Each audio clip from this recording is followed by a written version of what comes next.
Alrighty, here we go, and we are live once again. Hello everyone, and welcome back to Let's Play Oblivion. We are mulling our way through on the hardest difficulty, trying to play the way I like to play, just exploring as we go, skilling up as we go, trying to avoid blatant grinding, although we're certainly letting enemies hit us more to raise heavy armor and things like that. We left off we have fully explored the island the Imperial City is on, explored all the dungeons, and which are essentially just caves there, and we're now working our way through the Imperial City itself. We're in the first of the districts, the Talos Plaza district. We're poking around the house of a Khajiit named Srathad, and we're just reading his books, and we're doing that ultra thorough thing I do. So let's jump on in and get right back to it. Sound good to you?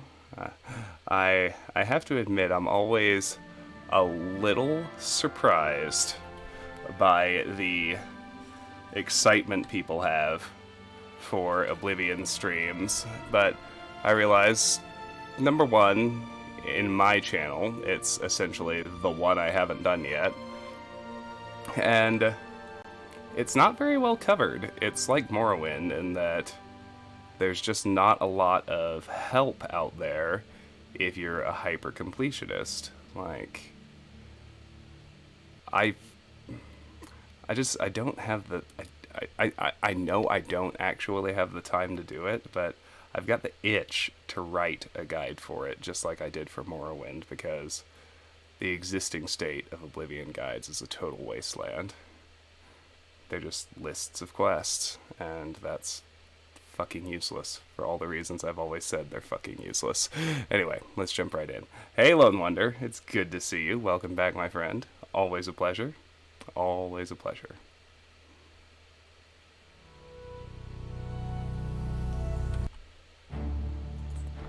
I'm doing really well. Thank you for asking. How are you? If memory serves, we'll be in Srathad's house. We were working through his bookshelf. We had read the first 2 volumes of Real Baron Zaya, and one thing I have noticed is that stuff here, for whatever reason, is free to take.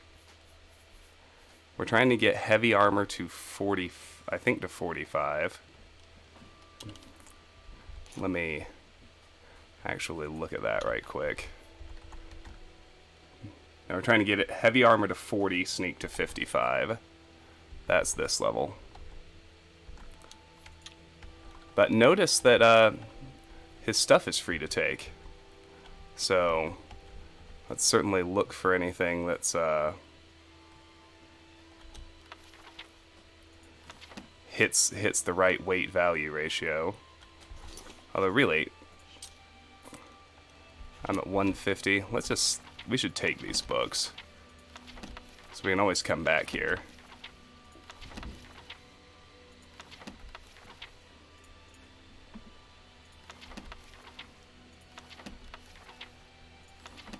Alright, so we had done volumes 1 and 2 of Real Baron Zaya. We are on volume 3. Take a drink. Here we go. The whole series is right here, and it's a long one.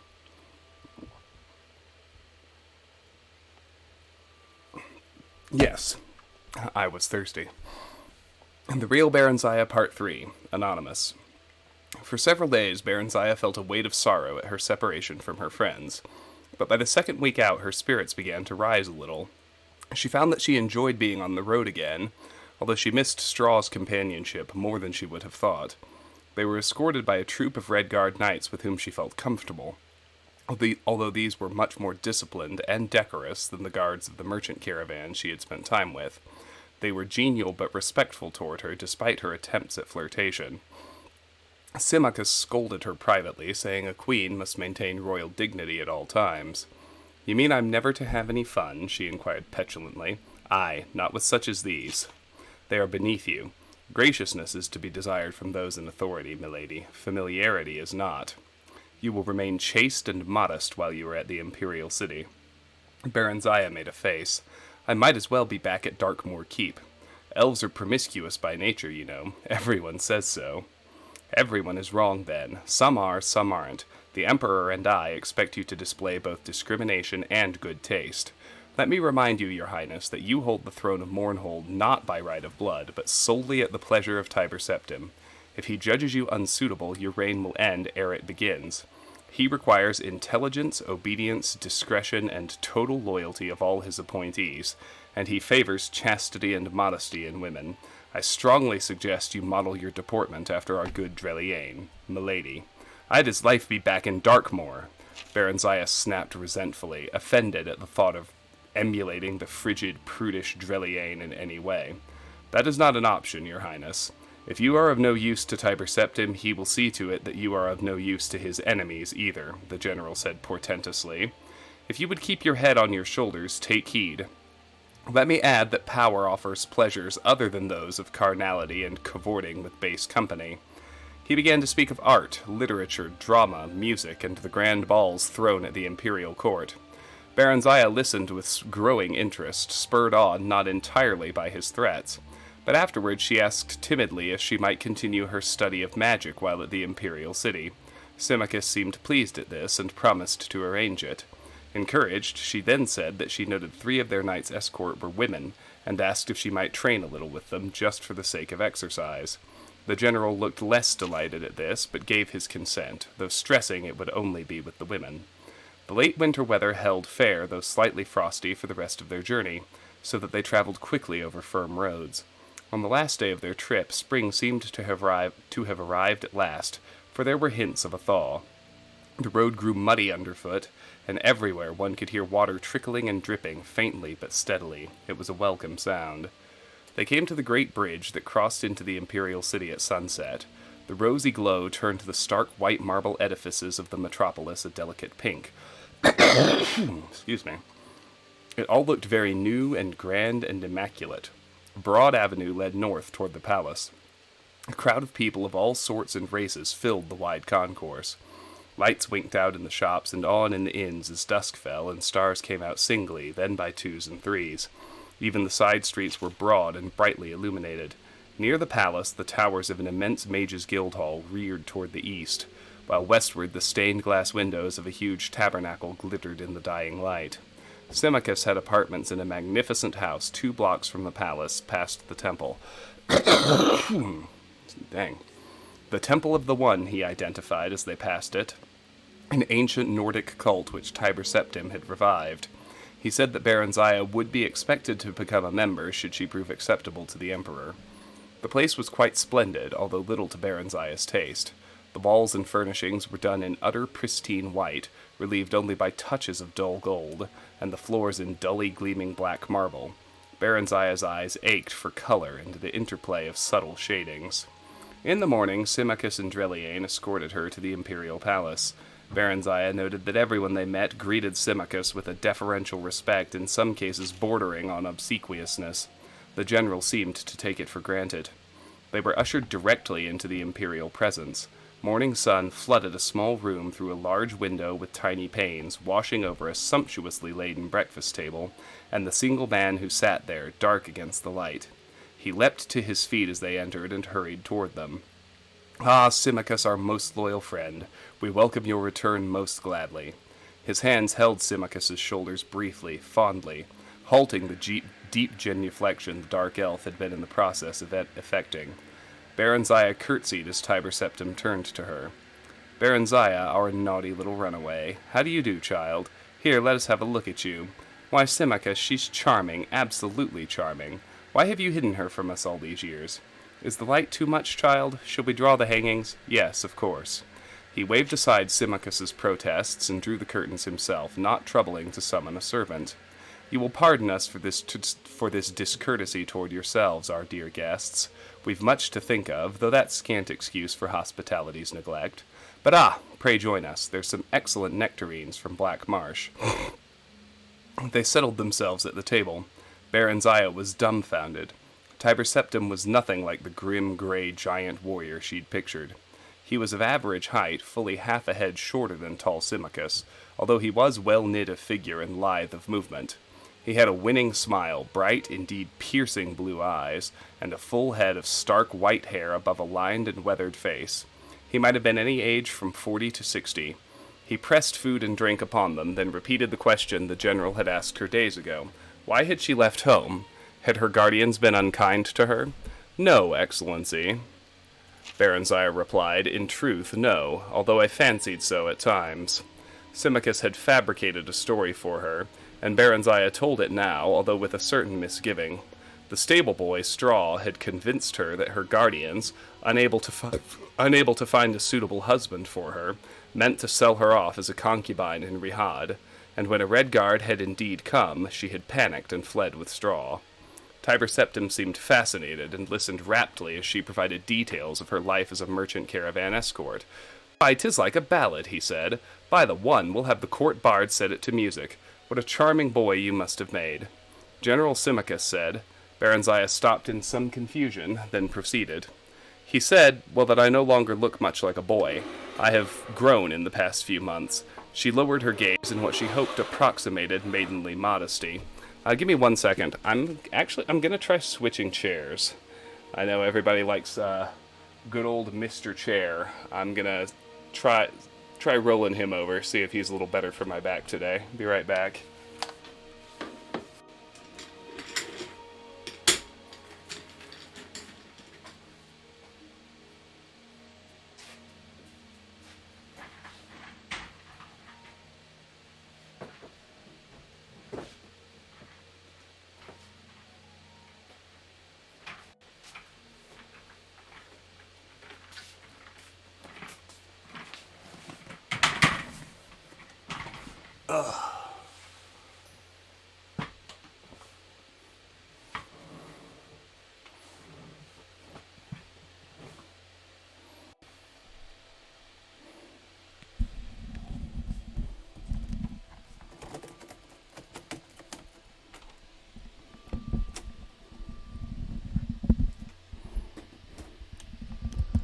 There.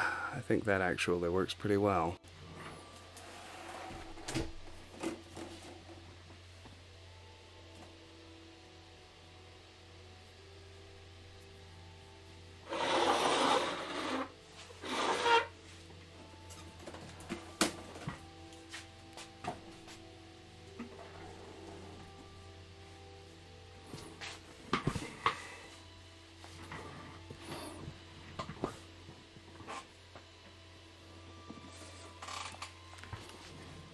Oh, and that definitely feels better.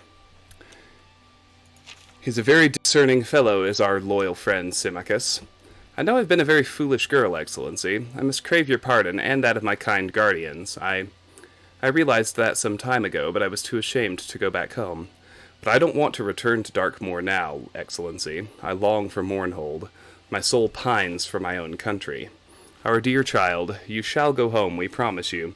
But we pray you remain with us a little longer, that you may prepare yourself for the grave and solemn task with which we shall charge you. Baronzaya gazed at him earnestly, heart beating fast. It was all working just as Symmachus had said it would. She felt a warm flush of gratitude toward him, but was careful to keep her attention focused on the Emperor. I am honored, Excellency, and wish most earnestly to serve you in this great empire you have built in any way I can. It was the politic thing to say, to be sure, but Baronzaya really meant it. She was awed at the magnificence of the city, and the discipline and order evident everywhere, and moreover was excited at the prospect of being a part of it all, and she felt quite taken by the gentle Tiber Septim. No kidding, Rockstrat. I told you. We go through everything on this channel. How are you, my friend? It's good to see you. No, my back's not bad. It's just, I want an actual backrest today. It's a little stiff. After a few days, Symmachus left for Mournhold to take up the duties of governor until Baronzaya was ready to assume the throne, after which he would become her prime minister.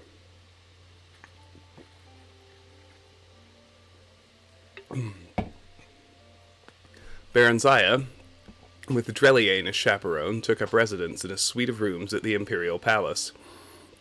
Several tutors were provided her in all the fields deemed seemly for a queenly education.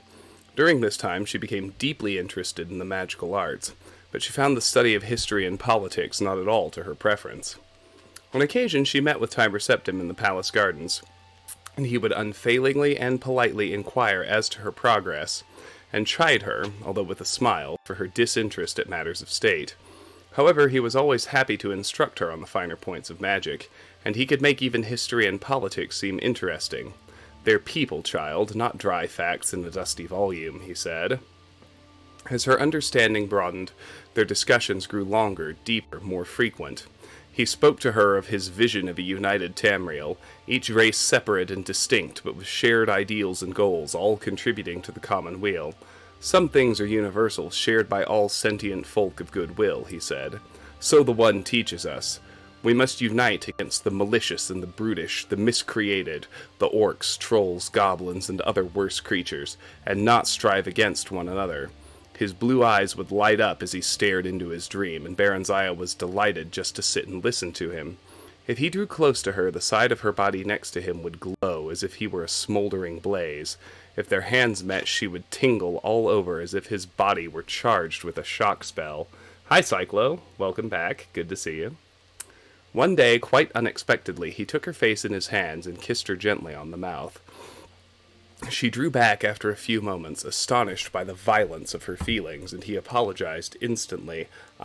We didn't mean to do that. It's just, you are so beautiful, dear, so very beautiful." He was looking at her with hopeless yearning in his generous eyes. She turned away, tears streaming down her face. "Are you angry with us? Speak to us, please." Barenziah shook her head. "I could never be angry with you, Excellency. I love you. I know it's wrong, but I can't help it."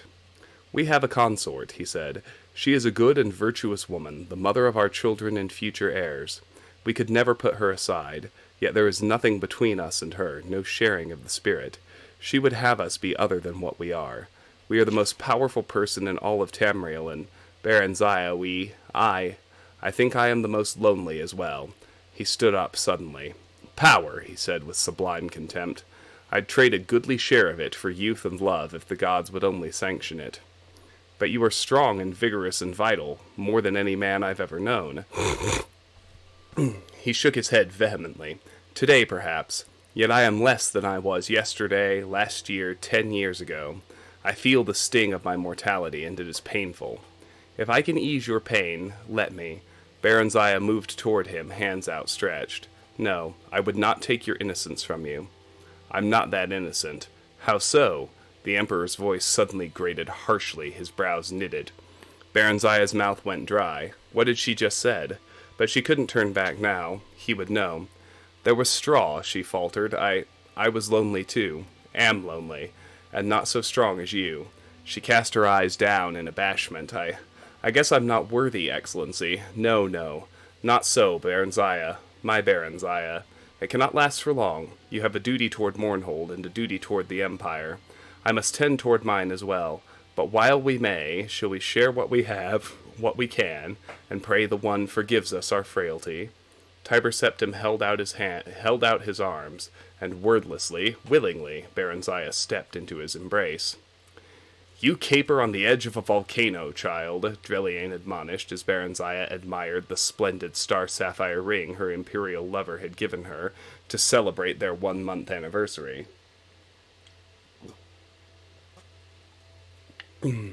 "How so?" "We make one another happy. We harm no one. Symmachus bade me be discriminating and discreet. Who better could I choose? And we've been most discreet. He treats me like a daughter in public."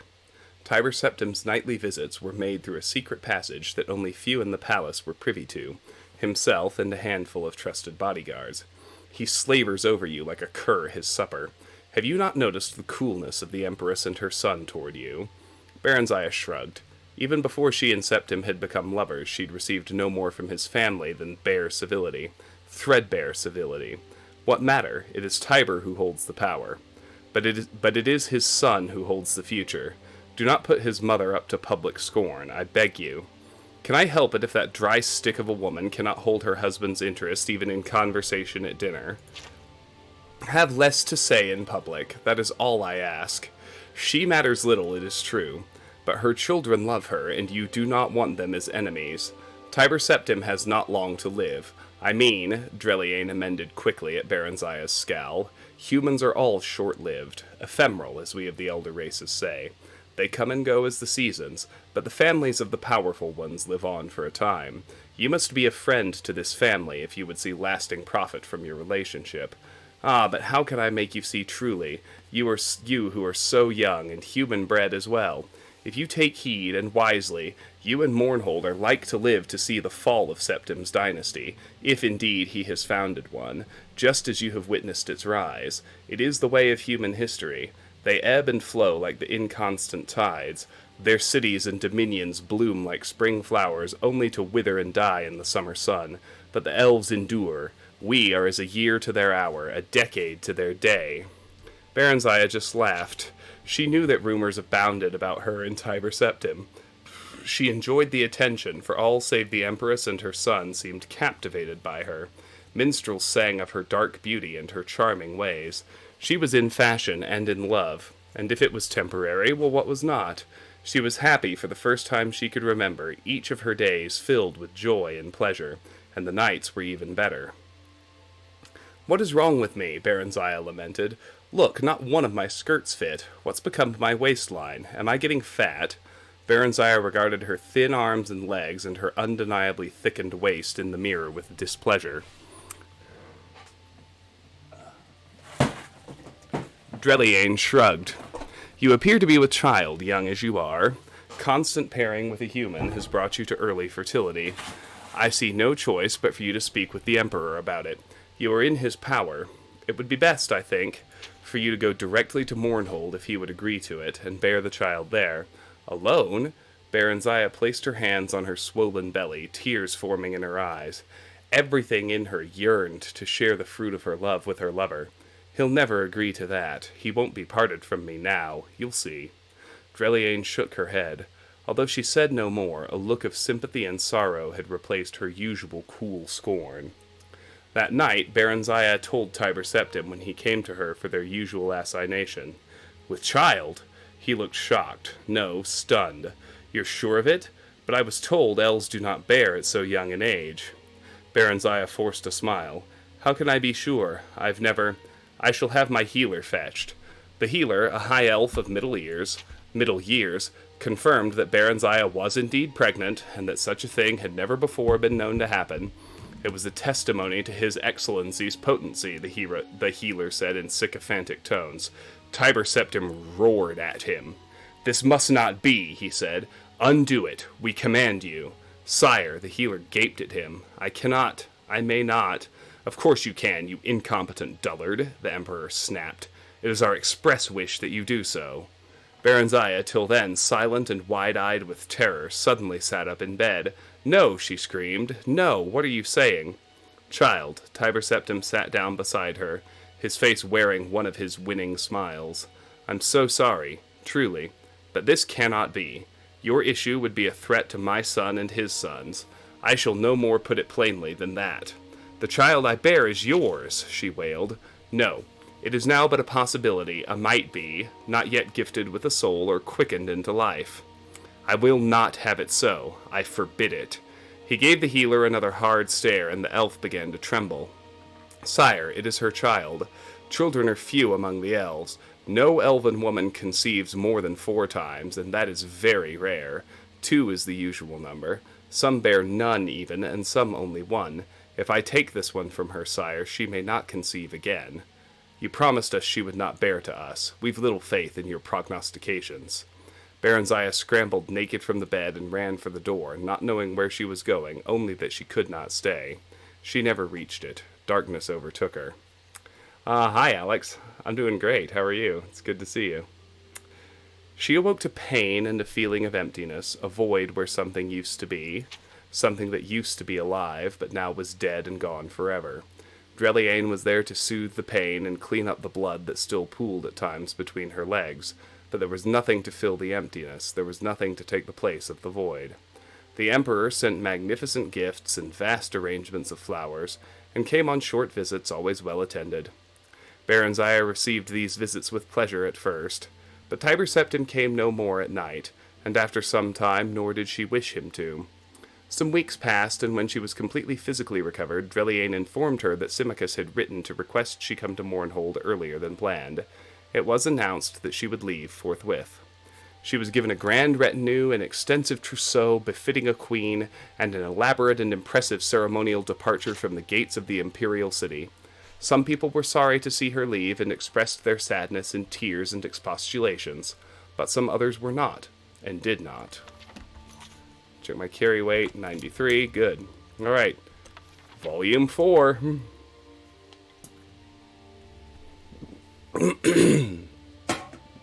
The Real Baronzaya Part 4, Anonymous. Everything I have ever loved I have lost, Baronzaya thought despondently, looking at the mounted knights behind and ahead, her tire women near her in a carriage. Yet I have gained a measure of wealth and power and the promise of more to come. Dearly have I bought it. Now I do understand better Tiber Septim's love of it, if he has often paid such prices. For surely worth is measured by the price we pay. By her wish she rode on a shiny roan mare clad as a warrior in resplendent chainmail of dark elven make. As the days slowly slipped by and her train rode the winding road eastward into the setting sun, around her gradually rose the steep-sided mountain slopes of Morrowind. The air was thin, and a chill late autumn wind blew constantly, but it was also rich with the sweet spicy smell of the late-blooming black rose, which was native to Morrowind and grew in every shadowy nook and crevice of its highlands, finding nourishment even in the stoniest banks and ridges. In small villages and towns, ragged dark elven folk gathered along the road to cry her name or simply gape. Most of her knightly escort were red guards, with a few high elves, Nords, and Bretons. As they wove their way into the heart of Morrowind, they grew increasingly uncomfortable and clung together in protective clusters. Even the elven knights seemed wary, but Baronzaya felt at home, at last. She felt the welcome extended to her by the land. Her land. Symmachus met her at the Mournhold border with an escort of knights, about half of whom were dark elven. In imperial battle dress, she noted. There was a grand parade of entry into the city and speeches of welcome from stately dignitaries. "I've had the Queen's suite refurbished for you," the general told her later when they reached the palace. "But you may change anything not to your taste, of course." He went on about the details of the coronation, which was to be held in a week. He was his old commanding self, but she sensed something else as well. He was eager for her approval of the arrangements, was in fact fishing for it. That was new.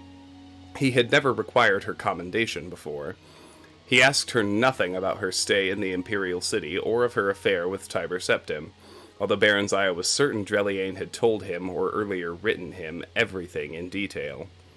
The ceremony itself, like so much else, was a mixture of old and new, parts of it from the ancient dark elven tradition of Mournhold, the others dictated by imperial decree. She was sworn to the service of the Empire and Tiber Septim, as well as to the land of Mournhold and its people. She accepted oaths of fealty and allegiance from the people, the nobility, and the council. This last was composed of a blend of imperial emissaries, advisors they were called, and the native representatives of the Mournhold people, who were mostly elders in accordance with elven custom. Baronzaya later found that much of her time was occupied in attempting to reconcile these two factions and their cronies. The elders were expected to do most of the conciliating, in light of reforms introduced by the Empire pertaining to land ownership and surface farming, but most of these went clean against dark elven observances. Tiber Septim, in the name of the One, had ordained a new tradition, and apparently even the gods and goddesses themselves were expected to obey. The new queen threw herself into her work and her studies. She was through with love and men for a long, long time, if not forever. There were other pleasures, she discovered, as Symmachus had promised her long ago, those of the mind and those of power. She developed, surprisingly, for she had always rebelled against her tutors at the Imperial City, a deep love for dark elven history and mythology, a hunger to know more fully the people from whom she had sprung. She was gratified to learn that they had been proud warriors and skilled craftsmen and cunning mages since time immemorial. Tiber Septim lived for another half-century, during which she saw him on several occasions as she was bidden to the Imperial City on one reason of state or another. He greeted her with warmth during these visits, and they even had long talks together about events in the Empire when opportunity would permit. He seemed to have quite forgotten that there had ever been anything between them more than easy friendship and a profound political alliance. He changed little as the years passed. Rumor had it that his mages had developed spells to extend his vitality, and that even the one had granted him immortality. Then one day a messenger came with the news that Tiber Septim was dead, and his grandson Pelagius was now emperor in his place. They had heard the news in private, she and Symmachus. The sometime imperial general and now her trusted prime minister took it stoically, as he took almost everything. Somehow it doesn't seem possible, Baronziah said. I told you, it's the way of humans. They are a short-lived people. It doesn't really matter. His power lives on, and his son now wields it. You called him your friend once. Do you feel nothing? No grief? He shrugged. There was a time when you called him somewhat more. What do you feel, Baronziah? They had long ago ceased to address each other in private by their formal titles. Emptiness, loneliness, she said. Then she too shrugged. But that's not new. Aye, I know, he said softly, taking her hand. Baronziah, he turned her face up and kissed her. The act filled her with astonishment. She couldn't remember his ever touching her before. She'd never thought of him in that way, and yet, undeniably, an old familiar warmth spread through her. She'd forgotten how good it felt, that warmth. Not the scorching heat she'd felt with Tiber Septim, but the comforting, robust ardor she somehow associated with Straw. Straw, poor Straw. She hadn't thought of him in so long. He'd be middle-aged now if he were still alive. Probably with a dozen children, she thought affectionately, and a hearty wife who hopefully could talk for two. Marry me, Baronziah, Symmachus was saying. He seemed to have picked up her thoughts on marriage, children, wives. I've worked and toiled and waited long enough, haven't I? Marriage. A peasant with peasant dreams. The thought appeared in her mind, clear and unbidden. Hadn't she used those very same words to describe Straw so very long ago? And yet, why not? If not Symmachus, who else? Many of the great noble families of Morrowind had been wiped out in Tiber Septim's Great War of Unification before the treaty. Dark Elven rule had been restored, it was true, but not the old, not the true nobility. Most of them were upstarts like Symmachus, and not even half as good or deserving as he was. He had fought to keep Mournhold whole and hale when their so-called counselors would have picked at its bones, sucked them dry as Ebonheart had been sucked dry. He'd fought for Mournhold, fought for her, while she and the kingdom grew and thrived. She felt a sudden rush of gratitude and, undeniably, affection. He was steady and reliable, and he'd served her well and loved her well. Why not, she said, smiling, and took his hand and kissed him. The union was a good one, in its political as well as personal aspects. While Tiber Septim's grandson, the Emperor Pelagius I, viewed her with a jaundiced eye, his trust in his father's old friend was absolute. Symmachus, however, was still viewed with suspicion by Morrowind's stiff-necked folk, chariot his peasant ancestry and his close ties to the Empire. But the Queen was quite unshakably popular. The Lady Baronziah is one of our own, it was whispered, held captive as we. Baronziah felt content. There was work and there was pleasure, and what more could one ask of life? The years passed swiftly, with crises to be dealt with, and storms and famines and failures to be weathered, and plots to be foiled and conspirators to be executed. Mournhold prospered steadily. Her people were secure and fed, her mines and farms productive. All was well, save that the royal marriage had produced no children, no heirs. Elven children are slow to come and most demanding of their welcome, and noble children more so than others. Thus many decades had come to pass before they grew concerned. The fault lies with me, Symmachus. I'm damaged goods, Baronziah said bitterly. If you want to take another, I want to know other, Symmachus said gently, nor do I know for certain that the fault is yours. Perhaps it is mine. Aye, whichever. We will seek a cure. If there is damage, surely it may be repaired. How so, when we dare not entrust anyone with the true story? Healers' oaths do not always hold. It won't matter if we change the time and circumstances a bit. Whatever we say or fail to say, Jeffrey the storyteller never rests. The god's inventive mind and quick tongue are ever busy spreading gossip and rumor. Priests and healers and mages came and went, but all their prayers, potions, and philters produced not even a promise of bloom, let alone a single fruit. Eventually, they thrust it from their minds and left it in the gods' hands. They were yet young as elves went, with centuries ahead of them. There was time. With elves, there was always time. Baranziah sat at dinner in the great hall, pushing food about on a plate, feeling bored and restless. Symmachus was away, having been summoned to the Imperial City by Tiber Septim's great-great-grandson, Uriel Septim. Or was it his great-great-great-grandson? She'd lost count, she realized. Their faces seemed to blur one into the next. Perhaps she should have gone with him, but there'd been the delegation from Tyr on a tiresome matter that nevertheless required delicate handling. A bard was singing in an alcove off the hall, but Baranziah wasn't listening. Lately all the songs seemed the same to her, whether new or old. Then a turn of phrase caught her attention. He was singing of freedom, of adventure, of freeing Morrowind from its chains. How dare he? Baranziah sat up straight and turned to glare at him. Worse, she realized he was singing of some ancient and now immaterial war with the Skyrim Nords, praising the heroism of Kings Edward and Morelin and their brave companions. The tale was old enough, certainly, yet the song was new, and its meaning, Baranziah couldn't be sure. Of old fellow this bard, but with a strong, passionate voice and a good ear for music. Rather handsome, too, in a raffish sort of way. He didn't look to be well off exactly, nor was he all that young. Certainly he couldn't be under a century of age. Why hadn't she heard him before, or at least heard of him? "Who is he?" she required of a lady-in-waiting.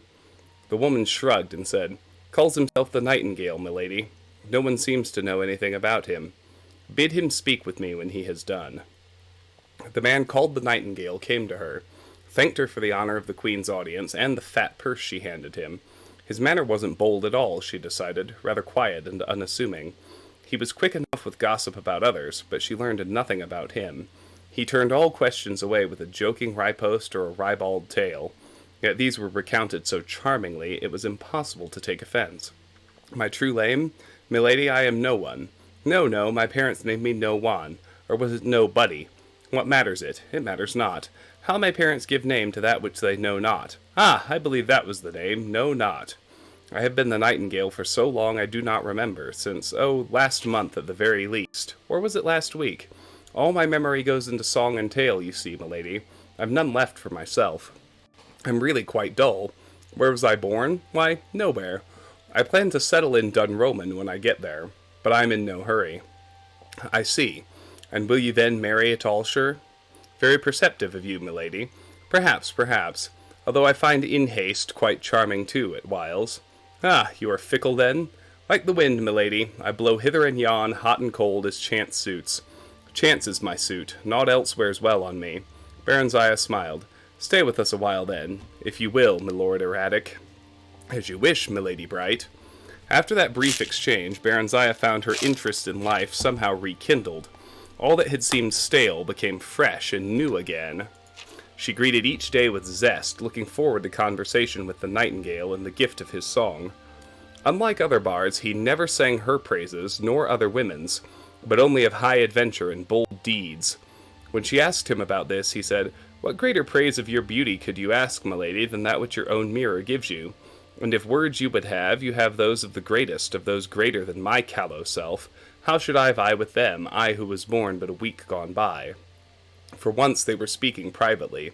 The Queen, unable to sleep, had summoned him to her chamber that his music might soothe her. "You are lazy and a coward, Sarah, else I hold no charm for you. Milady, to praise you I must know you. I can never know you.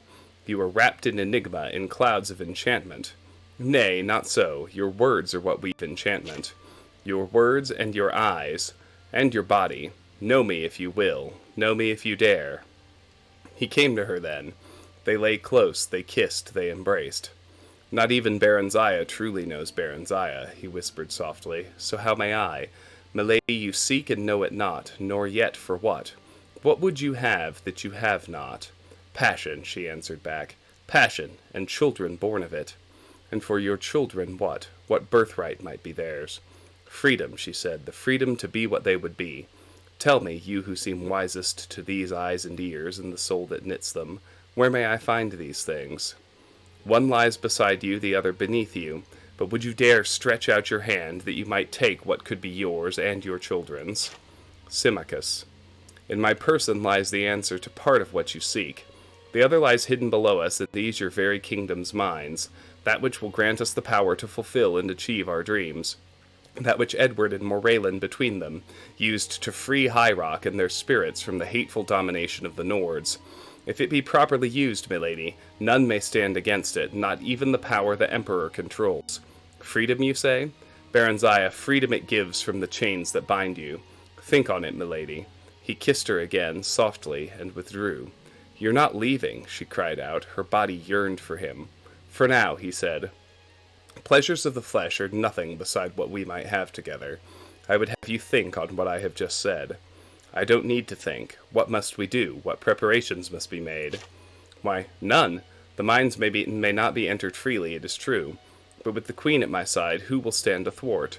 Once below, I can guide you to where this thing lies and lift it from its resting place. Then the memory of her endless studies slid into place. The horn of summoning, she whispered in awe. Is it true? Could it be? How do you know? I've read that it's buried beneath the measureless caves of Daggerfall. Nay, long have I studied this matter. Ere his death, King Edward gave the horn for safekeeping into the hand of his old friend King Morayland. He in turn secreted it here, in Mournhold, under the guardianship of the god Effin, whose birthplace and bailiwick this is. Now you know what it has cost me many a long year and weary mile to discover. But the god, what of Effin? Trust me, milady heart, all will be well. Laughing softly, he blew her a last kiss and was gone. On the morrow they passed the guards at the great portals that led into the mines and further below. Under pretense of her customary tour of inspection, Baronzaya, unattended but for the nightingale, ventured into cavern after subterranean cavern. Eventually they reached what looked like a forgotten sealed doorway, and upon entering, found that it led to an ancient part of the workings long abandoned. The going was treacherous, for some of the old shafts had collapsed, and they had to clear a passage through the rubble or find a way around the more impassable piles. Vicious rats and huge spiders scurried here and there, sometimes even attacking them, but they proved no match for Baronzaya's firebolt spells or the Nightingale's quick dagger. We've been gone too long, Baronzaya said at length. They'll be looking for us. What will I tell them? Whatever you please, the Nightingale laughed. You are the queen, aren't you? The Lord Symmachus. That peasant obeys whoever holds power. Always has, always will. We shall hold the power, milady love. His lips were sweetest wine, his touch both fire and ice. Now, she said, take me now, I'm ready. Her body seemed to hum, every nerve and muscle taut. Not yet, not here, not like this. He waved around, indicating the aged, dusty debris and grim walls of rock. Just a little while longer. Reluctantly, Baronzaya nodded her assent. They resumed walking. Here, he said at last, pausing before a blank barrier. Here it lies. He scratched a rune in the dust, his other hand weaving a spell as he did so. The wall dissolved. It revealed an entrance to some ancient shrine. In the midst stood a statue of a god, hammer in hand, poised above an adamantium anvil.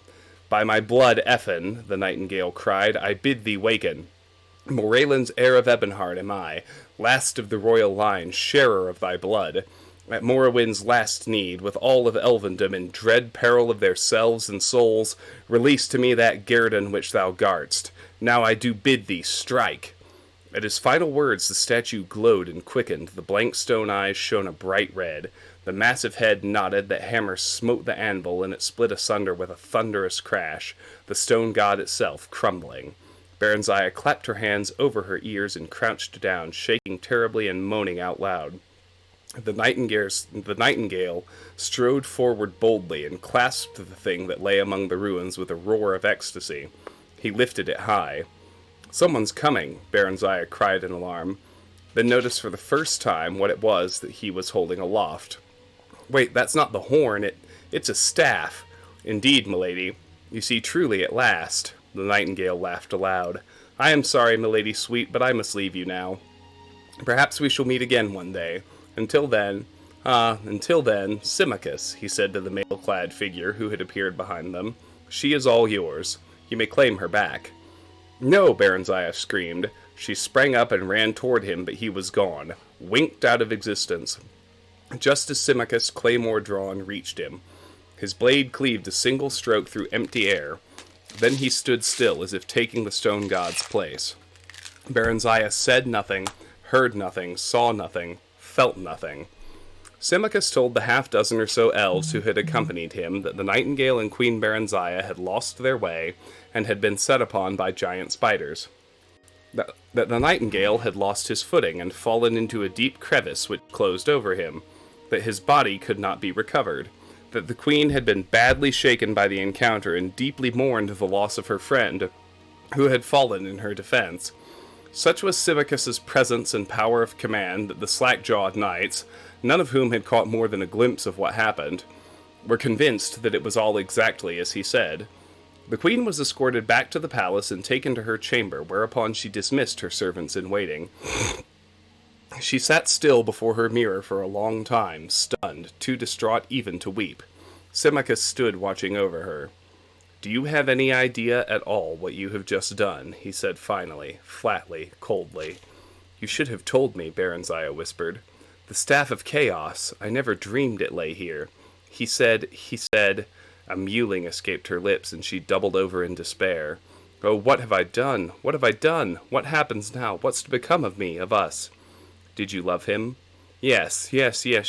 Oh, my Symmachus, the gods have mercy on me, but I did love him. Did. But now, I don't know. I'm not sure. Symmachus's hard-lined face softened slightly, and his eyes glittered with new light. And he sighed. "Aye, that's something then. You will become a mother yet if it's within my power. As for the rest, Berenziah, my dearest Berenziah, I expect you have loosed a storm upon the land. It'll be a while yet in the brewing, but when it comes, we'll weather it together, as we always have." He came over to her then and stripped her of her clothing and carried her to the bed. Out of grief and longing, her enfeebled body responded to his brawny one as it never had before, pouring forth all that the Nightingale had wakened to life in her, and in so doing calming the restless ghosts of all he had destroyed. She was empty, and emptied, and then she was filled, for a child was planted and grew within her. As her son flourished in the womb, so did her feeling toward patient, faithful, devoted Symmachus, which had been rooted in long friendship and unbroken affection, and which now, at last, ripened into the fullness of true love. 8 years later, they were again blessed, this time with a daughter. Directly after the Nightingale's theft of the Staff of Chaos, Symmachus had sent urgent secret communiques to Uriel Septim. He had not gone himself, as he would normally have, choosing instead to stay with Berenziah during her fertile period to father a son upon her. For this, and for the theft, he suffered Uriel Septim's temporary disfavor and unjust suspicion. Spies were sent in search of the thief, but the Nightingale seemed to have vanished whence he had come, wherever that was. "Dark elf in part, perhaps," said Berenziah, "but part human too, I think, in disguise. Else would I not have come so quickly to fertility. Part dark elf for sure, and of ancient Ra-Atheme lineage at that, else he would not have been able to free the staff," Symmachus reasoned. He turned to peer at her fixedly. "I don't think he would have lain with you. As an elf he did not dare, for then he would not have been able to part from you." He smiled. Then he turned serious once more. "Aye, he knew the staff lay there, not the horn, and that he must teleport to safely. The staff is not a weapon that would have seen him clear, unlike the horn. Praise the gods at least that he does not have that. It seems all was as he expected, but how did he know? I placed the staff there myself, with the aid of the ragtail end of the Ra-Atheme clan, who now sits king in Castle Ebonhard as a reward. Tiber Septim claimed the horn, but left the staff for safekeeping. Aye, now the Nightingale can use the staff to sow seeds of strife and dissension wherever he goes, if he wishes. Yet that alone will not gain him power. That lies with the horn and the ability to use it." "I'm not so sure it's power the Nightingale seeks," Berenziah said. "All seek power," Symmachus said, "each in our own way." "Not I," she answered. "I, my lord, have found that for which I sought." And finally the last one. Real Berenziah Part 5, Anonymous. As Symmachus had predicted, the theft of the Staff of Chaos had few short-term consequences. The current emperor, Uriel Septim, sent some rather stiff messages expressing shock and displeasure at the staff's disappearance, and urging Symmachus to make every effort to locate its whereabouts and communicate developments to the newly appointed Imperial battle mage, Jagar Tharn, in whose hands the matter had been placed. Tharn! Symmachus thundered in disgust and frustration as he paced about the small chamber where Baron Zaya, now some months pregnant, was sitting serenely embroidering a baby blanket. Jagar Tharn indeed. Aye, I wouldn't give him directions for crossing the street, not if he were a doddering old blind sot. What have you against him, love? I just don't trust that mongrel elf. Part dark elf, part high elf, and part the gods only know what. All the worst qualities of all his combined bloods, I'll warrant, he snorted. No one knows much about him. Claims he was born in southern Valenwood of a wood-elven mother. Seems to have been everywhere since. Baron Zaya, sunk in the contentment and lassitude of pregnancy, had only been humoring Symmachus thus far. But now she suddenly dropped her needlework and looked at him. Something had piqued her interest. Symmachus, could this Jagar Tharn have been the nightingale, disguised? Symmachus thought this over before replying. Nay, my love, human blood seems to be the one missing component in Tharn's ancestry. To Symmachus, Baron Zaya knew that was a flaw. Her husband despised wood elves as lazy thieves and high elves as effete intellectuals. But he admired humans, especially Bretons, for their combination of pragmatism, intelligence, and energy. The Nightingales of Ebonheart of the Ra Theme clan, House Slalu, the House of Mora in particular, I'll be bound. That house has had human blood in it since her time. Ebonheart was jealous that the staff was laid here when Tiber Septim took the Horn of Summoning from us. Baron Zaya sighed a little. The rivalry between Ebonheart and Mournhold reached back almost to the dawn of Morrowind's history. Once the two nations had been one, all the lucrative mines held in fief by the Ra Themes, whose nobility retained the high kingship of Morrowind. Ebonheart had split into two separate city-states, Ebonheart and Mournhold, when Queen Leanne's twin sons, grandsons of the legendary King Morelin, were left as joint heirs. At about the same time, the office of High King was vacated in favor of a temporary war leader, to be named by a council in times of provincial emergency. Still, Ebonheart remained jealous of her prerogatives as the eldest city-state of Morrowind. First among equals was the phrase its rulers often quoted, and claimed that rightful guardianship of the Staff of Chaos should have been entrusted to its ruling house. Mournhold responded that King Morelin himself had placed the staff in the keeping of the god Effin, and Mournhold was unarguably the god's birthplace. Why not tell Jagar Tharn of your suspicions, then? Let him recover the thing. As long as it's safe, what does it matter who recovers it, or where it lies? Symmachus stared at her without comprehension. It matters, he said softly after a while, but I suppose not that much. Aye, he added, certainly not enough for you to concern yourself further with it. You just sit there and tend to your, and here he smiled at her wickedly, embroidery. Baron Zaya flung the sampler at him. It hit Symmachus square in the face, needle, thimble, and all. In a few more months, Baron Zaya gave birth to a fine son, who they named Helseth. Nothing more was heard of the Staff of Chaos or the Nightingale. If Ebonheart had the staff in its possession, they certainly did not boast of it. I mean, there is a lot of text, and I've always said at the outset, I'm gonna read it all. That's kind of my shtick. You're welcome to come back later if that's not your thing, but I particularly like this series because it essentially...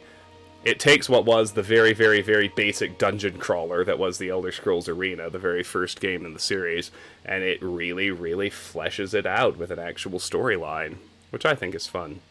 It also establishes characters that show up in both Daggerfall and Morrowind in the Tribunal expansion. I mean, you meet Baron Zaya and Eadwire and Helseth and Morgaya in Daggerfall, and you meet Baron Zaya and Helseth again in Morrowind, in the Tribunal expansion when you go to Mournhold. So these are all figures that actually do show up in the games. Hi, Karis. Good to see you as always. Welcome back. The years passed swiftly and happily. Helseth grew tall and strong. He was much like his father, whom he worshipped. When Helseth was 8 years old, Baron Zaya bore a second child, a daughter, to Symmachus's lasting delight. Helseth was his pride, but little Morgaya, named for Symmachus's mother, held his heart. Sadly, the birth of Morgaya was not the harbinger of better times ahead. Relations with the Empire slowly deteriorated, for no apparent reason. Taxes were raised and quotas increased with each passing year. Symmachus felt that the Emperor suspected him of having had a hand in the staff's disappearance, and sought to prove his loyalty by making every effort to comply with the escalating demands. He lengthened working hours and raised tariffs, and even made up some of the difference from both the royal exchequer and their own private holdings. But the levies multiplied, and commoners and nobles alike began to complain. It was an ominous rumble. "I want you to take the children and journey to the Imperial City," Symmachus said at last, in desperation, one evening after dinner. "You must make the Emperor listen, else all Mournhold will be up in revolt come spring." He grinned forcibly. "You have a way with men, love. You always did." Baronziah forced a smile of her own. "Even with you, I take it." "Yes, especially with me," he acknowledged amiably. Both children. Baronziah looked over toward a corner window, where Helseth was strumming a lute and crooning a duet with his little sister. Helseth was 15 by then, Morgaya 8. They might soften his heart. Besides, it's high time Helseth was presented before the imperial court. Perhaps, but that's not your true reason. Baronziah took a deep breath and grasped the nettle. "You don't think you can keep them safe here? If that's the case, then you're not safe here either. Come with us," she urged. He took her hands in his. "Baronziah, my love, heart of my heart, if I leave now, there will be nothing for us to return to. Don't worry about me. I'll be all right. Aye, I can take care of myself, and I can do it better if I'm not worrying about you or the children." Baronziah laid her head against his chest. "Just remember that we need you. I need you. We can do without the rest of it if we have each other. Empty hands and empty bellies are easier to bear than an empty heart." She started to cry, thinking of the nightingale and that sordid business with the staff. "My foolishness has brought us to this pass." He smiled at her tenderly. "If so, 'tis not so bad a place to be." His eyes rested indulgently on their children. "None of us shall ever go without or want for anything. Ever. Ever, my love, I promise you. I cost you everything once, Baronziah, I and Tiber Septim. Aye. Without my aid, the Empire would never have begun. I helped its rise." His voice hardened.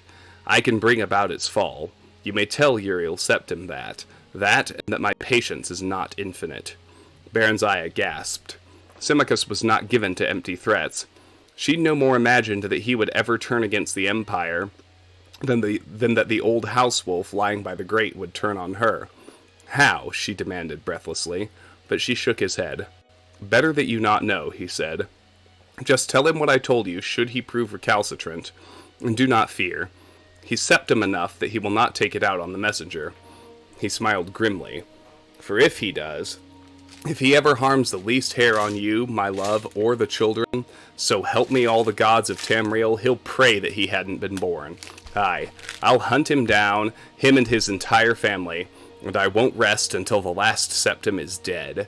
The red, dark elven eyes of Symmachus gleamed brightly in the ebbing firelight. "I plight you that oath, my love, my queen, my Baronziah." Baronziah held him as tight as she could. But in spite of the warmth in his embrace, she couldn't help shivering. Baronziah stood before the Emperor's throne, trying to explain Mournhold's straits. She'd waited weeks for an audience with Uriel Septim, having been fobbed off on this pretext or that. His Majesty is indisposed. An urgent matter demands His Excellency's attention.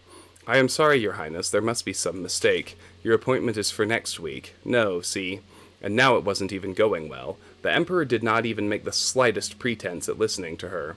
He hadn't invited her to sit, nor had he dismissed the children. Helseth stood still as a carven image, but little Morgaya had begun to fuss. The state of her own mind didn't help her any. Shortly upon arrival at her lodgings, the Mournholdian ambassador to the Imperial City had demanded entry, bringing with him a sheaf of dispatches from Symmachus. Bad news and plenty of it. The revolt had finally begun. The peasants had organized around a few disgruntled members of Mournhold's minor nobility, and were demanding Symmachus step down and hand over the reins of government. Only the Imperial Guard and a handful of troops whose families had been retainers of Baronziah's house for generations stood between Symmachus and the rabble. Hostilities had already broken out, but apparently Symmachus was safe and still in control. "Not for long," he wrote. He entreated Baronziah to try her best with the Emperor, but in any case she was to stay in the Imperial City until he wrote to tell her it was safe to go back home with the children. "Hi, Katerina. I mean, maybe at some point. Why, what do you have against wood elves? Welcome to the stream, it's good to have you." She had tried to barge her way through the imperial bureaucracy with little success. And to add to her growing panic, all news from Mournhold had come to a sudden stop. Tottering between rage at the Emperor's numerous major domos and fear of the fate awaiting her and her family, the weeks had passed by tensely, agonizingly, remorselessly. Then one day, the Mournholdian ambassador came calling to tell her she should expect news from Symmachus the following night at the latest, not through the regular channels, but by Nighthawk. Seemingly by the same stroke of luck, she was informed that same day by a clerk from the imperial court that Uriel Septim had finally consented to grant her an audience early on the morrow. The Emperor had greeted the three of them when they came into the audience chamber with a too bright smile of welcome that nonetheless didn't reach his eyes. Then, as she presented her children, he had gazed at them with a fixed attention that was real, yet somehow inappropriate. Baranziah had been dealing with humans for nearly 500 years now, and had developed the skill of reading their expressions and movements that was far beyond what any human could ever perceive. Try as the Emperor might to conceal it, there was hunger in his eyes, and something else. Regret? Yes, regret. But why? He had several fine children of his own. Why covet hers? And why look at her with such a vicious, however brief, yearning? Perhaps he had tired of his consort. Humans were notoriously, though predictably, inconstant. After that one long, burning glance, his gaze had shifted away as she began to speak of her mission and the violence that had erupted in Mournhold. He sat still as stone throughout her entire account. Puzzled at his inertia and vexed to no end, Baranziah stared into the pale, set face, looking for some trace of the Septim she'd known in the past. She didn't know Uriel Septim well, having met him once when he was still a child, and then again at his coronation 20 years later. Twice, that was all. He'd been a stern and dignified presence at the ceremony, even as a young adult, yet not icily remote as this more mature man was. In fact, despite the physical resemblance, he didn't seem to be the same man at all. Not the same, yet something about him was familiar to her. More familiar than it should be, some trick of posture or gesture. Suddenly she felt very hot, as if lava had been poured over her. Illusion. She had studied the arts of illusion well since the nightingale had deceived her so badly. She had learned to detect it, and she felt it now as certainly as a blind man could feel the sun on his face. Illusion, but why? Her mind worked furiously even as her mouth went on reciting details about Mournhold's troubles. Vanity? Humans were oft as ashamed at the signs of aging as elves were proud to exhibit them. Yet the face Uriel Septim wore seemed consistent with his age. Baranziah dared use none of her own magic. Even petty nobles had means of detecting magicka, if not actually shielding themselves from its effects within their own halls.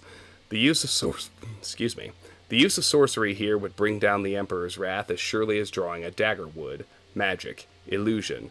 Suddenly she was brought to mind of the nightingale, and then he was sitting before her. Then the vision changed, and it was Uriel Septim. He looked sad, trapped. And then the vision faded once more, and another man sat in his place, like the nightingale and yet unlike. Pale skin, bloodshot eyes, elven ears, and about him a fierce glow of concentrated malice, an aura of eldritch energy, a horrible, destructive shimmer. This man was capable of anything. And then, once again, she was looking into the face of Uriel Septim. How could she be sure she wasn't imagining things? Perhaps her mind was playing tricks on her.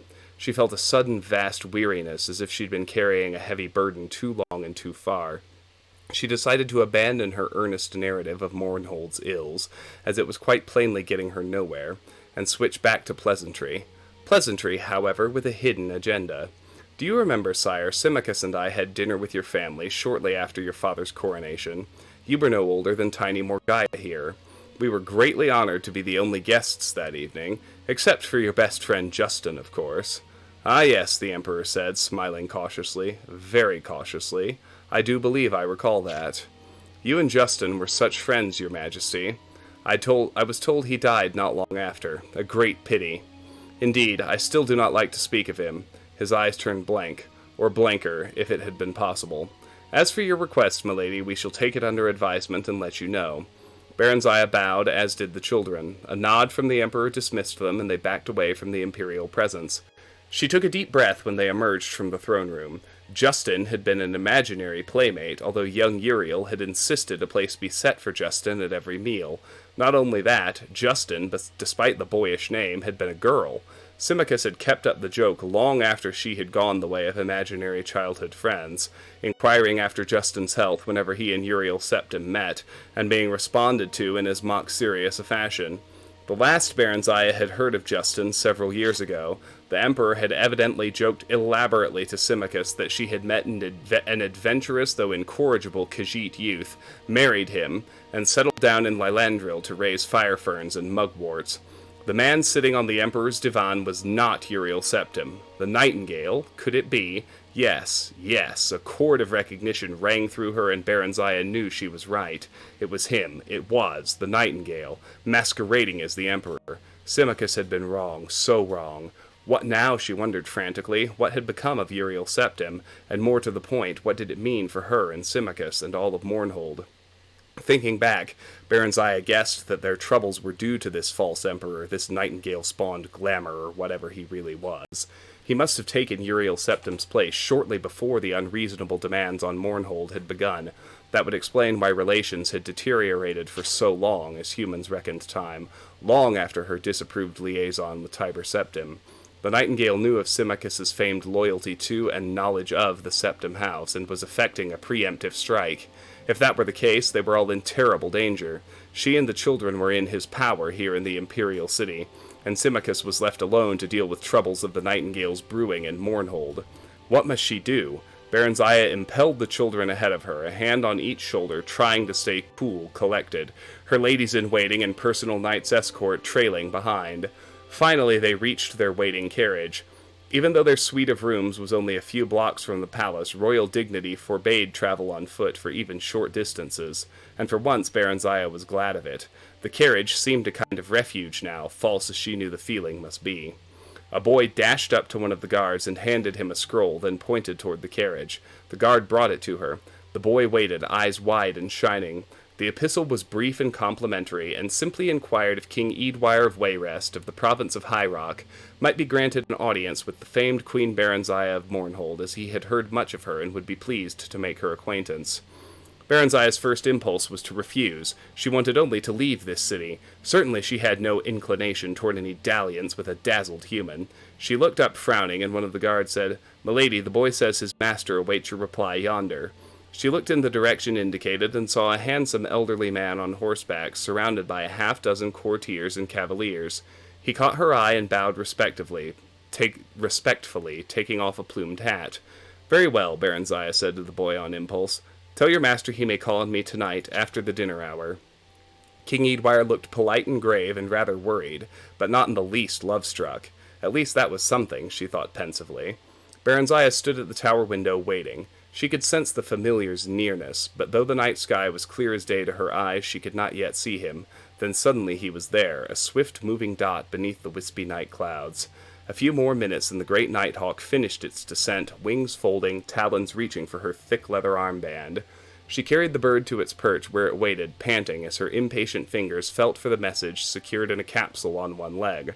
The hawk drank mightily from the water-till when she had done, then ruffled its feathers and preened, secure in her presence.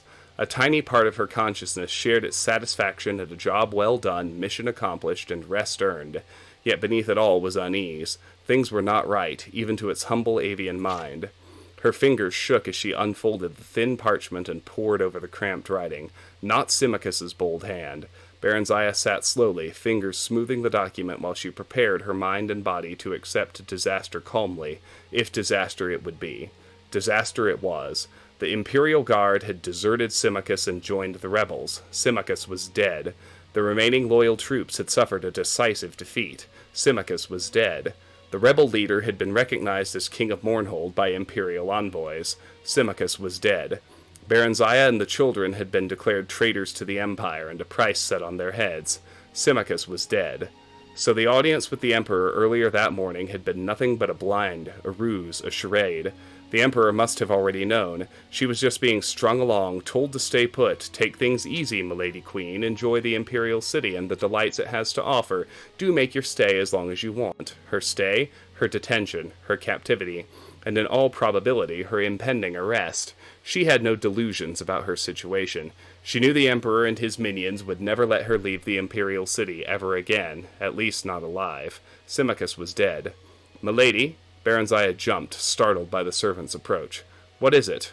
"The Breton is here, milady. King Eadwire," the woman added helpfully, noting Baronzaya's incomprehension. She hesitated. "Is there news, milady?" she said, nodding toward the Nighthawk. "Nothing that will not wait," Baronziah said quickly, and her voice seemed to echo in the emptiness that suddenly yawned like a gaping abyss inside her. "See to the bird." She stood up, smoothed her gown, and prepared to attend on her royal visitor. She felt numb as the stone walls around her, numb as the quiescence of the night air, numb as a lifeless corpse. Symmachus was dead.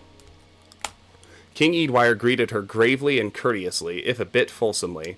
He claimed to be a fervent admirer of Symmachus, who figured prominently in his family's legends. Gradually he turned the conversation to her business with the Emperor.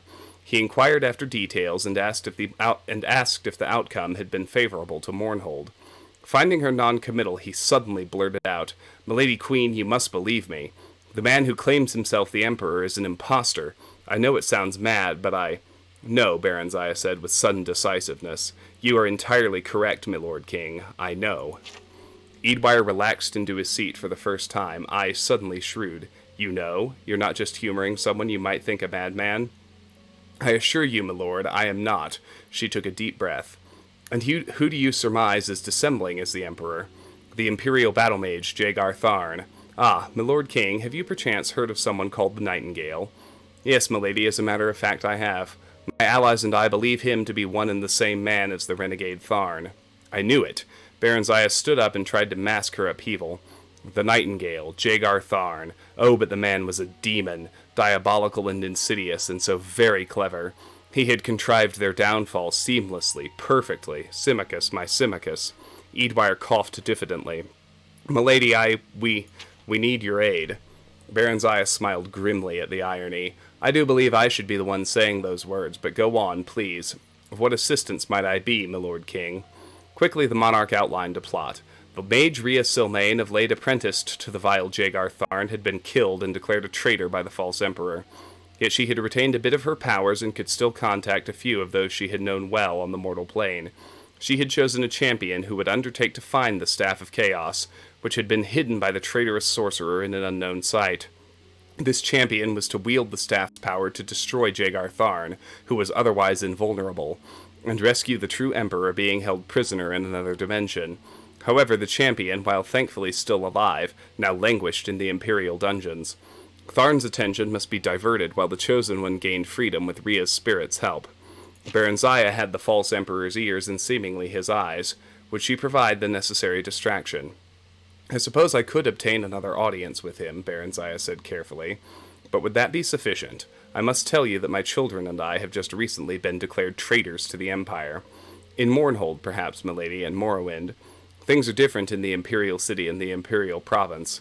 The same administrative morass that makes it near impossible to obtain an audience with the Emperor and his ministers also quite assures that you would never be unlawfully imprisoned or otherwise punished without benefit of due legal process. In your case, milady, and your children's, the situation is further exacerbated by your royal rank. As queen and heirs apparent, your persons are considered inviolable, sacrosanct, in fact." The king grinned. "The imperial bureaucracy, milady, is a double-edged claymore." So, at least she and her children were safe for the time being. Then a thought struck her. "My Lord King, what did you mean earlier when you said I had the false emperor's eyes, and seemingly at that?" Eadwire looked uncomfortable. "It was whispered among the servants that Jagar Tharn kept your likeness in a sort of shrine in his chambers." "I see." Her thoughts wandered momentarily to that insane romance of hers with the Nightingale. She had been madly in love with him, foolish woman. The man she had once loved had caused to be killed the man she truly did love. Loved. He's gone now. She still couldn't bring herself to accept the fact that Symmachus was dead.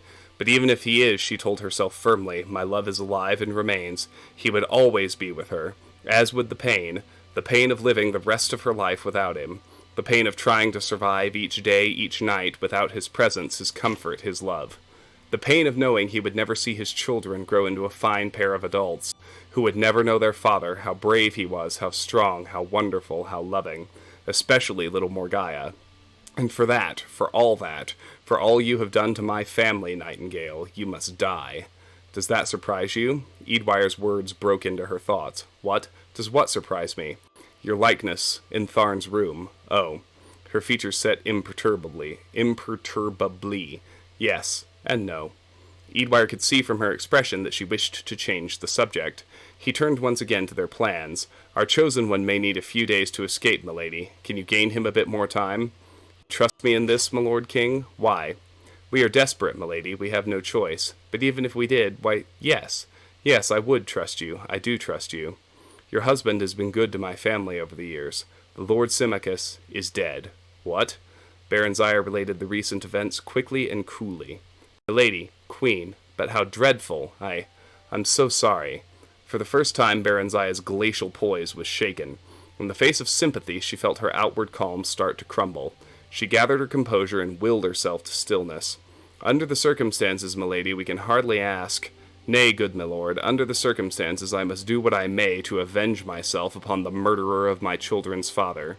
A single tear escaped the fortress of her eyes. She brushed it away impatiently. In return, I ask only that you protect my orphaned children as you may. Eadwire drew himself up. His eyes shone. Willingly do I so pledge, most brave and noble queen. The gods of our beloved land, indeed Tamriel itself, be my witnesses. His words touched her absurdly, yet profoundly. I thank you from my heart and my soul, good my lord King Eadwire. You have mine and my children's everlasting gratitude. She broke down. She did not sleep that night, but sat in a chair beside her bed, hands folded in her lap, thinking deep and long into the waxing and waning of the darkness. She would not tell the children, not yet, not until she must. She had no need to seek another audience with the Emperor. A summons arrived at first light. She told the children she expected to be gone a few days, bade them give the servants no trouble, and kissed them goodbye. Morgaya whimpered a bit. She was bored and lonely in the Imperial City. Helseth looked dour, but said nothing. He was very like his father. His father. At the Imperial Palace, Baron Zaya was escorted not into the Grand Audience Hall, but to a small parlor where the Emperor sat at a solitary breakfast. He nodded a greeting and waved his hand toward the window. Magnificent view, isn't it? Baron Zaya stared out over the towers of the great city. It dawned on her that this was the very chamber where she'd first met Tiber Septim all those years ago. Centuries ago. Tiber Septim, another man she had loved. Who else had she loved? Symmachus, Tiber Septim, and Straw. She remembered the big blonde stable boy with sudden and intense affection. She never realized it till now, but she had loved Straw, only she had never let him know. She had been so young then. Those had been carefree days, halcyon days, before everything, before all this, before him. Not Symmachus, the nightingale.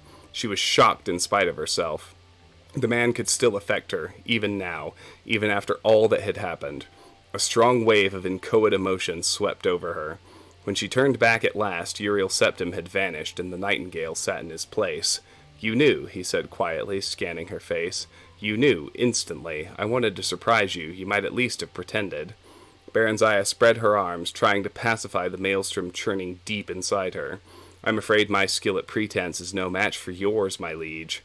He sighed. You're angry. Just a little, I must admit, she said icily. I don't know about you, but I find betrayal a trifle offensive. How human of you. She took a deep breath. What do you want of me? Now you are pretending. He stood up to face her directly. You know what I want of you. You want to torment me. Go ahead. I'm in your power, but leave my children alone. No, I don't want that at all, Baron Zaya.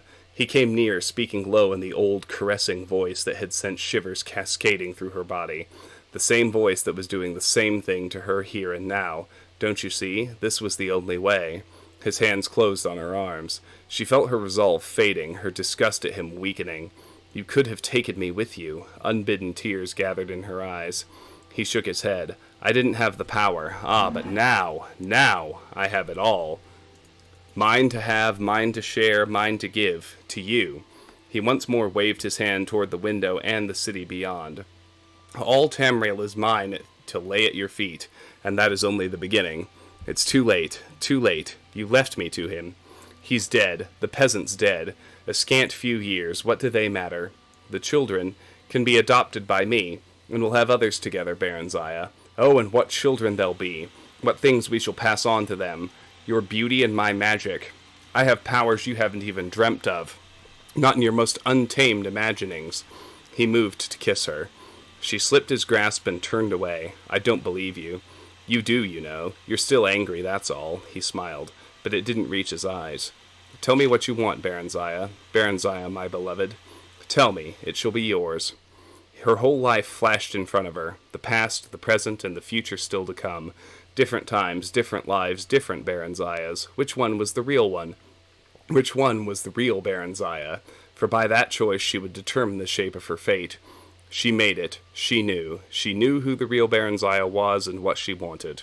A walk in the garden, my liege, she said. A song or two, perhaps. The nightingale laughed. You want to be courted.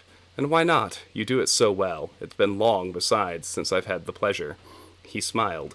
As you wish, my lady Queen Baronzaya. Your wish is my command. He took her hand and kissed it. Now and forever. And so they spent their days in courtship, walking, talking, singing, and laughing together, while the Empire's business was left to subordinates. I'd like to see the staff, Baronzaya said idly one day. I only had a glimpse of it, you'll recall. He frowned.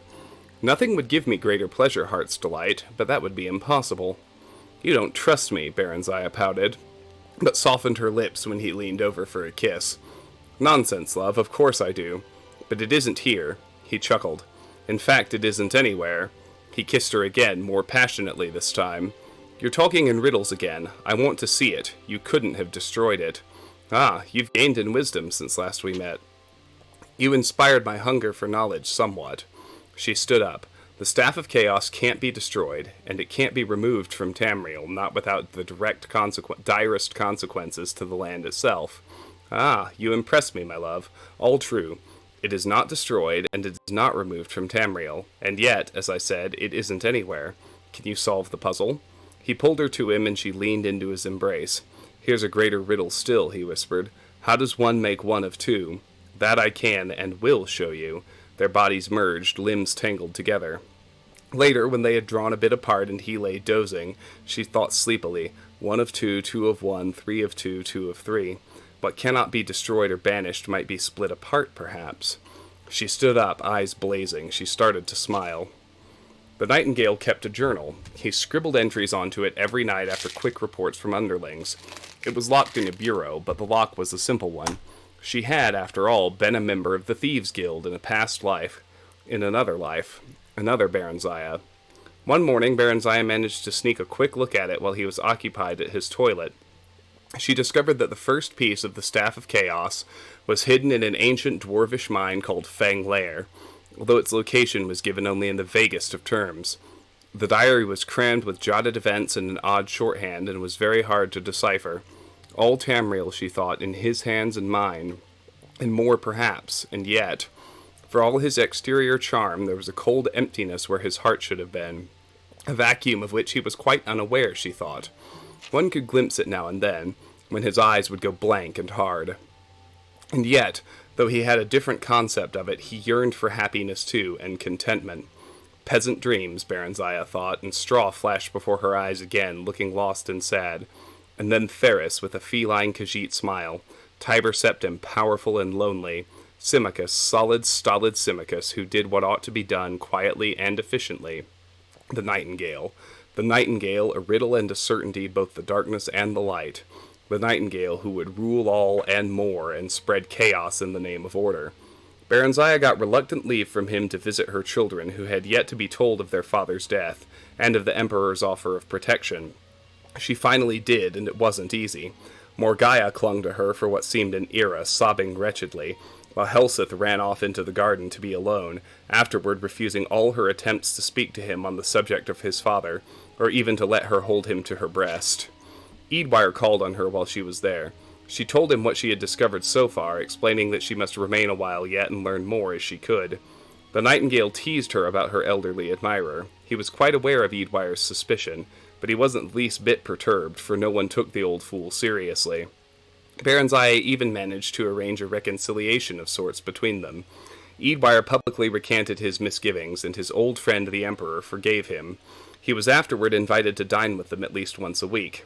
The children liked Eadwire, even Helseth, who disapproved of his mother's liaison with the Emperor and consequently detested him. He had become surly and temperamental as the days passed, and frequently quarreled with both his mother and her lover. Eadwire was not happy with the affair either, and the Nightingale took great delight at times in openly displaying his affection for Baronzaya just to nettle the old man. They could not marry, of course, for Uriel Septim was already married, at least not yet. The Nightingale had exiled the Empress shortly after taking the Emperor's place, but had not dared harm her. She was given sanctuary by the Temple of the One. It had been given out that she was suffering from ill health, and rumors had been circulated by the Nightingale's agents that she had mental problems. The Emperor's children had likewise been dispatched to various prisons all across Tamriel, disguised as schools. "She'll grow worse in time," Nightingale said carelessly, referring to the Empress and eyeing Baranzia's swollen breasts and swelling belly with satisfaction. "As for their children, well, life is full of hazards, isn't it? We'll be married. Your child will be my true heir." He did want the child. Baranzia was sure of that. She was far less sure, however, of his feelings for her. They argued continually now, often violently, usually about Helseth, whom he wanted to send away to school in Somerset Isle, the province farthest from the Imperial City. Baranzia made no effort to avoid these altercations. The Nightingale, after all, had no interest in a smooth, unruffled life, and besides, he thoroughly enjoyed making up afterward. Occasionally, Baranzia would take the children and retreat to their old apartment, declaring she wanted no more to do with him. But he would always come to fetch her back, and she would always let herself be fetched back. It was ineffable, like the rising and setting of Tamriel's twin moons.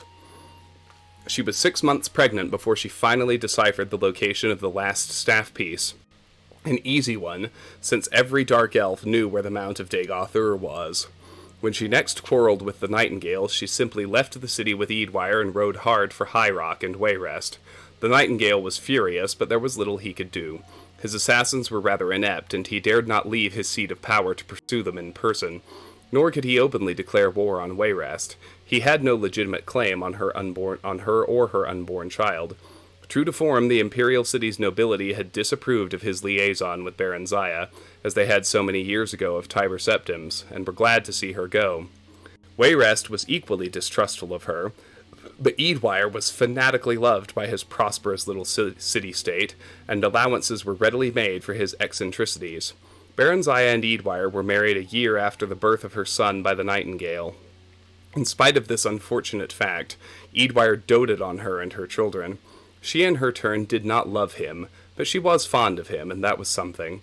It was nice to have someone, and Wayrest was a very good place, a good place for children to grow up, while they waited, and bided their time, and prayed for the champion's success in his mission. Baranzia could only hope that he wouldn't take very long, whoever this unnamed champion was. She was a dark elf, and she had all the time in the world, all the time, but no more love left to give, and no more hatred left to burn. She had nothing left, nothing but pain and memories, and her children. She only wanted to raise her family and provide them a good life and be left to live out what remained of hers. She had no doubt it was going to be a long life yet. And during it she wanted peace and quiet and serenity, of her soul as well as of her heart. Peasant dreams. That was what she wanted. That was what the real Baranzia wanted. That was what the real Baranzia was. Peasant dreams, pleasant dreams.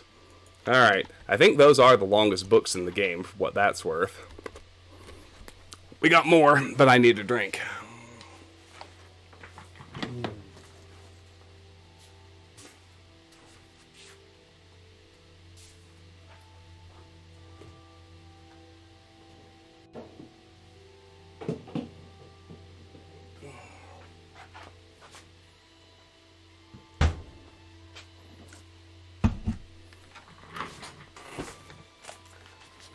These are the rest should blessedly be a lot shorter.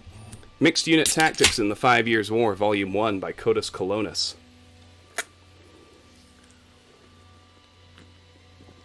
The legions could learn from the unconventional tactics used by the Khajiit in the 5 Years' War against Valenwood. I was stationed at the Sphinxmoth Legion fort on the border near Dune and witnessed many of the northern skirmishes firsthand. The war started with the so-called slaughter of Torval. The Khajiit claimed that the Bosmer invaded the city without provocation and killed over 1,000 citizens before being driven off by reinforcements from a nearby jungle tribe. The Bosmer claimed that the attack was in retaliation for Khajiiti bandits, who were attacking wood caravans headed for Valenwood. In the spring of 3rd Era 396, the war moved closer to Fort Sphinxmoth. I was posted on lookout and saw parts of the conflict. I later spoke with both Khajiit and Bosmer who fought in the battle, and it will serve as an excellent example of how the Khajiit used a mixture of ground and tree units to win the war. The Khajiit began the fight in an unusual way by sending tree-cutting teams of Cathay-Rat and the fearsome Senshi-Rat, or Battle Cats, into the outskirts of Valenwood's forests. When word reached the Bosmer that trees were being felled, allegedly a crime in the strange Bosmeri religion, a unit of archers were dispatched from larger conflicts in the south. The Bosmer were thus goaded into splitting their forces into smaller groups. The Bosmer archers took up positions in the remaining trees, whose branches were now 20 or more feet apart, allowing some light into the forest floor. The Bosmer bent the remaining trees with their magics into small fortifications from which to fire their bows. When the tree cutters arrived the next morning, a half-dozen Khajiit fell to the Bosmer arrows in their first volley.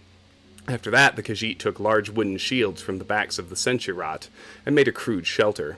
The Khajiit, even the enormous Senshi-Rat, were able to hide between this shelter and one of the larger trees.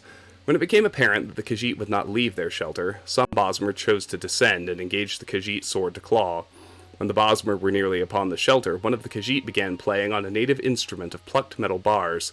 This was the signal of some kind, and a small group of the man-like Ohms and Ohmsrat emerged from covered holes on the forest floor. Although outnumbered, they were attacking from behind by surprise and won the ground quickly. The Bosmer archers in the trees would have still won the battle were they not having troubles of their own.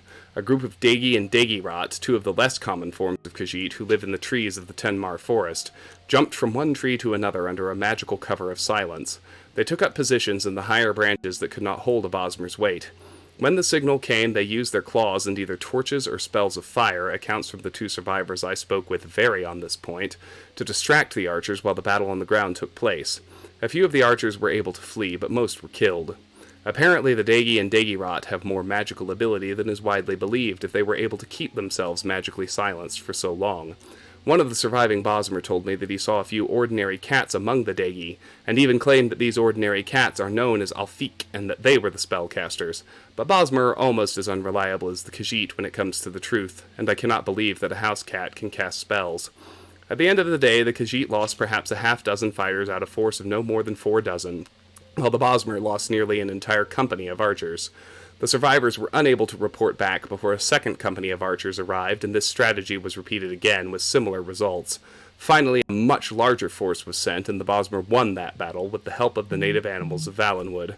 That third skirmish and the Khajiiti response I will discuss in the second volume of this series.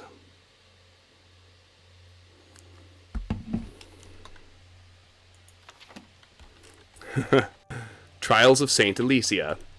From the Trials of Saint Alicia. We're getting there. Akatosh made a covenant with Alicia in those days so long ago. Now this is relevant to this game. He gathered the tangled skeins of Oblivion and knit them fast with the bloody sinews of his heart, and gave them to Alicia, saying, "This shall be my token to you, that so long as your blood and oath hold true, yet so shall my blood and oath be true to you. This token shall be the Amulet of Kings, and the covenant shall be made between us, for I am the King of Spirits, and you are the Queen of Mortals. As you shall stand witness for all mortal flesh, so shall I stand witness for all immortal spirits." And Akatosh drew from his breast a burning handful of his heart's blood, and he gave it into Alicia's hand, saying, "This shall also be a token to you of our joined blood and pledged faith. So long as you and your descendants shall wear the Amulet of Kings, then shall this dragonfire burn, an eternal flame, as a sign to all men and gods of our faithfulness. So long as the dragonfire shall burn, to you and to all generations, I swear that my heart's blood shall hold fast the gates of Oblivion. So long as the blood of the dragon runs strong in her rulers, the glory of the empire shall extend in unbroken years. But should the dragonfires fail, and should no heir of our joined blood wear the Amulet of Kings, then shall the empire descend into darkness, and the demon lords of misrule shall govern the land." From the Liturgy of the Rekindling of the Dragonfires. Tamrielic lore. Oh, this is a good one. The following are notes I have gathered over the past centuries of items of unimaginable significance. All have been seen, owned, and lost again and again throughout Tamriel. Some may be myth, others may be hoax, but regardless, many have lost their lives attempting to find or protect these very coveted items. Lord's Mail. Sometimes called the Armor of Morehouse or the Gift of Kinnereth, this is an ancient cuirass of unsurpassable quality. It grants the wearer power to absorb health, resist the effects of spells, and cure oneself of poison when used. It is said that whenever Kinnereth deigns the wearer unworthy, the Lord's mail will be taken away and hidden for the next chosen one. Ebony Mail. The Ebony Mail is a breastplate created before recorded history by the dark elven goddess Boethia. It is she who determines who should possess the Ebony Mail, and for how long a time. If judged worthy, its power grants the wearer added resistance of fire, magicka, and grants a magical shield. It is Boethia alone who determines when a person is ineligible to bear the Ebony Mail any longer, and the goddess can be very capricious. Spellbreaker. Spellbreaker, superficially a Dwemer tower shield, is one of the most ancient relics of Tamriel. Aside from its historical importance in the Battle of Rourke and Shalador, the Spellbreaker protects its wielder almost completely from any spellcaster, either by reflecting magics or silencing any mage about to cast a spell. It is said that Spellbreaker still searches for its original owner and will not remain the property of anyone else for long. For most, possessing Spellbreaker for any length of time is power enough. Chrysamere. The Paladin's Blade is an ancient claymore with offensive capabilities surpassed only by its own defenses. It lends the wielder health, protects him or her from fire, and reflects any spells cast against the wielder back to the caster. Seldom has Chrysamere been wielded by any bladesman for any length of time, for it chooses not to favor one champion. Staff of Magnus. The Staff of Magnus, one of the elder artifacts of Tamriel, was a metaphysical battery of sorts for its creator, Magnus. When used, it absorbs an enemy's health and mystical energy. In time, the staff will abandon the mage who wields it before he becomes too powerful and upsets the mystical balance it is sworn to protect. It's actually a Morrowind artifact list. That's where it started, and it's just the artifacts tend to repeat through the games. Warlock's Ring. The Warlock's Ring of the Archmage Cyrabane is one of the most powerful relics of myth and fable. In Tamriel's ancient history, Cyrabane saved all of the continent by judicious use of his ring, and ever since it has helped adventurers with less lofty goals. It is best known for its ability to reflect spells cast at its wearer and to improve his or her speed and to restore health. No adventurer can wear the Warlock's Ring for long, for it is said that the ring is Cyrabane's alone to command. Ring of Finaster. The Ring of Finaster was made hundreds of years ago by a man who needed good defenses to survive his adventurous life. Thanks to the ring, Finaster lived for hundreds of years, and since then it has passed from person to person. The ring improves its wearer's overall resistance to poison, magicka, and shock. Still, Finaster was cunning and cursed the ring so that it eventually disappears from its holder's possessions and returns to another resting place, discontent to stay anywhere but with Finaster himself. Ring of Khajiit. The Ring of the Khajiit is an ancient relic, hundreds of years older than Rajin, the thief that made the ring famous. It was Rajin who used the ring's powers to make himself invisible and as quick as the breath of the wind. Using the ring, he became the most successful burglar in Elswere's history. Rajin's eventual fate is a mystery, but according to legend, the ring rebelled against such constant use and disappeared, leaving Rajin helpless before his enemies. Mace of Molag Bal. Also known as the Vampire's Mace, the Mace of Molag Bal drains its victims of magicka and gives it to the bearer. It also has the ability to transfer an enemy's strength to its wielder. Molag Bal has been quite free with his artifact. There are many legends about the mace. It seems to be a favorite for vanquishing wizards. Mask of Clavicus Vile. Ever the vain one, Clavicus Vile made a mask suited to his own personality. The bearer of the mask is more likely to get a positive response from the people of Tamriel. The higher his personality, the larger the bonus. The best-known story of the mask tells the tale of Avelia, a noblewoman of some renown. As a young girl, she was grossly disfigured by a spiteful servant. Avelia made a dark deal with Clavicus Vile and received the mask in return. Though the mask did not change her looks, suddenly she had the respect and admiration of everyone. A year and a day after her marriage to a well-connected baron, Clavicus Vile reclaimed the mask. Although pregnant with his child, Avelia was banished from the baron's household. 21 years and 1 day later, Avelia's daughter claimed her vengeance by slaying the baron. Mehrunes Razor. The Dark Brotherhood has coveted this ebony dagger for generations. This mythical artifact is capable of slaying any creature instantly. History does not record any bearers of Mehrunes Razor. However, the Dark Brotherhood was once decimated by a vicious internal power struggle. It is suspected that the Razor was involved. Cuirass of the Savior's Hide. Another of Hircine's artifacts was the Cuirass of the Savior's Hide. The Cuirass has the special ability to resist magicka. Legend has it that Hircine rewarded his peeled hide to the first and only mortal to have ever escaped his hunting grounds. This unknown mortal had the hide tailored into this magical cuirass for his future adventures. The Savior's hide has a tendency to travel from hero to hero as though it has a mind of its own. Spear of Bitter Mercy. One of the more mysterious artifacts is the Spear of Bitter Mercy. Little to nothing is known about the spear. There are no recorded histories, but many believe it to be of Daedric origin. The only known legend about it is its use by a mighty hero during the fall of the battle spire. The hero was aided by the spear in the defeat of Mehrunes Dagon and the recapturing of the battle spire. Since that time, the Spear of Bitter Mercy has made few appearances within Tamriel. Daedric Scourge. The Daedric Scourge is a mighty mace forged from sacred ebony in the fires of Fickledire. The legendary weapon of Makan, it was once a fierce weapon used to send spirits of black back into Oblivion. The weapon has the ability to summon creatures from Oblivion. Once a tool used against the Daedric lords in the battle spire, it now roams the land with adventurers. Bow of Shadows. Legend has it that the Bow of Shadows was forged by the Daedra Nocturnal. The legendary ranger Rareless Guile was granted the bow for a secret mission that failed and the bow was lost. Rareless did not go down without a hearty fight and is said to have, with the aid of the bow, taken scores of his foes with him. The bow grants the user the ability of invisibility and increased speed. Many sightings of the Bow of Shadows have been reported, and it is even said that the sinister Dark Elf assassin of the Second Era, Dram, once wielded this bow. Fists of Randagulf. Randagulf of Clan Begalin goes down in Tamrielic history as one of the mightiest warriors from Skyrim.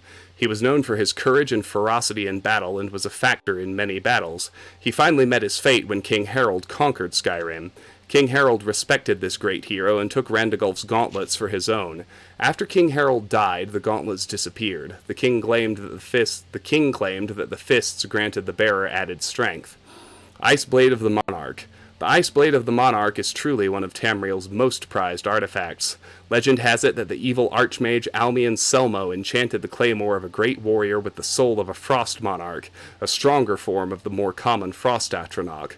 The warrior, Thurgnar Assi, was to play a part in the assassination of a great king in a far-off land and become the new leader. The assassination failed and the Archmage was imprisoned. The Ice Blade freezes all who feel its blade. The blade circulates from owner to owner, never settling in one place for long. Ring of Surroundings. Little is known of this prize, but it is said that it lends the wearer the ability to blend in with their surroundings. Boots of the Apostle. The boots of the Apostle are a true mystery. The wearer of the boots is rumored to be able to levitate, though nobody has ever seen them used. The Mentor's Ring. This ring is a prized possession for any apprentice to magic. It lends the wearer the ability to increase their intelligence and wisdom, thus making their use of magic more efficient. The High Wizard Carni Azron is said to be the creator of the ring. It was a construct for his young apprentices while studying under his guidance. After Azron's death, the ring and several other possessions vanished and have been circulated throughout Tamriel. Ring of the Wind. No facts are known about this ring, but the title and the few rumors lend one to think it grants the wearer added speed. Vampiric Ring. One of the more deadly and rare artifacts in Tamriel is the Vampiric Ring. It is said that the ring has the power to steal its victim's health and grant it to the wearer. The exact nature and origin of the ring is wholly unknown, but many elders speak of its evil creation in Morrowind long, long ago by a cult of vampire followers. The Vampiric Ring is an extremely rare artifact and is only seen every few hundred cycles of the moons. Elidon's Ward. Elidon was a holy knight of legend in Breton history. He was a sought-after man for his courage and determination to set all wrongs right. In one story, it is said that he rescued a baron's daughter from sure death at the hands of an evil warlord. For his reward, the baron spent all of his riches to have an enchanted shield built for Eidolon. The shield granted Elidon the opportunity to heal his wounds. Staff of Hasadoki. Hasadoki was said to have been a very competitive wizard. He wandered the land in search for a wizard who was greater than he. To the best of all knowledge, he never found a wizard who could meet up to his challenge. It is said that he felt so lonely and isolated because so many feared his power, that he bonded his life force into his very own staff, where his soul remains to this very day. Magic users all over Tamriel have been searching for this magical staff. Granting its wielder a protection of magicka, it is a sure prize for any magic user. Bloodworm Helm. The King of Worms was said to have left behind one of his prized possessions, the Bloodworm Helm. The helm is a construct of magically formed bone. The helm allows the user to summon skeletons and control the undead. It would be a prized artifact to a necromancer. Dragonbone Mail. This cuirass is one of the greatest artifacts any collector or hero could own. It is constructed of real dragon bone and was enchanted by the first Imperial battle mage, Zurin Arctus, in the early years of the Third Era. It is a truly exquisite piece of work, and many have sought to possess it. The properties of the cuirass allow the wearer to resist fire and to damage an enemy with a blast of fire. Little is known about the involvement of Zurin Arctus with the enchantment of the cuirass, but an old tale speaks of a debt that he owed to a traveling warrior. Like the warrior, the Dragonbone male never stays put for long. Yeah, get out of here, big follows. Way to be, Wisebot. Skull Crusher. The Skull Crusher is an amazingly large and powerful weapon. The Warhammer was created in a fire magically fueled by the wizard Dorak Gusel and was forged by the great weaponsmith Hilbengard Rolamus. The steel is magically hardened and the weight of the weapon is amazingly light, which makes for more powerful swings and deadly blows. The Warhammer was to be put on display for a festival, but thieves got it first. The Skull Crusher still travels Tamriel in search of its creators. Goldbrand. This magical sword is almost a complete mystery. Thieves tell tales about its golden make and how it was actually forged by ancient dragons of the north. Their tales claim that it was given to a great knight who was sworn to protect the dragons. The sword lends its wielder the ability to do fire damage on an enemy. Goldbrand has not been cited in recent history and is said to be awaiting a worthy hero. Wisebot has put you out of commission. I mean, one of your jobs. You don't have to ban big follows bots anymore, but if I ever start drawing actual trolls again, I'll still need you guys. I need you anyway, just because, I may not need moderation, but I need you guys. You make this fun. Fang of Haenechtnamet. Black Marsh was once known to be inhabited with what the Argonians called the Wamasus. Northern men considered them to be intelligent dragons with lightning for blood. One such mighty beast, Haenechtnamet, was slain by the northern men, though it took 7 days and nights and a score of men. One of the surviving men took a fang home as a trophy. The fang was carved down into a blade and fashioned into a small dagger. The dagger mysteriously houses some of the beast's magical properties, and grants the user the ability to do shock damage to an opponent. This unique dagger is seen occasionally by traveling heroes.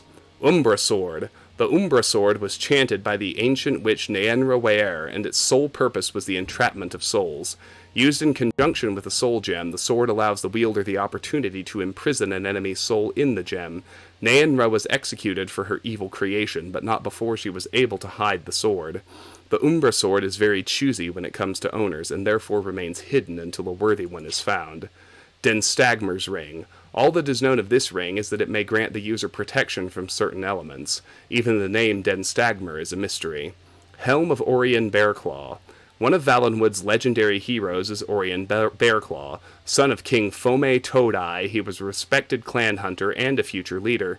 Wood Elven legend claims Orien single-handedly defeated Glenhuifonva, the witch serpent of the Elven Wood, forever bringing peace to his clan. Orien would go on to accomplish numerous other deeds, eventually losing his life to the Knahatan Flu. His helm stood as a monument of his stature for future generations to remember. The helm was lost eventually as the clan split, and is now a treasured artifact for adventurers. The helm of Orien Bearclaw is rumored to improve the wearer's agility and endurance. Daedric Crescent Blade. Yes, the hardest thing to find in Morrowind, truly. Probably the most rare and even outlawed item of all the great prizes is the Daedric Crescent Blade. The blade was used by Mehrunes Dagon's Daedric forces in the capture of the Imperial Battlespire. These extremely unique blades were gathered up and destroyed after the Battlespire was recaptured by the Empire. All but one, it seems. Though the Empire believes them all to be destroyed, it is rumored that one still remains in existence, somewhere in Tamriel, though none have ever seen it. The blade lends its wielder the ability to do great damage on an enemy, and allows him to paralyze and put heavy wear on his enemy's armor. Quite the prize for any mighty warrior, if it does indeed exist. No engraved ring of healing. Hey Sauna, good to see you. The Wolf Queen V8. Oh, I love this. It's not a skill book in this one. It was I guess it's not a skill book in Skyrim either. I wonder if it's one in, right, because it is a skill book in Morrowind. It's an enchant skill book, actually, but they removed the enchant skill from Oblivion. The Wolf Queen Book 8 by Wogan Jarth.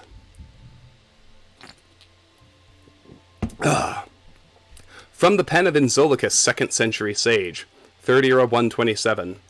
Following the Battle of Ichidag, the Emperor Uriel Septim III was captured, and before he was able to be brought to his uncle's castle in the Hammerfell kingdom of Ghislaine, he met his death at the hands of an angry mob. This uncle, Sepphoris, was thereafter proclaimed emperor and rode to the Imperial City. The troops formerly loyal to Emperor Uriel and his mother, the Wolf Queen Potema, pledged themselves to the new emperor. In return for their support, the nobility of Skyrim, High Rock, Hammerfell, the Somerset Isle, Valenwood, Blackmarsh, and Morrowind demanded and received a new level of autonomy and independence from the Empire. The War of the Red Diamond was at an end.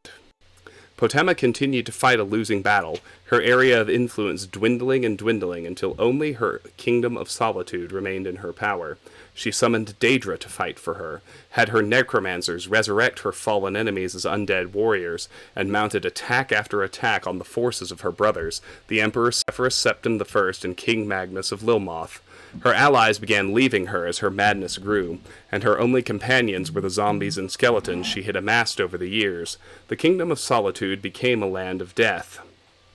Stories of the ancient Wolf Queen being waited on by rotting skeletal chambermaids and holding war plans with vampiric generals terrified her subjects. 3rd Era 137. Magnus opened up the small window in his room. For the first time in weeks, he heard the sounds of a city. Carts squeaking, horses clopping over the cobblestones, and somewhere a child laughing. He smiled as he returned to his bedside to wash his face and finish dressing. There was a distinctive knock on the door. "Come in, Pell," he said. Pelagius bounded into the room. It was obvious that he had been up for hours. Magnus marveled at his energy, and wondered how much longer battles would last if they were run by 12-year-old boys. "Did you see outside yet?" Pelagius asked. "All the townspeople have come back. There are shops and a mages guild, and down by the harbor I saw 100 shops come in from all over the place. They don't have to be afraid anymore. We've taken care of all the zombies and ghosts that used to be their neighbors, and they know it's safe to come back." "Is Uncle Sepphoris going to turn into a zombie when he dies?" asked Pelagius. "I wouldn't put that past him," laughed Magnus. "Why do you ask?" "I heard some people saying that he was old and sick," said Pelagius. "He's not that old," said Magnus. "He's 60 years old. That's just 2 years older than I." "And how old is Aunt Potema?" asked Pelagius. 70, said Magnus, "and yes, that is old. Any more questions will have to wait. I have to go meet with the commander now, but we can talk at supper. You can make yourself busy and not get into any trouble?" "Yes, sir," said Pelagius. He understood that his father had to continue to hold siege on Aunt Potema's castle. After they took it over and locked her up, they would move out of the inn and into the castle. Pelagius was not looking forward to that. The whole town had a funny, sweet, dead smell, but he could not even get as close as the castle moat without gagging from the stench. They could dump 1,000,000 flowers on the place, and it wouldn't make any difference at all. He walked through the city for hours, buying some food and then some ribbons for his sister and mother back in Lilmoth. He thought about who else he needed to buy gifts for, and was stumped. All his cousins, the children of Uncle Sepphoris, Uncle Antiochus, and Aunt Potema, had died during the war, some of them in battle and some of them during the famines because so many crops had been burned. Aunt Bianchi had died last year. There was only he, his mother, his sister, his father, and his uncle the Emperor left, and Aunt Potema, but she didn't really count. When he came upon the Mages Guild earlier that morning, he had decided not to go in. Those places always spooked him with their strange smoke and crystals and old books. This time it occurred to Pelagius that he might buy a gift for Uncle Sepphoris, a souvenir of Solitude's Mages Guild. An old woman was having trouble with the front door, so Pelagius opened it for her. "Thank you," she said. She was easily the oldest thing he had ever seen. Her face looked like an old rotted apple, framed with a wild whirl of bright white hair. He instinctively moved away from her gnarled talon when she started to pat him on the head, but there was a gem around her neck that immediately fascinated him. It was a single bright yellow jewel, but it almost looked like there was something trapped within. When the light hit it from the candles, it brought out the form of a four-legged beast, pacing. "It's a soul gem," she said, "infused with the spirit of a great demon werewolf. It was enchanted long, long ago with the power to charm people, but I've been thinking about giving it another spell, perhaps something from the school of alteration like lock or shield." She paused and looked at the boy carefully with yellowed, rheumy eyes. "You look familiar to me, boy. What's your name?" "Pelagius," he said. He normally would have said Prince Pelagius, but he was told not to draw attention to himself while in town. "Excuse me. I used to know someone named Pelagius," the old woman said, and slowly smiled. "Are you here alone, Pelagius?" My father is with the army storming the castle, but he'll be back when the walls have been breached. Which I dare say won't take too much longer, sighed the old woman. Nothing, no matter how well built, tends to last. Are you buying something in the Mages Guild? I wanted to buy a gift for my uncle, said Pelagius, but I don't know if I have enough gold. The old woman left the boy to look over the wares while she went to the guild enchanter. He was a young Nord, ambitious and new to the Kingdom of Solitude. It took little persuasion and a lot of gold to convince him to remove the charm spell from the soul gem and imbue it with a powerful curse, a slow poison that would drain wisdom from its wearer year by year until he or she lost all reason. She also purchased a cheap ring of fire resistance. For your kindness to an old woman, I bought you these, she said, giving the boy the necklace and the ring. You can give the ring to your uncle and tell him it has been enchanted with a levitation spell, so if ever he needs to leap from high places, it will protect him. The soul gem is for you. Thank you, said the boy, but this is too kind of you. Kindness has nothing to do with it, she answered, quite honestly. You see, I was in the Hall of Records at the Imperial Palace once or twice, and I read about you in the foretellings of the Elder Scrolls. You will be Emperor one day, my boy, the Emperor Pelagius Septim III, and with this soul gem to guide you, posterity will always remember you and your deeds. With those words, the old woman disappeared down an alley behind the Mages Guild. Pelagius looked after her, but he did not think to search behind a heap of stones. If he had, he would have found a tunnel under the city into the very heart of Castle Solitude, and if he had found his way there, he would have found, past the shambling undead and the mouldering remains of a once great palace, the bedroom of the Queen. In that bedroom he would find the Wolf Queen of Solitude in repose, listening to the sounds of her castle collapsing, and he would see a toothless grin growing on her face as she breathed her last. From the pen of Inzolicus, 2nd century sage, 3rd era 137. Potema Septim died after a month-long siege on her castle. While she lived, she had been the Wolf Queen of Solitude, daughter of the Emperor Pelagius II, wife of King Montiarco, aunt of the Empress Kintyra II, mother of Emperor Uriel III, and sister of the Emperors Antiochus and Sepphoris. At her death, Magnus appointed his son Pelagius as the titular head of Solitude, under guidance from the royal council. 3rd era 140. The Emperor Sepphoris Septim died after falling from his horse. His brother was proclaimed the Emperor Magnus Septim. 3rd era 141. Pelagius, King of Solitude, is recorded as occasionally eccentric in the imperial annals. He marries Kataraya, Duchess of Vardenfell. 3rd era 145. The Emperor Magnus Septim dies. His son, who will be known as Pelagius the Mad, is coronated. Guide to the Imperial City.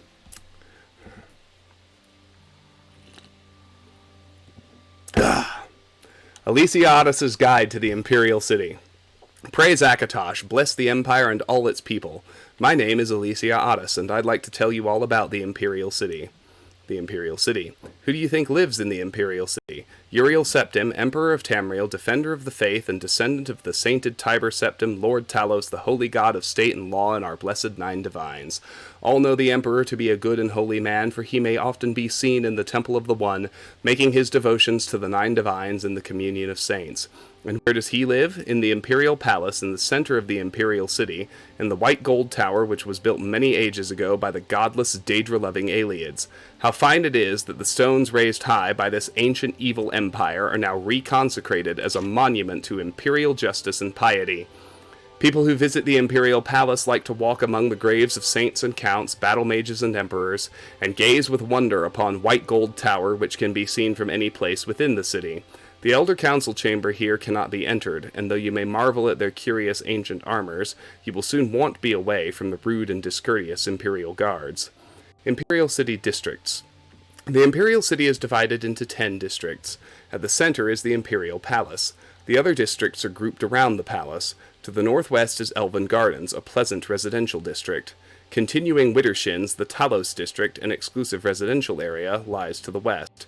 To the southwest is the Temple district, and beyond it, outside the walls, the filthy and bad-smelling Waterfront district.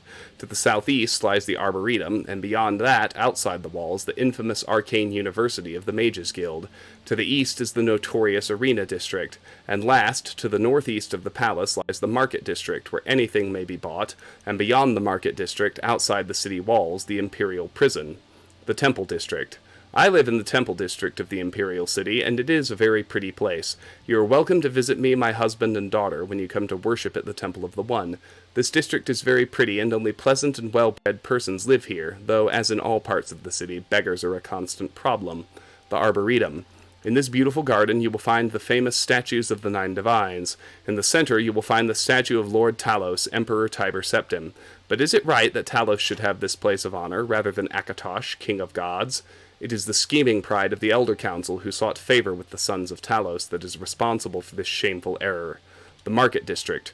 You will find crowds of people waiting outside the doors of the Office of Imperial Commerce to make their complaints about being cheated by some merchant. It is a very dirty place. Piles of crates lie around in untidy heaps, unwholesome toadstools and fungus grow in clumps, and the cobbles are slimy and encrusted with filth.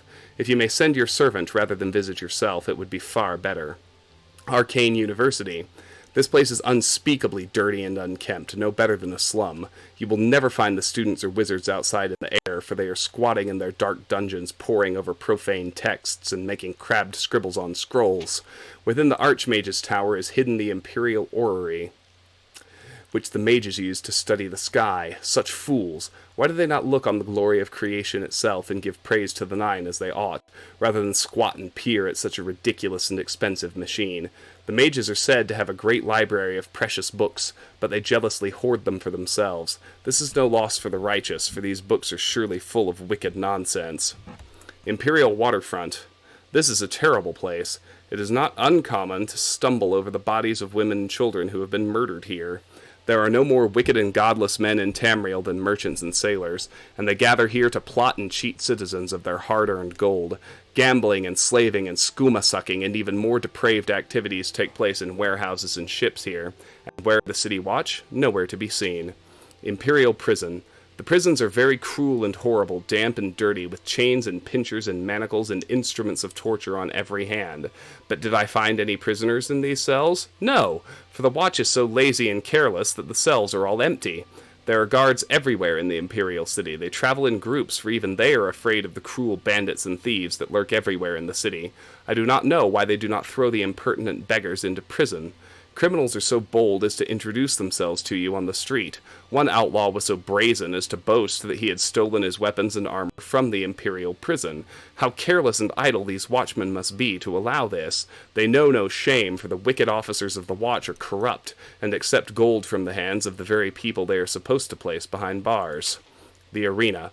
I will not tell you about this place, for you have no need to visit it. Only idle or foolish persons come here to throw their money away on games of chance, or to spill their own blood when they would better devote themselves to exterminating the armies of robbers and beggars that swarm in the streets.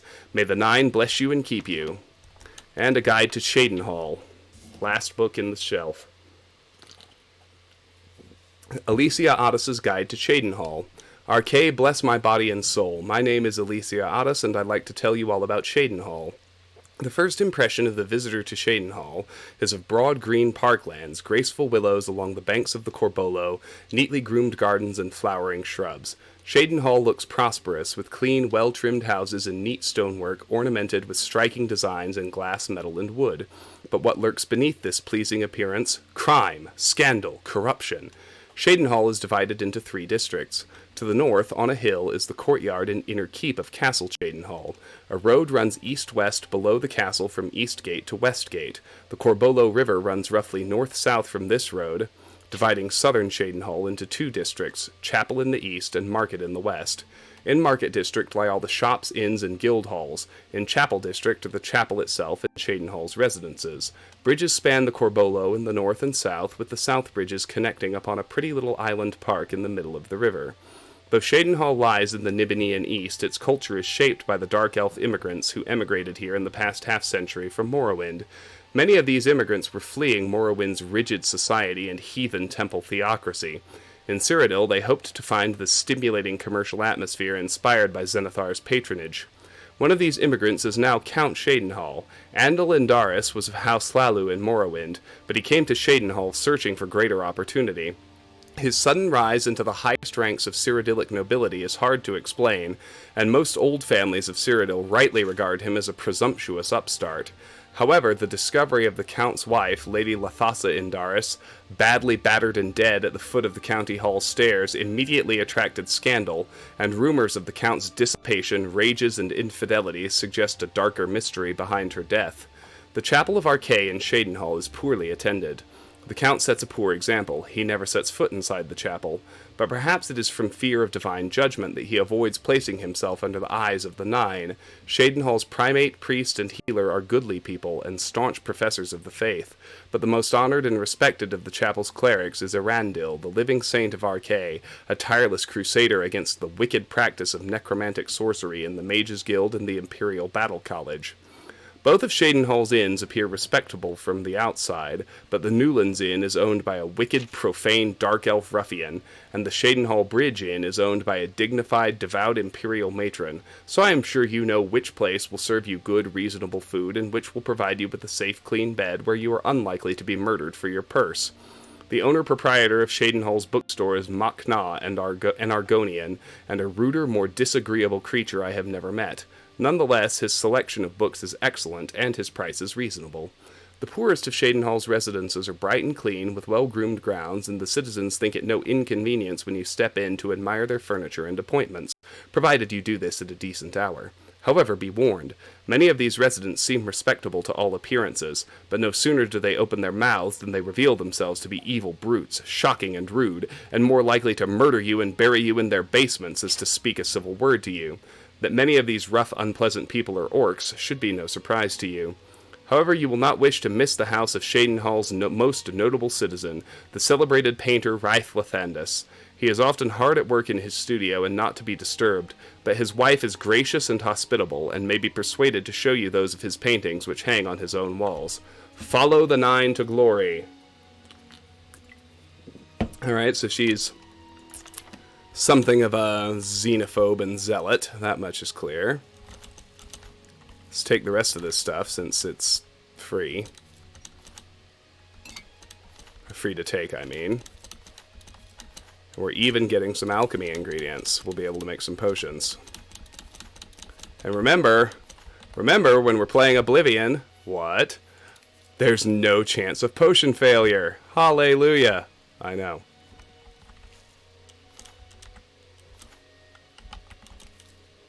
I want that pumpkin, but I can't jump. Get over there. Actually.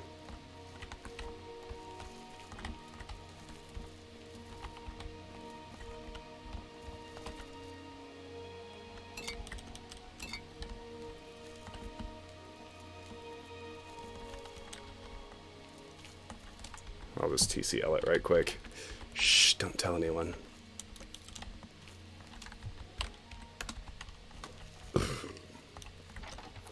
Alright, see. Cheese wedge, grapes. More mutton, silver knife. Alright, here we go. Sell some stuff off and come right back. Time to pop out to the market district.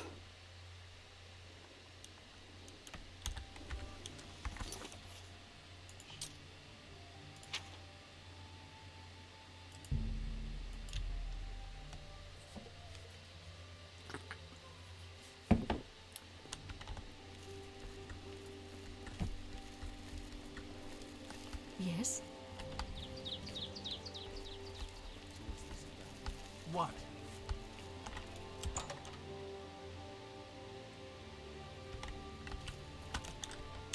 What kind of deal can I... Let's do business.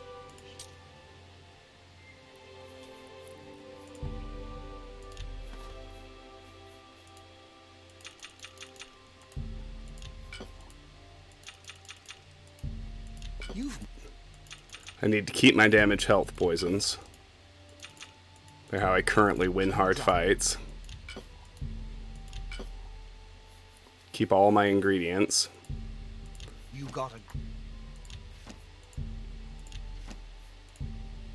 a good...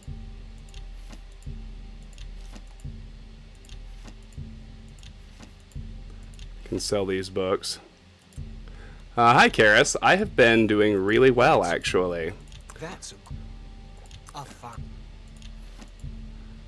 Been getting good exercise. I have a trip to Chicago planned with my girlfriend this weekend. Mercantile increased. Holla! That's a good. To celebrate my 36th birthday, which is next Monday. And, there's finally some real progress on the job front. I've been invited to submit a test article for a freelance copywriting gig, which is pretty exciting. And what's more exciting is I have been invited to interview for an editing gig at the Vault Law Review, which is, it's a publication that writes about law firms. And I've been invited to interview for an editorial gig there, which I'm very excited about. You got it. I'm also trucking on the content creation front, so I'm pretty happy with life right now. Things are good. How are you, Karis? How am I with the air thing? The air is fucking terrible. I can't breathe at all if I go outside. Like, I go earlier and earlier in the morning because it's cleaner then. That's like the only way not to go completely bonkers with it. If I fuck up and go outside at the wrong time of day, like, I still end up just hacking up green shit the rest of the day. The air is terrible. Corn! Rice! Srathad's basement. Very easy lock. There's an iron bow in the chest. I mean, sure, take it. Why not? Let's check upstairs. Cloth. Yeah, take it. Why not? Russet felt outfit and a pickaxe. Why the hell not? It's free, and it's free, and we are like in the market zone. I did want to see what that put my mercantile at. 18. Mercantile's at 18. Srathad's private quarters. Let's do that first while homeboy's not here.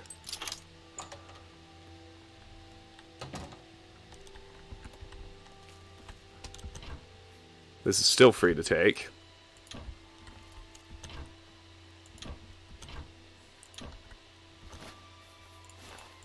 If it's not stealing, I'm going to go ahead and take it.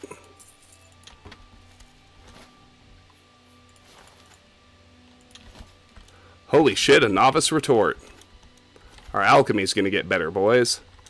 There's an average locked jewelry box that apparently does count as stealing. 152 of 150. I am over encumbered. I must drop something. I hate that very much. What to drop? I mean, definitely.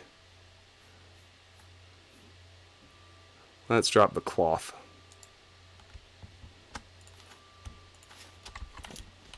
For now. We'll get it back later. In the meantime,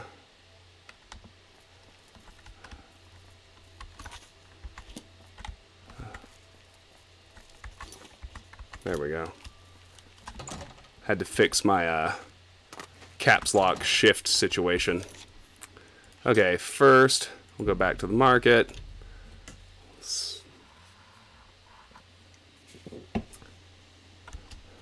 You had a Mel Gibson Lethal Weapon haircut and you were tired of it?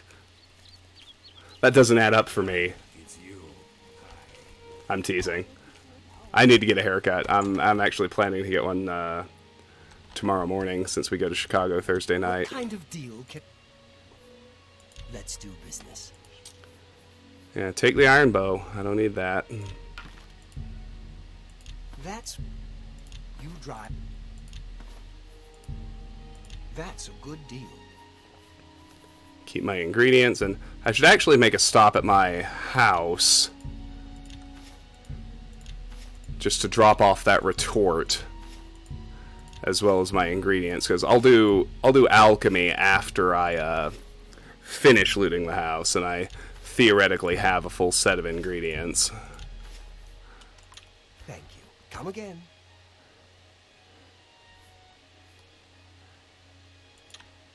Goodbye, please. You went full Breaking Bad today? That's awesome. Good job, Alex. I like it.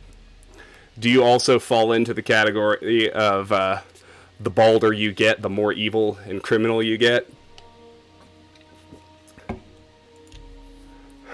Like, I know there's a correlation in Breaking Bad between baldness and level of violence. Oh, I forgot I wanted to go to the waterfront. And when I hit 2,000 gold, I can go to the Office of Imperial Commerce and I can actually buy a house, which is also definitely on my to-do list.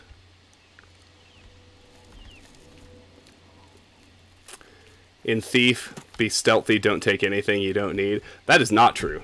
I am always a kleptomaniac. I take everything, I take absolutely everything in Thief. And I also take everything in... Actually, it's in Elder Scrolls, when it counts as stealing, at least until I'm in the Thieves Guild and I have access to fences, that's precisely when I only take... Oh, I already had a Novice Retort. Well, that was dumb of me. For some reason, I thought I didn't have that, and it was something exciting.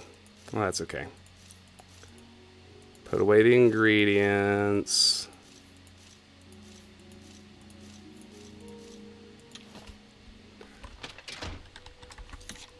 We can sell the retort, and then we can get back to looting. Only shows in Elders.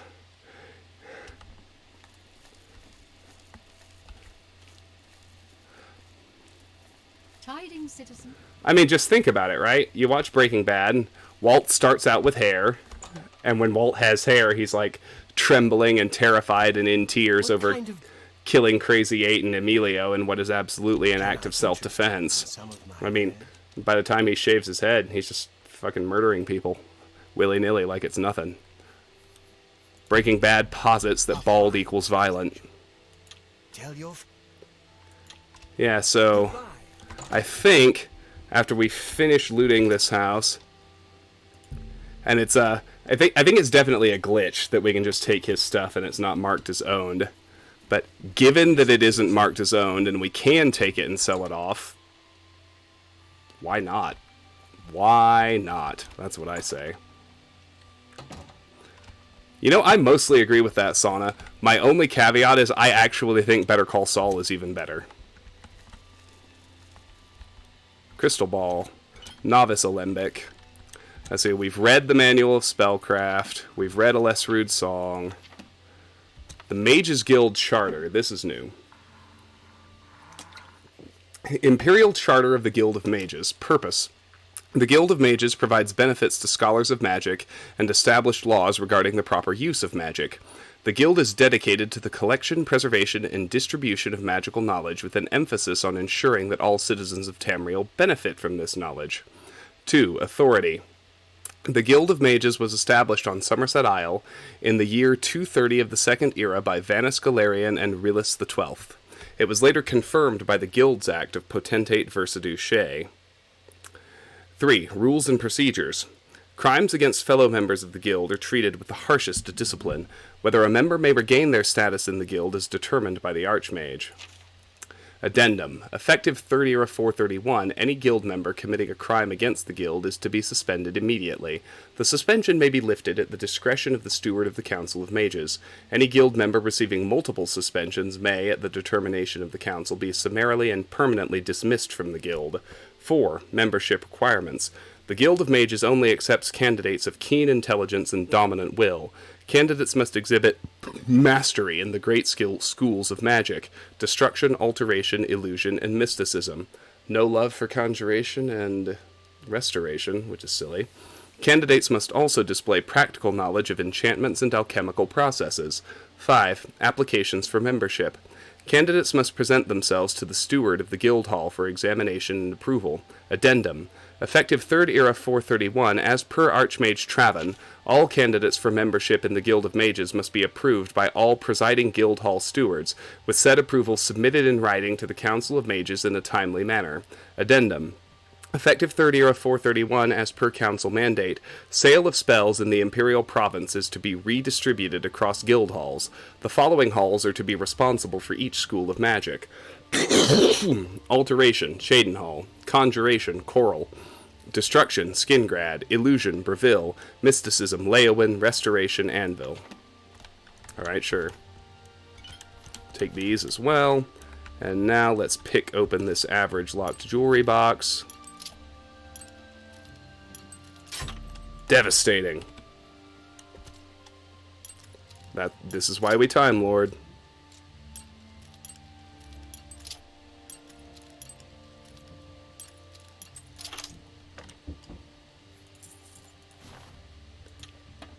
Now I want to make sure that things like that bronze necklace aren't counting as stolen goods.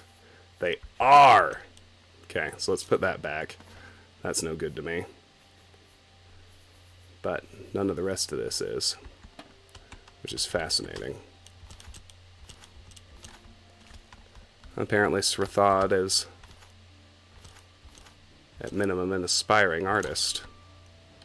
Good for you, buddy. Live your best life. We can't get it.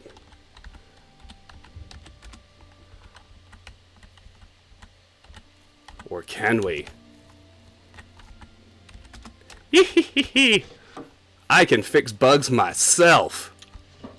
I have achieved Chim. Apparently, we can even sleep in this bed if we want to. This is really good to know. Well, Alex, that sounds deeply unpleasant. I'm sorry to hear it. Alright, Srathod's basement. Security increased to 14. Dilly dilly. Empty sack. A quill, sure, why not? A chest. Junk. Sack with an inkwell. Barrel. Lockpick. Yarn. Tongs. Quill. Silver bowl. Corn! Gold in the paint palette. Doeskin shoes and shears. Every single one of these items is a point toward mercantile. That's actually very valuable, even if you're literally giving it away. Trust me, this thoroughness will pay dividends for us. I know you don't really doubt it, but I like expressing it anyway. In case there are lurkers who are like, why is he picking up all the junk? So I can sell it to merchants. Or even give it to merchants. Because you know what's more valuable than gold? Skill experience.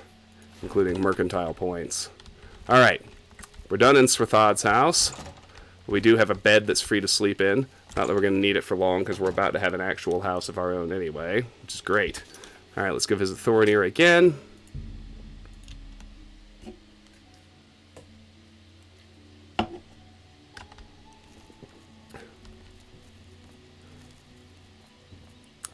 Yeah, no kidding, Alex. Well, I am sorry that you lost it. After all this time. I mean, that doesn't exactly sound good, but... What's up, dog? What kind of deep... Have a look at my wares. I'm sure there's something to... Have that. That's a... Have that. Have that. Have that. Have that. Have that. You've made a good... Have that. That's a good deal. Have these. That... Have these.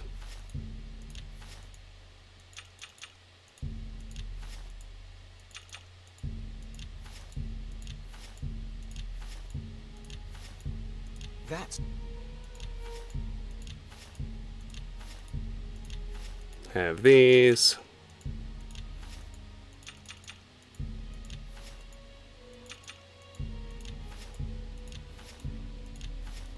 And that. Have one of those. Have these. Have these.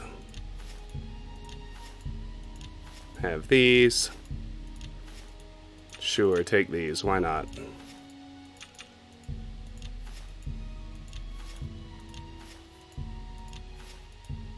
You've made...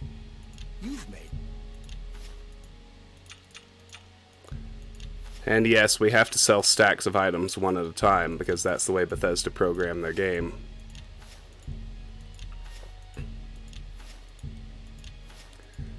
You nerf your skill experience if you sell items in stacks.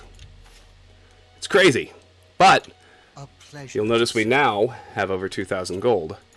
So our next stop is the Office of Imperial Commerce.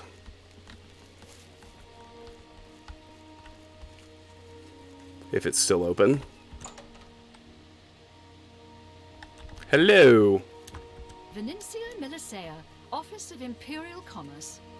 You got complaints? Of course you got complaints. Who doesn't? Buy a house in town. I don't trust you enough to talk about that. Oh, we're gonna have to make her like us better. Go ahead. In each attempt to persuade, you must admire, boast, joke, and coerce. Each of these actions raises or lowers the NPC's disposition. Don't take too long, because the NPC's disposition is steadily falling. As you highlight each possible action, the NPC's face shows his reaction to it. He will love, like, dislike, or hate each action. His disposition goes up if you select a loved or liked action, and goes down if you select a disliked or hated action.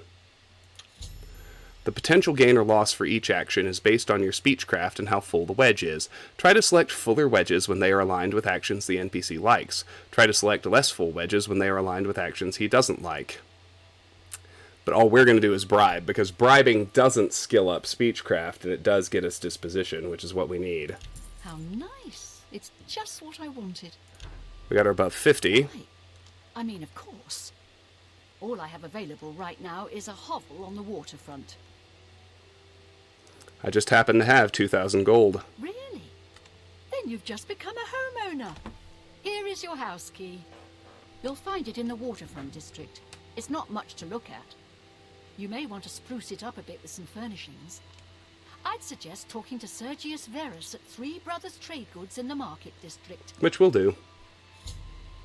Quest added. Buy a house in the Imperial City. 2,000 gold removed. My Imperial City house key added. Why? Current quests. I just bought a house in the Imperial City. It's in the Waterfront district on the far side of the harbor wall. What's my gold count? I mean, it's low. 25. I'm down to 25 gold. But you know what? Great. So let's go to the waterfront. Fortunately, all my stuff is already sitting in the abandoned house there, so it's going to be pretty trivial to move it to my actual house, which has the great advantage of not being shared with a bunch of rando traffic. I like that idea, Alex.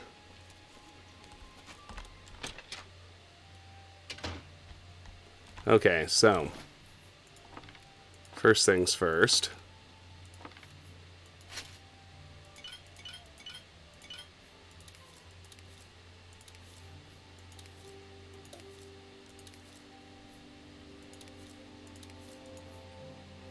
Oops. Picked up too much stuff. That'll do. Okay, let's find where my house is. It's one of these. That's Methridel's house. It's Kvinchel's shack. Jair's shack.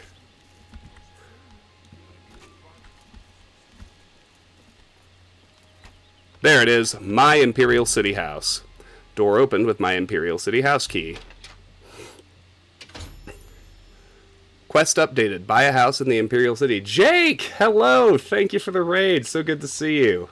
It's been a while, my friend. How was your stream? We're just here playing some Oblivion. We're moving up in the world. We've bought a shack on the Imperial City waterfront with all the garbage we could scrounge together from scavenging in the sewers and in the caves on the Imperial City island, and in one house in the Talos Plaza district. Now that I've arrived at my new house in the Imperial City, I may want to head over to Sergius Verus at Three Brothers Trade Goods to secure some furnishings for it. I mean, of course, but now we have a bed that actually works. And, well, I don't have any containers yet. Balls. That's okay, we can leave stuff on the ground. Our house, you know, the rules for houses are different. You can leave shit on the ground and it works just fine. I'm gonna keep my ingredients, though. Do something like that. Just drop the heavy stuff. For now. Anytime now. Property owner. I'm looking for you. What's going on with you? Have you? I doubt that very much.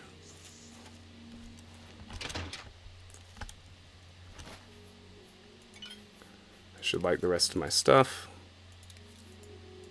which at this point is mostly alchemy ingredients.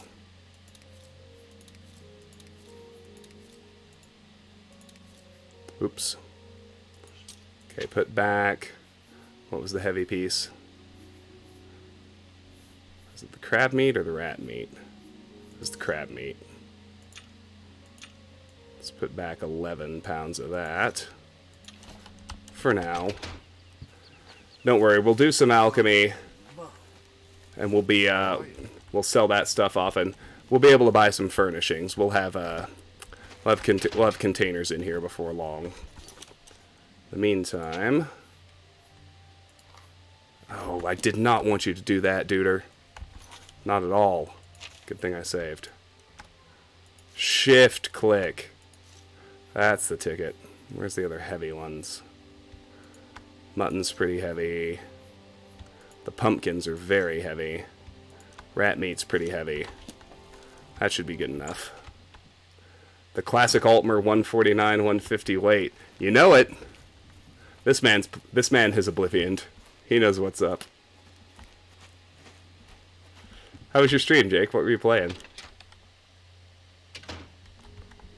What is it? Let's take everything else. And yes, I can get the crab meat too. Most excellent. Bye! I'm not your roommate anymore. I have my own house! Because I know how to make potions. Alright. So, looks like we can reach everything, which is good. We need the calcinator. Take it all. I don't care if we're over encumbered. Take it all. Because now we're going to make potions. Because we are blessedly not having to deal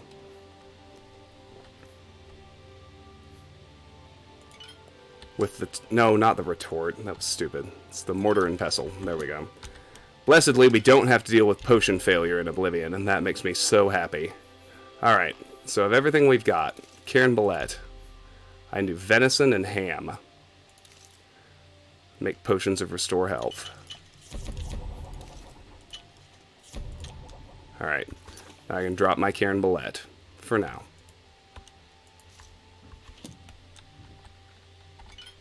Still over encumbered, don't care. Let's do Wisp Stalk. Absolutely nothing. Alright, let's drop that too. That's easy mode. What's next highest? I think it's Imp Gall. It is. And I still don't have anything to do with that either. Okay. How's about... Well, let's drop the Nirnroot. I know I'm not using that, because that's part of the quest. Oh, Nirnroot! Okay, let me see. Now we have, I think, 15 corn. That's where we're going to go. And 11 radishes. Alchemy increased. And 5 rice. And then 3 pumpkins. Alchemy increased again. Outstanding. Okay, what next? Next we've got 12 primrose leaves, which I can't do anything with. But I'm not still over encumbered, but I'm going to drop them anyway. They'll stack. I guess all the I guess Nirnroots won't stack. I'm not sure why they're programmed that way, but I mean, they're clearly programmed not to stack. Rat meat! Mutton! Damage fatigue poisons. Which I really don't care about, but that does it for rat meat. Crab meat? Nope.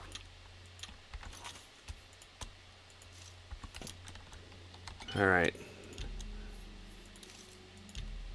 Green stain shelf cap can't do anything. I know the cheese wedge and the pear will make one more potion.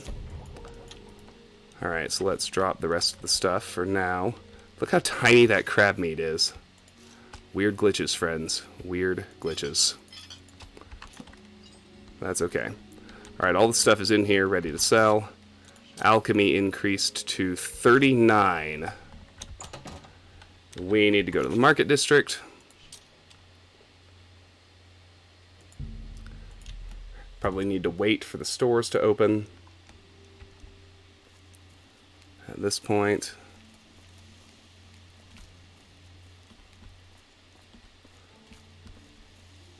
Welcome to my home. Sorry for the mess. I mean, true, but it's not going to take long. Three Brothers Trade Goods. There it is. How do you do that? Alright. Let's give it 11 hours. I'm gonna... Before I do that, though, I need to take a quick restroom and grab a drink break. I will be right back. I thank you for your patience.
Oh yeah, Karis, were you around when I brought back the original Mr. Chair? Because I got tired of sitting in a stool. I wanted an actual seat cushion and backrest.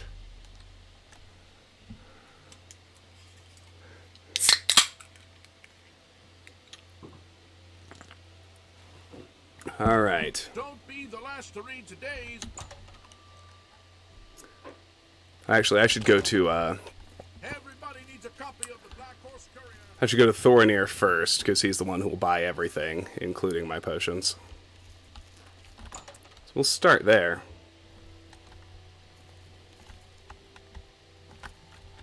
What kind of... I offer the finest goods and lowest All right, prices boyo. in all Cyrodiil. Damage fatigue does me no good. Mercantile increased. Karis, I'm going to test what you asked right now. And the answer to your question is no. You cannot use the number pad to type in a number. You do have to manually use the slider. Although I wonder if... No, none of the keys that might work, or that you might think would work, actually adjust it down, which is a shame. You know, you just have to mouse it. A good... Fucking Xbox 360 controls. But you would think there'd be a button that would correspond to the triggers, which I think did move it to one end or the other. That's a good deal. Let me play around with it a little bit more. Right quick.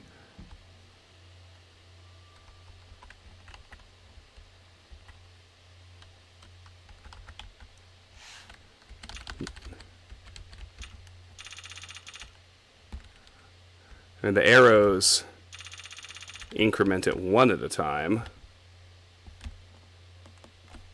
And only when I have it highlighted, which is weird.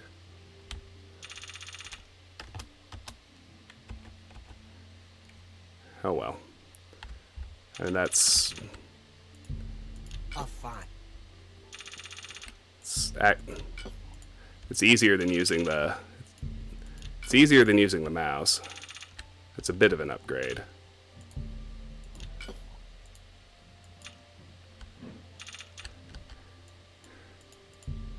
That's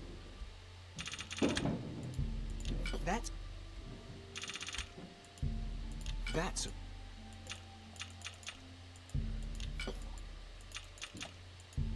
A fine. Sort of, except there's such a delay in the button press working, too. That's...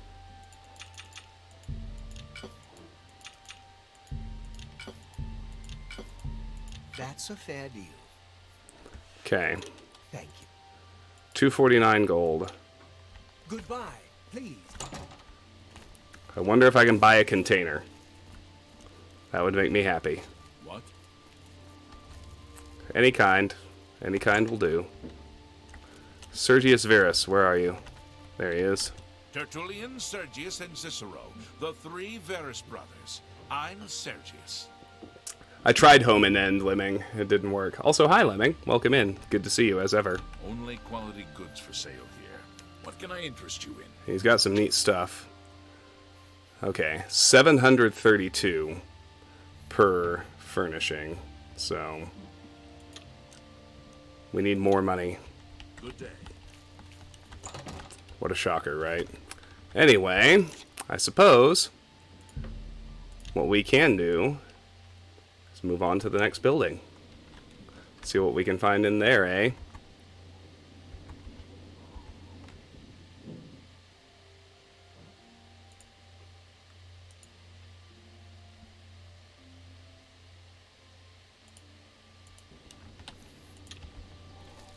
What is it, citizen? Well met. Hey, that's the guy. Srathad greets you. This is the guy whose house we just looted. Let's talk to him. Srathad learns the city by walking, talking, seeing it all. Srathad thinks this is the best way for you, too. I understand the Reldil is good at getting into places other people can't. Farewell. He really doesn't seem to care what happened to his house. Alright, mercantile's at 19. That's nice. We keep going on the outer perimeter, which is definitely my inclination. Estinia Attius's house. Ushija's house. Let's start there. Well, start's a dumb word. It's our second house. Let's check out Ushija's house. How about that? Alright, let me check and see if there's anything in here.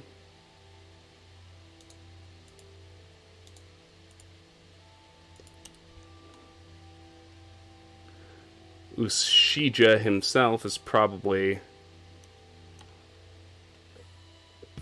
no one we're going to see here, because he tends to work as a guard at a different house, which is fine. So we'll just loot this place to the extent we can, and then we'll move on. So his stuff is properly marked as owned. So we'll just take raw gold and alchemy ingredients from in here.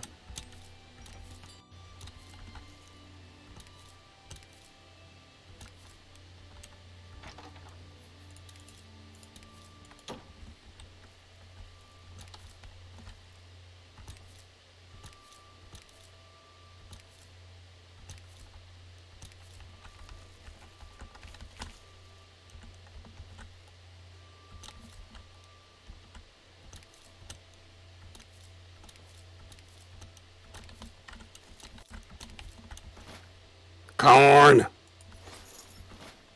Wheat grain.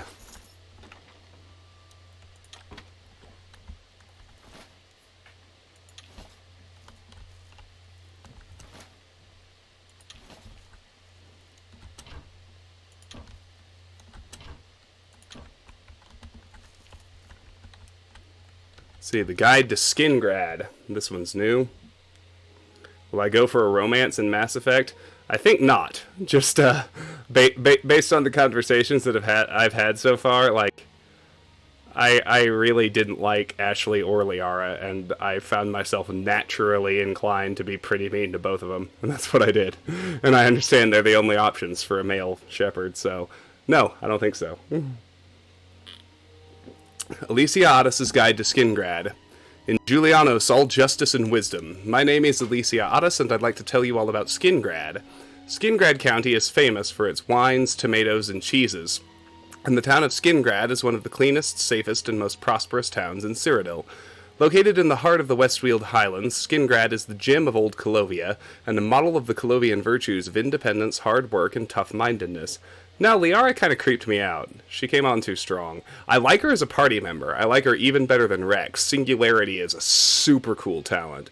So I think my endgame squad is actually going to be Shepard, Caden, and Liara. But romance? No. Get out of here with that stalker shit. Skingrad has 3 districts, the Castle, Hightown, and Chapel. A low road runs east-west under the walls and bridges of the upper town. The guilds and Westweald Inn are in the west of Hightown, while many shops and upper-class residences are arranged along a street in the north. The southern half of the town includes the chapel at its east end with Skingrad's other lodgings, the Two Sisters Inn on a street in the center with other residences, modest and mean, scattered through the rest of the district. And in the last episode I recorded, I did Garrus's side mission, and I was like, fuck bringing Garrus. So I killed Dr. Salian without him. I pissed him off too. But, fuck it. I'm a renegade. I do what I want. Oh, and I did the Bring Down the Sky expansion in one that's slated to roll out later, and of course I killed the hostages and went after the Batarian, because fuck that Batarian. And I got 25 renegade points for it, and I was like, damn! It was fun. Gates and bridges cross the low road to connect Hightown and Chapel in several places. Castle Skingrad is completely separate from the town, standing on a high prominence to the southeast. A road from the town's east gate leads from town to the castle. Jadis Hasseldor, Count Skingrad, has ruled Skingrad for many years and is known by reputation to be a powerful wizard. He is a very private man and declines all requests for an interview, and he shamefully neglects his chapel devotions to the Nine. How are the people to learn public virtue if not from the model of their ruler? Nonetheless, he is widely honored and respected by his people, and Skingrad is a model of a well-run, orderly county. Crime, gambling, and public drunkenness are almost unknown, and its wines and cheeses command high prices all over Tamriel. There are 2 inns in Skingrad. One, the Two Sisters Inn, is owned by 2 orcs. I'm pleased to tell you that this inn is clean and well ordered, and is troubled neither by riot nor public drunkenness. The other inn is run by a pleasant imperial woman. Neither of these proprietors are to be seen in the Chapel of Julianos, so I am at a loss to tell you which one you should choose when seeking food or lodgings. However, I am certain where you should go to purchase your sweet rolls, to Salmo the Baker in Chapel District. They are delicious. As for where to sample the other tasty treats of Skingrad, its cheeses and tomatoes, I must leave that to your discretion. I am sure you are not interested in Skingrad's wines, for drinking leads to disorderliness, and disorderliness leads to sin. The Mages Guild here is no better than it is in other places, but the Fighters Guild makes a specialty of goblin hunting, which is a great service to travelers in the Westweald, and I was shocked to discover that the town smith openly refers to himself as Agnit the Pickled. Can you imagine being proud of such shameful behavior? Keep the 9 in your heart. You like Liara, huh? Well, I mean, to each their own. I find Tali weirdly charming, and I know she's not an option, and she might become one later. And I know there are other options later on. I did not like Ashley or Liara. Like, if anything, I know that you also have the opportunity to pursue like a same gender relationship with Caden later on, and I might do that. Like, I'm not gonna lie. There's something I really like about Caden. It's hard to put my finger on it, but he's just like, he's super cool and level-headed and chill. I'm like, yeah, I like that guy. All right, the Eastern Provinces.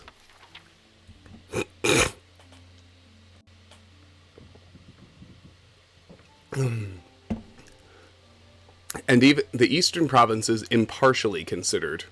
And even if we overlook the dubious moral and legal justifications for hundreds of years of occupation of these two provinces, what economic or military benefits can we derive from Morrowind and Black Marsh? Indeed, a few beneficiaries of imperial monopolies in the provinces do profit from exploitation of their wealth and resources. But does the Empire as a whole benefit? Fun skin pigmentation or bust when bromance loses the bee? Yeah, I mean, I don't know. A, I don't know when I will play the sequels, and B, I don't know what I will do in them if and when I do play them. I do know I am flat out not interested in Liara or Ashley in this game. And so I'm kind of playing myself. Like, I probably wouldn't have actually killed the hostages, and I probably would, but I don't know though. It's hard. It's hard. Do you let the terrorist who was gonna perform an asteroid drop go? Like, do you do that just to save a few people? Like, that decision was actually hard. I chose to go after him, and it's like, oh, that decision was so catastrophically renegade. It's like, really? Really? I feel like I feel like the decision whether or not to let the asteroid dropping extinction level event causing terrorist go in order to save like half a dozen hostages, I don't feel like that's as cut and dry as the game made it out to be. I'm just putting that out there. Like, I don't feel like, I really liked the Bring Down the Sky expansion. I don't feel like the decision was as cut and dry as BioWare seemed to think it was, but I digress. Hardly. The vast machineries of the imperial bureaucracies cost far more to maintain than can be recovered in duties and taxes, and the cost of establishing and maintaining the garrisons of the Imperial Legion in the far-flung wilderness posts of these provinces would be cost-effective only if there were evidence of a military threat from the east, but no such evidence exists. No army of Morrowind or Black Marsh has ever threatened the security of any other imperial province, let alone the security of Cyrodiil itself. In fact, a greater threat to imperial security lies in the idle legions that the taxpayer spends thousands of drakes to support. The generals of these legions, facing no enemies or opposition within the borders of their provinces, may look with ambition to the west. With their loyal veteran troops and coffers fattened by friendly monopolists, they become unpredictable political factors in the uncertainties surrounding the imperial succession. If the occupation of Morrowind and Black Marsh were motivated by idealistic aspirations, perhaps there might lie some justification for bearing the burden of empire. But consider the shame of the Empire's mute acceptance to the unspeakable practice of slavery in Morrowind. Instead of using our Imperial legions to free the wretched Khajiit and Argonian slaves from their Dark Elf masters, we pay our troopers to protect the indefensible institution of slavery. Within the ebony mines of Morrowind, bloated monopolists under Imperial charters exploit slave labor to harvest the outrageous profits assured by rampant graft and corruption. Consider the colossal arrogance of our proposition to bring peace and enlightenment to the East, when in fact we have only brought our armies into lands who have never threatened us. Wow, this is landing different with all the shit that's going on in Afghanistan. Holy fuck. Sorry. Consider the colossal arrogance of our proposition to bring peace and enlightenment to the East, when in fact we have only brought our armies into lands who have never threatened us, and when we have only exploited the most shameful and evil practices we have found in Morrowind and Black Marsh, simply to enrich the friends and flatterers of the Imperial family. Impartially considered, our occupation of the Eastern provinces is morally corrupt, militarily indefensible, and economically ruinous. The only conclusion is that we should disband the Eastern legions, withdraw the imperial bureaucracies and monopolists from the east, and give these ancient lands and peoples their freedom. Only by doing so may we hope to preserve the fragile ideals and fortunes of Western culture. Holy fuck, art imitates life. Yeah, no doubt, Karis. Jesus. I need a moment. Ugh. Alright, here's the official Barenziah biography. Don't worry, it's a hell of a lot shorter, and you can contrast it with the more colorful, true events given in the real Barenziah. Biography of Queen Barenziah by Stern Gamboge, Imperial Scribe. Late in the Second Era, a girl child, Barenziah, was born to the rulers of the Kingdom of Mournhold in what is now the Imperial Province of Morrowind. She was reared in all the luxury and security befitting a royal dark elven child until she reached 5 years of age. At that time, His Excellency Tiber Septim I, the first Emperor of Tamriel, demanded that the decadent rulers of Morrowind yield to him and institute imperial reforms. Trusting to their vaunted magic, the Dark Elves impudently refused until Tiber Septim's army was on the borders. An armistice was hastily signed by the now eager Dunmer, but not before there were several battles, one of which laid waste to Mournhold, now called Almalexia. Yeah, this was in 2006. Oh, it had started. We were in Afghanistan and Iraq when this game came out. Little Princess Barenziah and her nurse were found among the wreckage. The Imperial General Symmachus, himself a Dark Elf, suggested to Tiber Septim that the child might someday be valuable. And here's what'll blow your mind. We were already in Afghanistan when Morrowind came out. Yes, we were. Anyway, the Imperial General Symmachus, himself a Dark Elf, suggested to Tiber Septim that the child might someday be valuable, and she was therefore placed with a loyal supporter who had recently retired from the Imperial Army. Sven Advinson had been granted the title of Count upon his retirement. His fiefdom, Darkmoor, was a small town in central Skyrim. Count Sven and his wife reared the princess as their own daughter, seeing to it that she was educated appropriately, and more importantly, that the imperial virtues of obedience, discretion, loyalty, and piety were instilled in the child. In short, she was made fit to take her place as a member of the new ruling class of Morrowind. The girl Barenziah grew in beauty, grace, and intelligence. She was sweet-tempered, a joy to her adoptive parents and their 5 young sons, who loved her as their elder sister. Other than her appearance, she differed from young girls of her class only in that she had a strong empathy for the woods and fields, and was wont to escape her household duties to wander there at times. Barenziah was happy and content until her 16th year when a wicked orphan stable boy, whom she had befriended out of pity, told her he had overheard a conspiracy between her guardian, Count Sven, and a Redguard visitor to sell her as a concubine in Rihad, as no Nord or Breton would marry her on account of her black skin, and no Dark Elf would have her because of her foreign upbringing. "Whatever shall I do?" the poor girl said, weeping and trembling, for she had been brought up in innocence and trust, and it never occurred to her that her friend the stable boy would lie to her. The wicked boy, who was called Straw, said that she must run away if she valued her virtue, but that he would come with her as her protector. Sorrowfully, Barenziah agreed to this plan, and that very night she disguised herself as a boy, and the pair escaped to the nearby city of Whiterun. After a few days there, they managed to get jobs as guards for a disreputable merchant caravan. The caravan was heading east by side roads in a mendacious attempt to elude the lawful tolls charged on the imperial highways. Thus the pair eluded pursuit until they reached the city of Riften, where they ceased their travels for a time. They felt safe in Riften, close as it was to the Morrowind border, so that Dark Elves were enough of a common sight. Guide to Breville.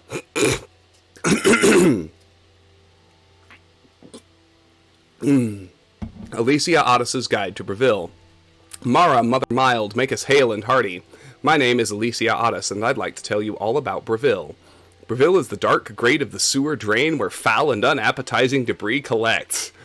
It is the poorest and dirtiest of Cyrodiil's towns, the oldest and shabbiest, the most plagued by criminals, drunkards, and skooma eaters, and most popular with beast folk and other foreigners. All Breville lacks is a coven of Daedra worshippers to make it the perfect pit of villainy, and many rumors suggest that even more evil and depraved worships are practiced in secret by Breville's wicked heathens.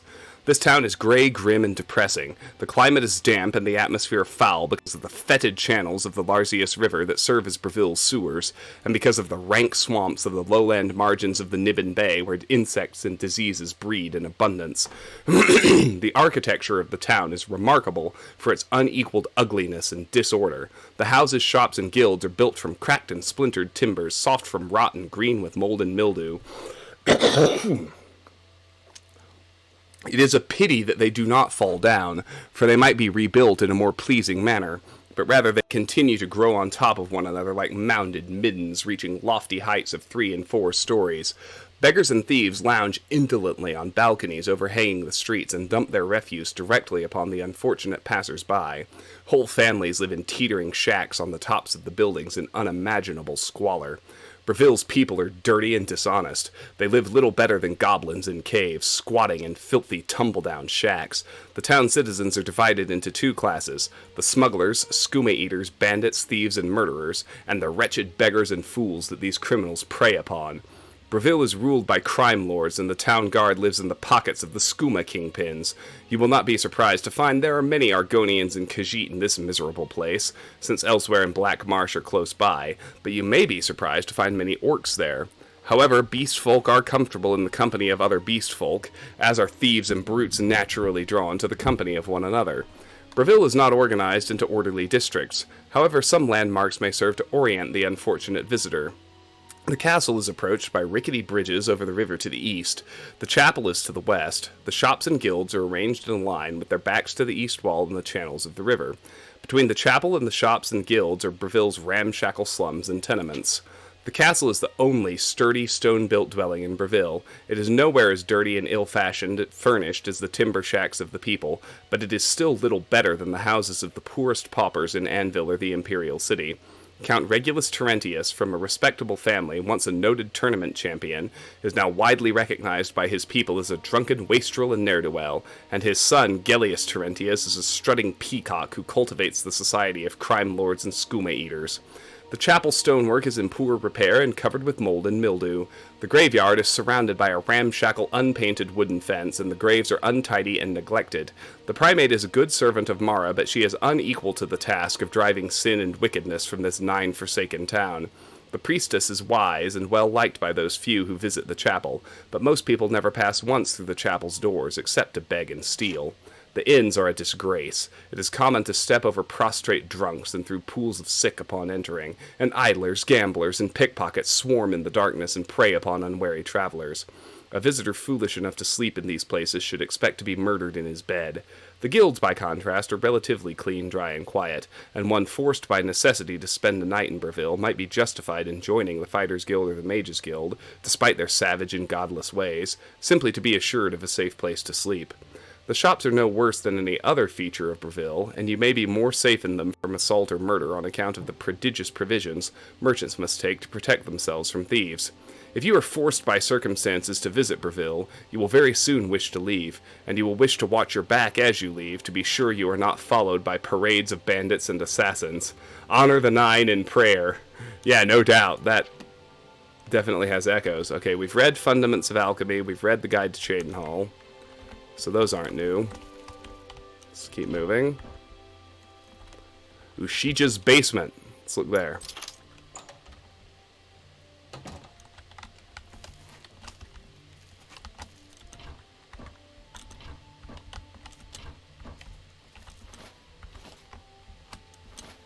Gold. Rice.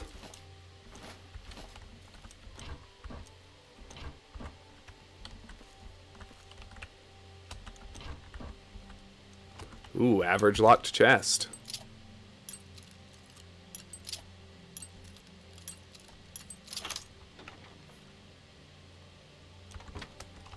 Iron battle axe, iron dagger. Kind of a yawn. Take the bone meal. Another average locked chest.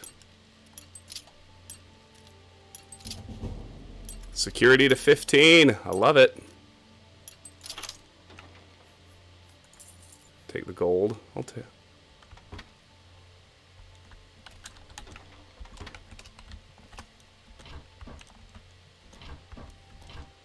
Actually, I'll take those arrows too.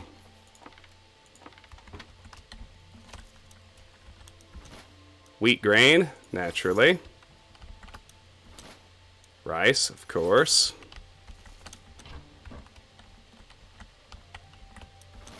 Corn. Corn is no place for a mighty warrior. Alright, let's go upstairs now. Oh, wait a minute. I knew there was something else in that basket. Potatoes. Potatoes. Boil 'em, mash 'em, stick 'em in a stew. Gold. Ushija's private quarters.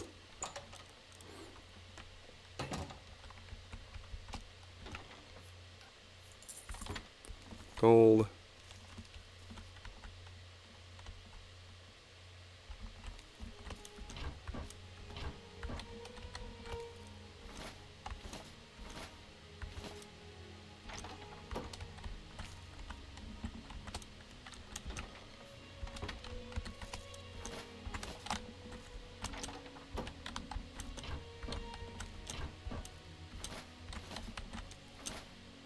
Gold.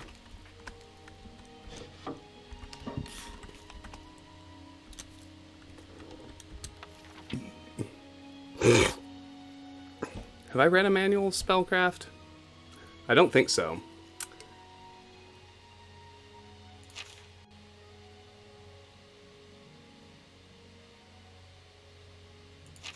I have read this.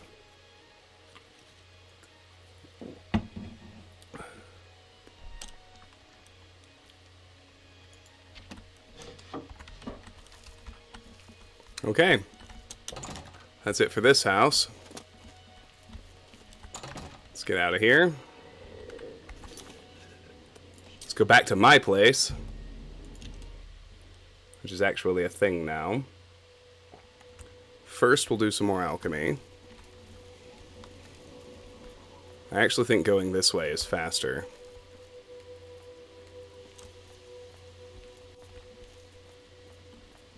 Can you spare a coin?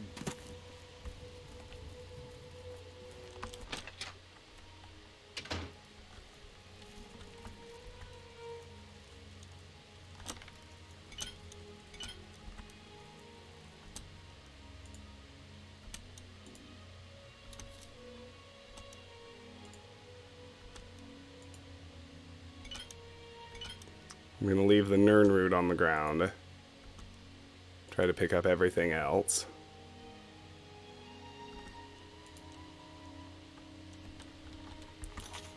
I just wanted the iron arrows to stack, since I know I picked up a few others.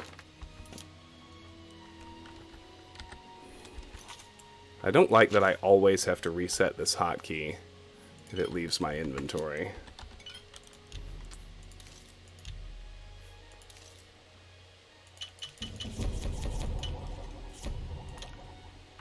Alchemy to 40.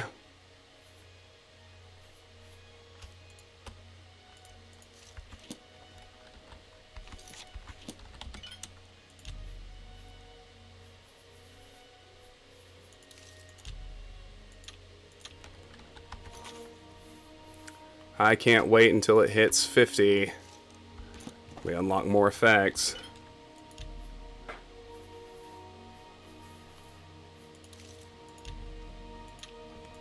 Can't do anything with the crab meat.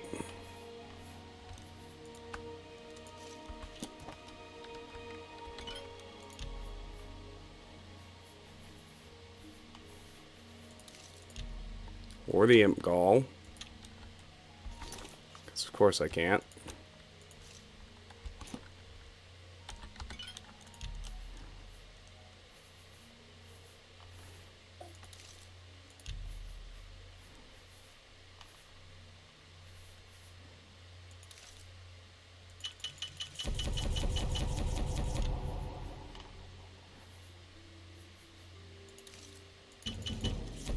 Alchemy to 41.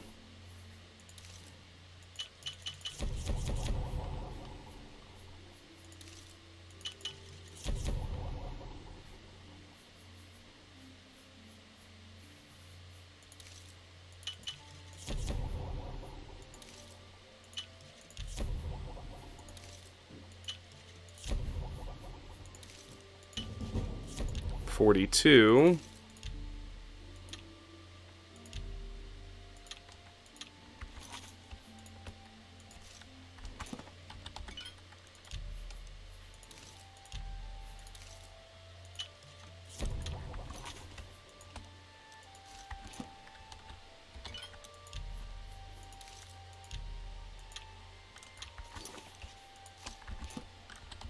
Onion and the pumpkin. Last bit. Alright. Drop the gear. Now, it also occurs to me that I have not actually been taking advantage of my increasing mercantile skill the way I should. I was You need something. operating on Morrowind inertia Going for the infirm. by not haggling. But you should haggle as much as possible, especially if you're actually trying to raise gold for something. It eventually becomes no object, but it's certainly a hurdle right Only now. quality goods for sale here. What So- can I interest you in? First, I'd like to haggle. This won't work. I can't make that. Oh, and if we fuck up, Come his back. disposition goes down. I think kind of- permanently. All right. Yes, it was permanent. Okay, so I have to be careful of that, too. What kind of can I interest you?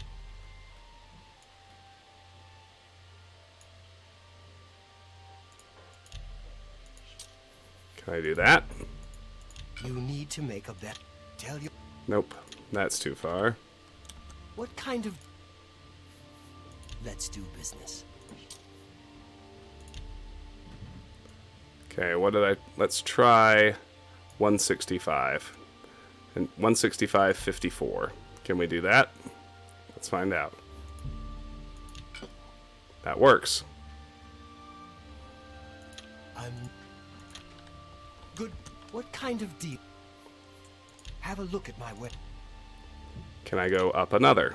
55. Let's see. You've made a good bit of. That worked. Let's try going up Goodbye. another. What kind of deal can I interest you? 56.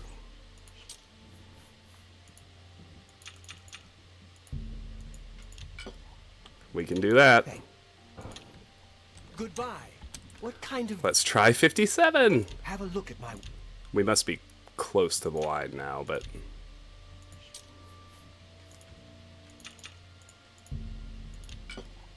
That worked. Tell. Goodbye, please. What kind of deal? Have a look around. 58.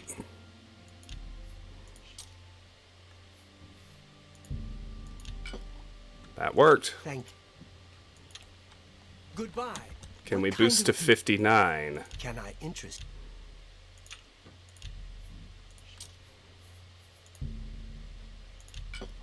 We can. Come.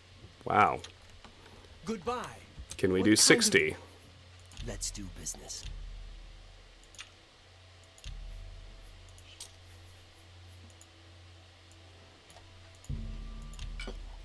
We can. Tell.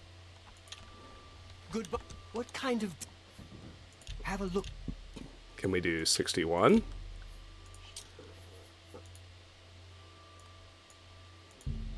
You need to make a better. Nope. Tell. Alright, 60 is the ceiling. Good to know. What kind of deal?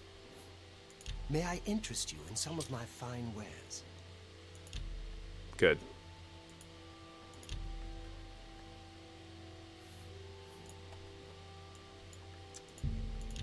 That's 13 per potion. That's pretty good. That's a. That's a.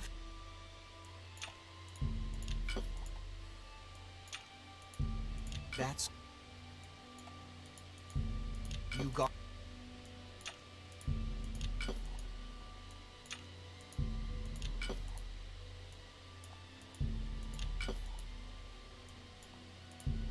A fuck.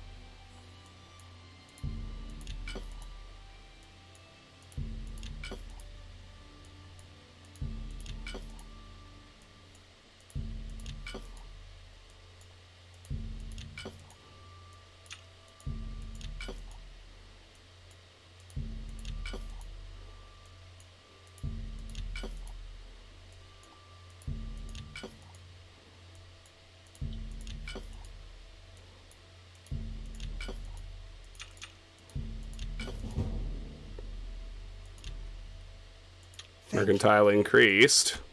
Goodbye. What kind of... Does that mean I can go Can to I 61?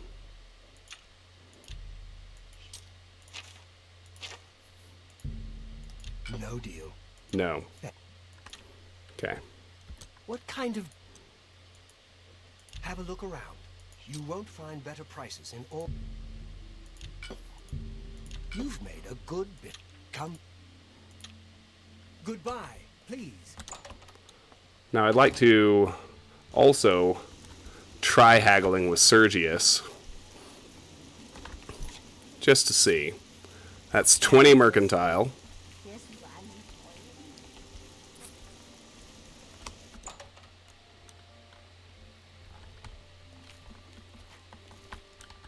Tertullian? I offer... 182.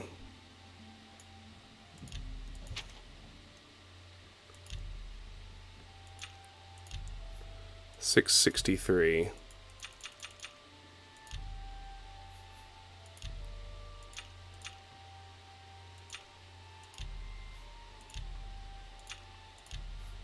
I bet this doesn't work. I can't do that. A plen... Yeah, I figured.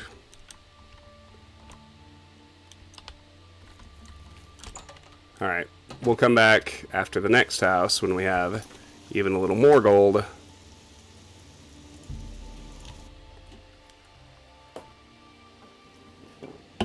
Hello. What is it, citizen? Okay.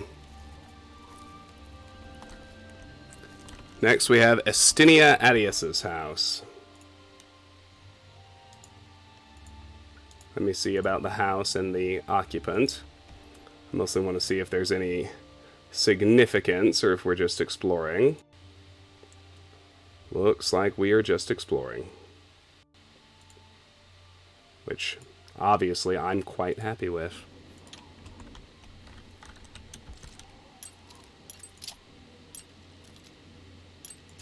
Damn! I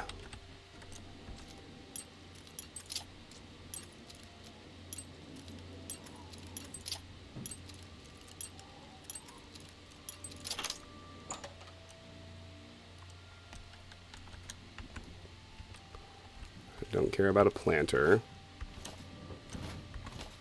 These are all properly ownership tagged. That's a shame, but that's alright. Gold! Very easy locked chest. Appropriately useless stuff inside, but I'll gladly take the security experience. The Argonian Account Book 4. That's a new one. We'll have to read it and put it back. So it goes. The Argonian Account Book 4 by Wogan Jarth. Decubus Scotti was drowning, and he didn't think much of it. He couldn't move his arms or his legs to swim because of the paralysis spell the Argonian peasant had lobbed at him, but he wasn't quite sinking.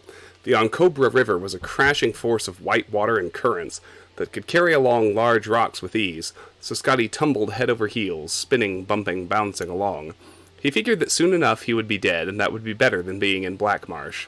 He wasn't too panicked about it all when he felt his lungs fill with water and cold blackness fell upon him. For a while, for the first time in some time, Decimus Scotti felt peace, blessed darkness. And then pain came to him, and he felt himself coughing, spewing water up from his belly and his lungs. A voice said, "Oh bother, he's alive, ain't he now?" Scotti wasn't quite sure if that were true even when he opened his eyes and looked at the face above him. It was an Argonian, but unlike any he had seen anywhere. The face was thin and long like a thick lance. The scales were ruby red, brilliant in the sunlight. It blinked at him, its eyelids opening and closing in vertical slits. "I don't suppose we should eat you, should we now?" the creature smiled, and Scotti could tell from its teeth that it was no idle suggestion. "Thank you," said Scotti weakly. He craned his head slightly to find out who the "we" were, and discovered he was on the muddy bank of the still, sludgy river, surrounded by a group of Argonians with similarly needle-like faces and a whole rainbow of scales, bright greens and gem-like purples, blues, and oranges. "Can you tell me, am I near, well, anywhere?" The ruby-colored Argonian laughed. "No, you're in the middle of No, you're in the middle of everywhere and near nowhere. Oh, said Scotty, who grasped the idea that space did not mean much in Black Marsh. And what are you? We are Agacephs, the ruby-colored Argonian replied. My name is Nomu. Scotty introduced himself. I'm a senior clerk in Lord Vanek's building commission in the Imperial City. My job was to come here to try to fix the problems with commerce, but I've lost my agenda, haven't met with any of my contacts, the Archines of Gideon. Pompous, assimilated slaver kleptocrats, a small lemon-colored Agaseph murmured with some feeling. And now I just want to go home. Nomu smiled, his long mouth arching up like a host happy to see an unwanted guest leave a party. Shays will guide you. Shays, it seemed, was the bitter little yellow creature, and he was not at all pleased at the assignment. With surprising strength, he hoisted Scotty up, and for a moment, the clerk was reminded of Gemullis dropping him into the bubbling muck that led to the Underground Express. Instead, Shays shoved Scotty toward a tiny little raft, razor-thin, that bobbed on the surface of the water. This is how you travel. We don't have the broken wagons and dying horses of our brothers on the outside, Shays replied, rolling his tiny eyes. We don't know better. The Argonian sat at the back of the craft and used his whip-like tail to propel and navigate the craft. They traveled quickly around swirling pools of slime that stank of centuries of putrefaction, past pinnacled mountains that seemed sturdy but suddenly fell apart at the slightest ripple in the still water, under bridges that might have once been metal but were now purely rust. Everything in Tamriel flows down to Black Marsh, Shays said. As they slid through the water, Shays explained to Scotty that the Agacephs were one of the many Argonian tribes that lived in the interior of the province, near the Hist, finding little in the outside world worth seeing. He was fortunate to have been found by them. The Nagas, the toad-like Patru, and the winged Sarpa would have killed him on the spot. There were other creatures, too, to be avoided. Though there were few natural predators in Inner Black Marsh, the scavengers that rooted in the garbage seldom shied away from a living meal. Hackwings circled overhead, like the ones Scotty had seen in the west. Shays fell silent and stopped the raft completely, waiting for something. Scotty looked in the direction Shays was watching, and saw nothing unusual in the filthy water. Then he realized that the pool of green slime in front of them was actually moving, and fairly quickly, from one bank to the other. It deposited small bones behind it as it oozed up into the reeds and disappeared. Voroplasm, Shays explained, moving the boat forward again. Big word. It'll strip you to the bone by the second syllable. Scotty, desirous to distract himself from the sights and smells that surrounded him, thought it a good time to compliment his pilot on his excellent vocabulary. It was particularly impressive given how far from civilization they were. The Argonians in the east did, in fact, speak so well. They tried to erect a temple of Mara near here in Umfolo 20 years ago, Shays explained, and Scotty nodded, remembering reading about it in the files before they were lost. They all perished quite dreadfully of swamp rot in the first month, but they left behind some excellent books. Scotty was going to inquire further when he saw something so huge, so horrifying, it made him stop, frozen. Half submerged in the water ahead was a mountain of spines lying on 9-foot-long claws. White eyes stared blindly forward, and then suddenly the whole creature spasmed and lurched, the jaw of its mouth jutting out, exposing tusks clotted with gore. Swamp Leviathan, Shays whistled, impressed. Very, very dangerous. Scotty gasped, wondering why the Agaseph was so calm, and more, why he was continuing to steer the raft forward towards the beast. Of all the creatures in the world, the rats are sometimes the worst, said Shays, and Scotty noticed that the huge creature was only a husk. Its movement was from the hundreds of rats that had burrowed into it, rapidly eating their way from the inside out, bursting from the skin in spots. They are indeed, Scotty said, and his mind went to the Black Marsh file buried deep in the mud, and 4 decades of Imperial work in Black Marsh. The two continued westward through the heart of Black Marsh. Shays showed Scotty the vast, complicated ruins of the Kothringi capitals, fields of ferns and flowered grasses, quiet streams under canopies of blue moss, and the most astonishing sight of Scotty's life, the great forest of full-grown hist trees. They never saw a living soul until they arrived at the edge of the Imperial Commerce Road just east of Slough Point, where Malik, Scotty's Redguard guide, was waiting patiently. I was going to give you 2 more minutes, the Redguard scowled, dropping the last of his food onto the pile at his feet. No more, sir. The sun was shining bright when Decimus Scotty rode into the Imperial City, and as it caught the morning dew it lent a glisten to every building as if they had been newly polished for his arrival. It astonished him how clean the city was, and how few beggars there were. The protracted edifice of Lord Vanek's building commission was the same as it had always been, but still the very sight of it seemed exotic and strange. It was not covered in mud. The people within actually, generally, worked. Lord Vanek himself, though singularly squat and squinty, seemed immaculate, not only relatively clean of dirt and scabs, but also relatively uncorrupt. Scotty couldn't help but stare at him when he first caught sight of his boss. Vanek stared right back. "You are a sight," the little fellow frowned. "Did your horse drag you to Black Marsh and back? I would say go home and fix yourself, but there are a dozen people here to see you. I hope you have solutions for them." It was no exaggeration. Nearly 20 of Cyrodiil's most powerful and wealthiest people were waiting for him. Scotty was given an office even larger than Lord Vanek's, and he met with each. First among the Commission's clients were 5 independent traders, blustering and loaded with gold, demanding to know what Scotty intended to do about improving the trade routes. Scotty summarized for them the conditions of the main roads, the state of the merchants' caravans, the sunken bridges, and all the other impediments between the frontier and the marketplace. They told him to have everything replaced and repaired, and gave him the gold necessary to do it. Within 3 months, the bridge at Slough Point had disappeared into the muck. The great caravan had collapsed into decrepitude, and the main road from Gideon had been utterly swallowed up by swamp water. The Argonians began once again to use the old ways, their personal rafts, and sometimes the underground express to transport the grain in small quantities. It took a third of the time, 2 weeks, to arrive in Cyrodiil, none of it rotten. The Archbishop of Mara was the next client Scotty met with. A kind-hearted man, horrified by the tales of Argonian mothers selling their children into slavery, he pointedly asked Scotty if it were true. "Sadly, yes," Scotty replied, and the Archbishop showered him with septums, telling the clerk that food must be brought to the province to ease their suffering, and the schools must be improved so they could learn to help themselves. Within 5 months, the last book had been stolen from the deserted Maran monastery in Umfolo. As the Archines went bankrupt, their slaves returned to his parents' tiny farms.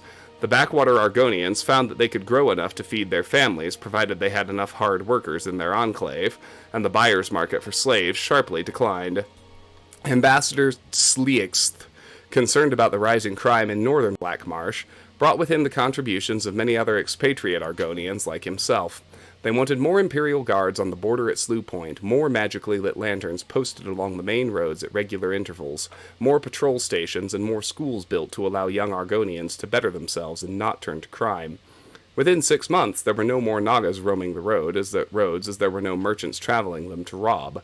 The thugs returned to the fetid inner swamp, where they felt much happier, their constitutions enriched by the rotten pestilence that they loved. To Sleixth and his constituency were so pleased by the crime rate dropping, they brought even more gold to Decimus Scotty, telling him to keep up the good work. Black Marsh simply was, is, and always shall be unable to sustain a large-scale cash crop plantation economy. The Argonians, and anyone else, the whole of Tamriel, could live in Black Marsh on subsistence farming, just raising what they needed. That was not sad, Scotty thought. That was hopeful. Scotty's solution to each of their dilemmas had been the same. 10% of the gold they gave him went to Lord Vanek's building commission. The rest Scotty kept for himself and did exactly nothing about the requests. Within a year, Decimus Scotty had embezzled enough to retire very comfortably, and Black Marsh was better off than it had been in 40 years. Nice. Good work, boyo. Very Office Space. Alright. Let's get the pumpkins.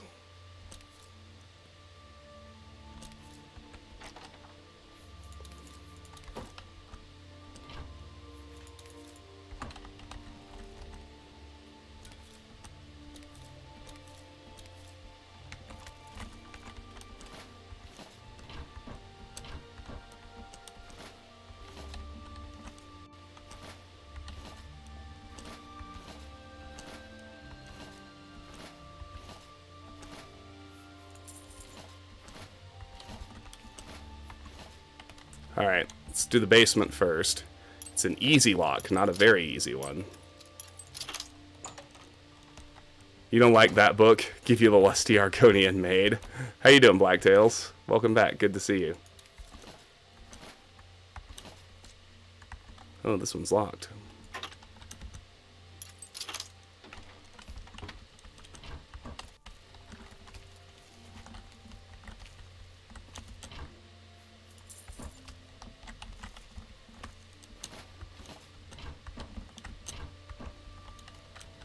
Also locked. Security to 16. Holla! Flower. Oh, shoot. History of lockpicking.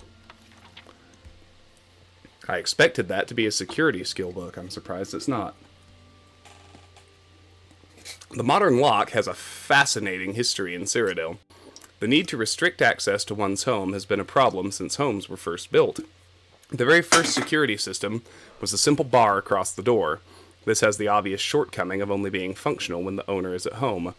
The first recorded instance of a lock is the ingenious arm breaker of Castle Anvil. The Count of the Day put 5 slide bars on the side of the door.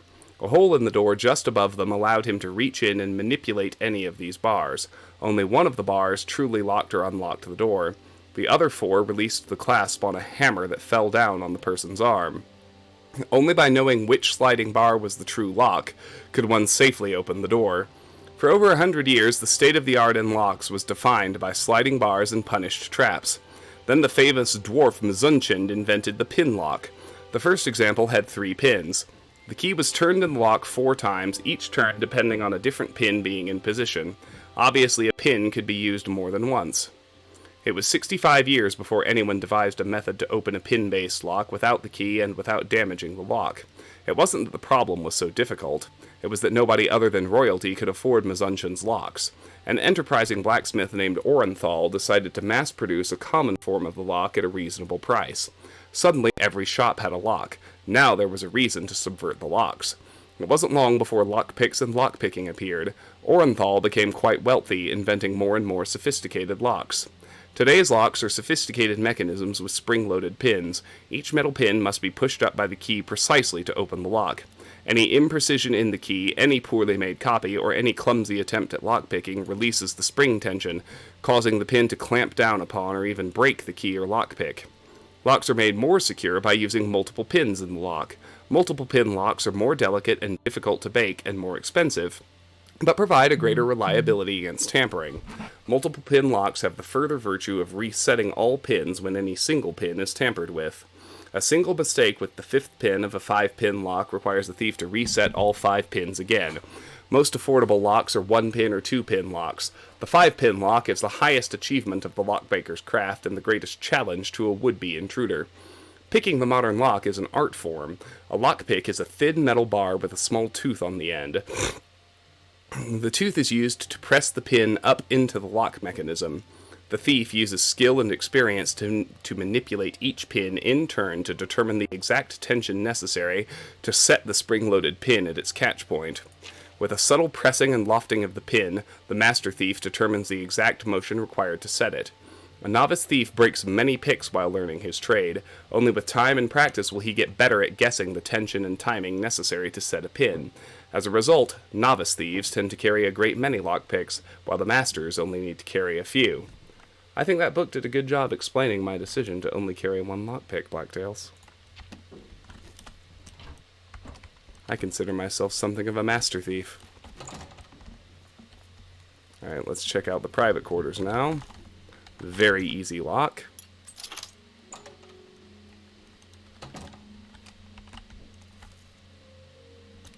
Get these apples. Because alchemy. Guide to Anvil. That's another new one. Alicia Otis's Guide to Anvil. Sweet Debella, Lady of Love, bless us and our children. My name is Alicia Otis, and I'd like to tell you all about Anvil.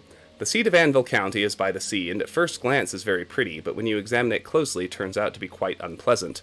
The water views are charming, but on the docks and in the harbor district outside of town, you will find many sailors and tramps and dirty persons of little worth. Castle Anvil is clean and well-ordered, and within the town walls some houses are bright and cheerful, but others are derelict and abandoned, or shabby and neglected, with plaster fallen in patches from the stonework, and lunatics and drunkards may be encountered everywhere. Castle Anvil. The ruler of Anvil is Countess Milona Umbranox. Her husband, Corvus Umbranox, disappeared many years ago, and most persons would agree that her ladyship is better off without him, for he was a light and frivolous person and given to loose and riotous behavior likely to promote scandal. The Countess herself is a righteous and godly woman and an excellent ruler well loved by the people. If only she could compel her town guard to drive the seamen, lowlifes, loafers, and thieves from Anvil's streets, Anvil might be a more tolerable place to live. Districts of Anvil. Consider the 5 districts of Anvil. Castle Anvil lies outside the town walls, south of town, overlooking the harbor, and is reached by gate from Chapelgate. Within the town walls are 3 districts: Chapelgate in the east, Westgate in the west, and Guildgate between Chapelgate and Westgate. Harborside lies outside the town walls, south of town, and is reached by gate from Westgate district. Chapelgate. A more beautiful chapel may not be seen in all Cyrodiil. A quiet garden for meditation with a fine statue of Dibella lies between the chapel and the town wall, and across from the chapel is a lovely garden and covered arcade where worshippers are protected from the elements. Regrettably, the people of Anvil seem little inclined to appreciate these advantages and are seldom seen worshipping in the chapel. Whether this is the fault of the primate, who is a vain and shallow woman, or the countess, who does little to encourage regular chapel worship by her example, I am unable to judge. Guildgate. The most prosperous part of Anvil is entered by Guildgate, or Main Gate, or North Gate. Here, side by side, may be seen the handsomest and ugliest of Anvil buildings. The guilds are kept clean and in good repair, and both Mages' Guild and Fighters' Guild are unusually ambitious and industrious by Cyrodiil's common standard. The head of the Mages' Guild, Carahil, is a scholar of good reputation and an outspoken enemy of necromancy, summoning, and the dark arts. The Fighters' Guild here is well staffed and active, and shows no sign of the fecklessness and poor morale of chapters elsewhere in Cyrodiil. However, next to the Mages' Guild is a ruin, long boarded up and abandoned, and a prominent eyesore. Westgate. This is the residential district of Anvil. The houses here are shabby and ill-kept. The people are untidy and dull, with the exception of Anvil's famous citizen, the Argonian authoress Quillweave, who produces wretched books celebrating the misadventures and schemes of the lower and criminal classes. This person does her race no favor by confirming the prejudices of many who consider Argonians to be ungodly, dishonest, and worthless, and little better than beasts. Harborside. The docks are rotten and in ill repair, and all manner of smells issue forth from the holds of ships and ramshackled warehouses. Shiftless persons gather here to bask in the sun, gossip, chatter, and plot how to beg or steal gold for wine and ale. Here a good woman named Mirabelle Monet runs a house for homeless sailors, but I'm sorry to say, her mistaken tender-heartedness and charity only encourages malingering and drunkenness. Instead, she should urge these wicked and idle men to improve themselves through industry and the teachings of the Nine. There is, however, a very appealing lighthouse south of the harbor, from which one may contemplate a distant and less disagreeable view of Anvil's castle town and its harbor setting. May the Nine guard and guide you. Boy, this lady who writes these guides, my goodness.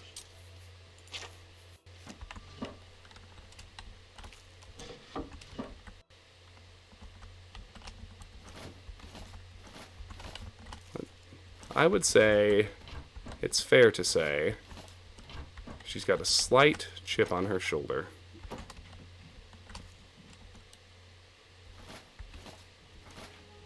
Gold.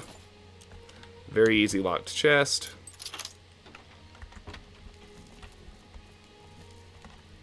We've read the guide to the Imperial City. That means we're done in here.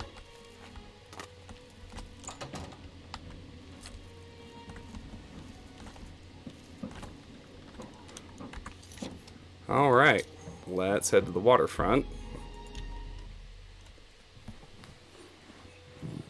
What time is it? 4:30. Okay. Maybe one more house, and then I'm going to call it. How goes it? What's going on with you? I ran across a couple of mud crabs. Hi there. Horrible creatures.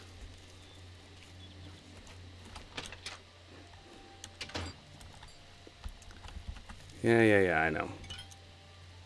Look up all the ingredients, okay?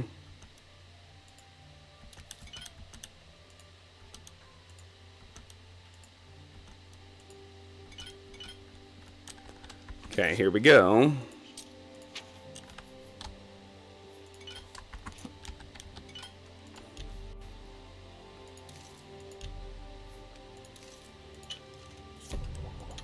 Karen Bullet and venison.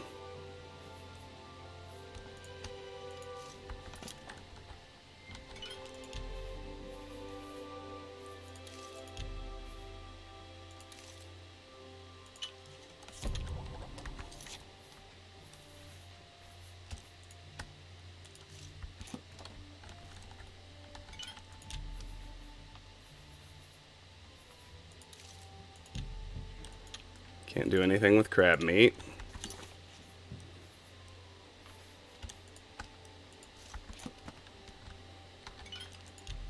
Not yet, anyway. Nor imp gall. Nor primrose leaves.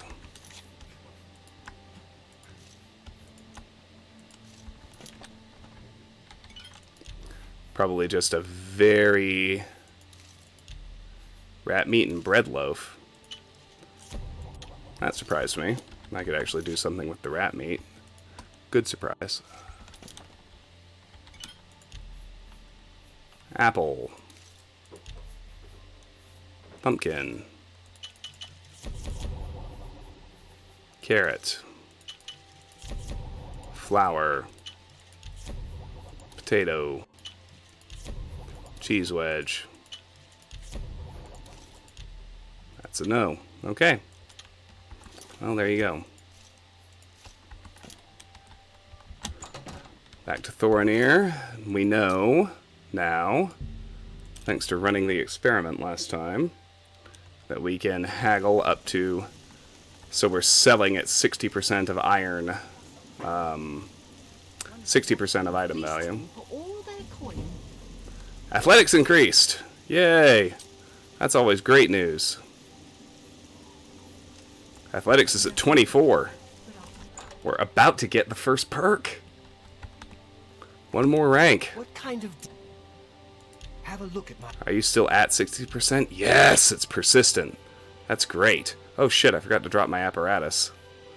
I have to do that when after this. Before I go to the next house.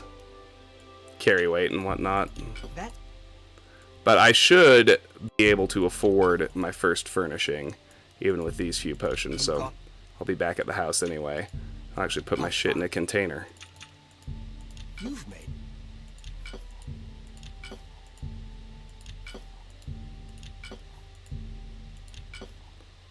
Outstanding. Thank you. Come on. Goodbye. Please. How are you? Hello. Can you spare a coin? No doubt, Blacktails. Okay, now I want to buy these furnishings for as little money as possible, so forgive the save scumming, but we need to peg where exactly the ceiling is. Has 56. May I interest you in some of my fine wares? Make me a better offer. Too high. Come back. You too. Tertullian? It's actually... I'm looking at the buy value. How's 165? Fine. Tertullians? Can I interest you in some of my ware? That's just not Thank you. Okay. Tertullian? What can I...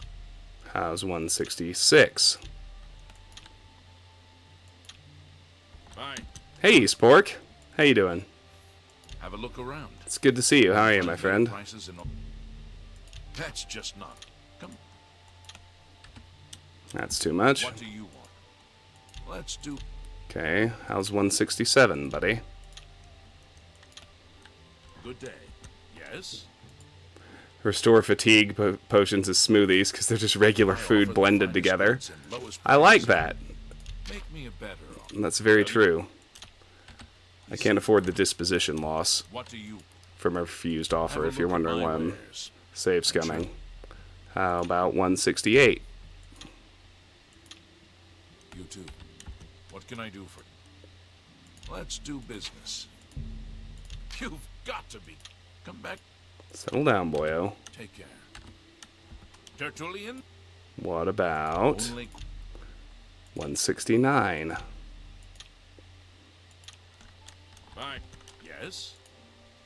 I offer the finest goods and... Hey, it worked. Okay. Thank you. Take care. All right, let's go. Let's go see the dining area furnishings in our awesome little Imperial City house. Oh, all right. Well, thanks for stopping in on your break. It's good to see you, bud.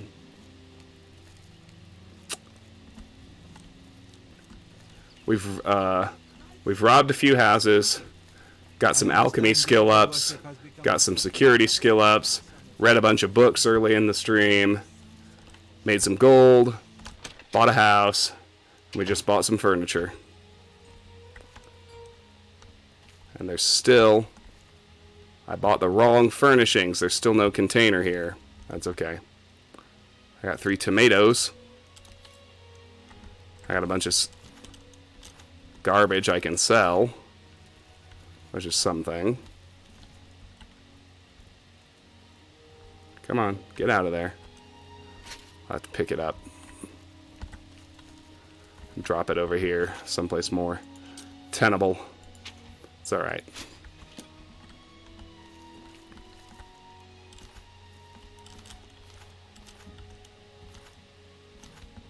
All the clutter I'll just give away for extra mercantile points, but those tomatoes mean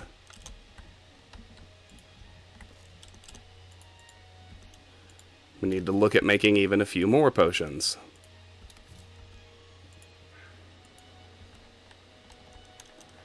Yeah, the dining area.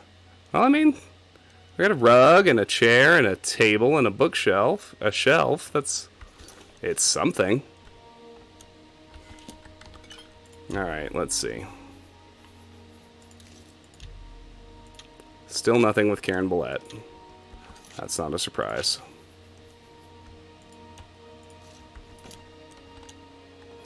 What I should actually do, if my brain worked at all, is I would just grab the tomatoes. They go with rat meat. We got a rank in alchemy. And that's it. Okay, cool. We got detect life potions. That's pretty neat.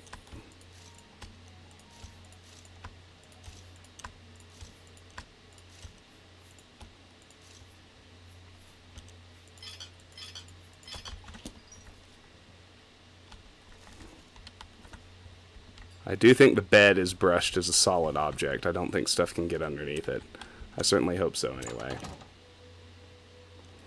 Alright, let's go see Thornir again. The nice thing is I've pinpointed the haggle thresholds of the merchants I'm interacting with, and I have discovered they're persistent. Alchemy's at 43. That's good. 7 ranks. 7 ranks from the next big gate, so to speak. Thornir's still open. What kind of deep? Have a look around. You won't find better price. You got a great... Alright. Goodbye. Let's go see what the next house is. Hi, Tara. My day's actually been really good. How are you doing? What is it, citizen? It's been a good Oblivion session so far. It's been a good day in actual life. Things are good. Saurus Aranim's house. I need to take a second and figure out why this one's unlocked.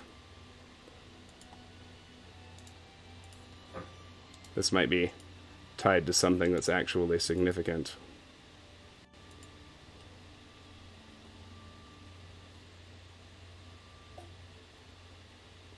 Yes, we will be sent to this house on a quest later. That's why it was unlocked. So we'll leave it alone for now.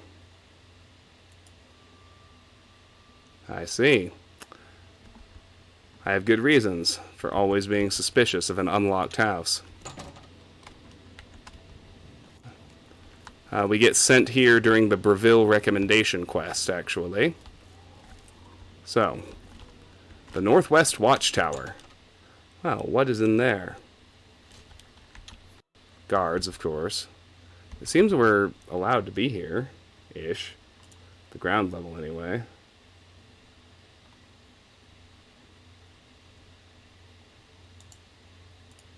Let me take a second and see what, if anything, I can find in here.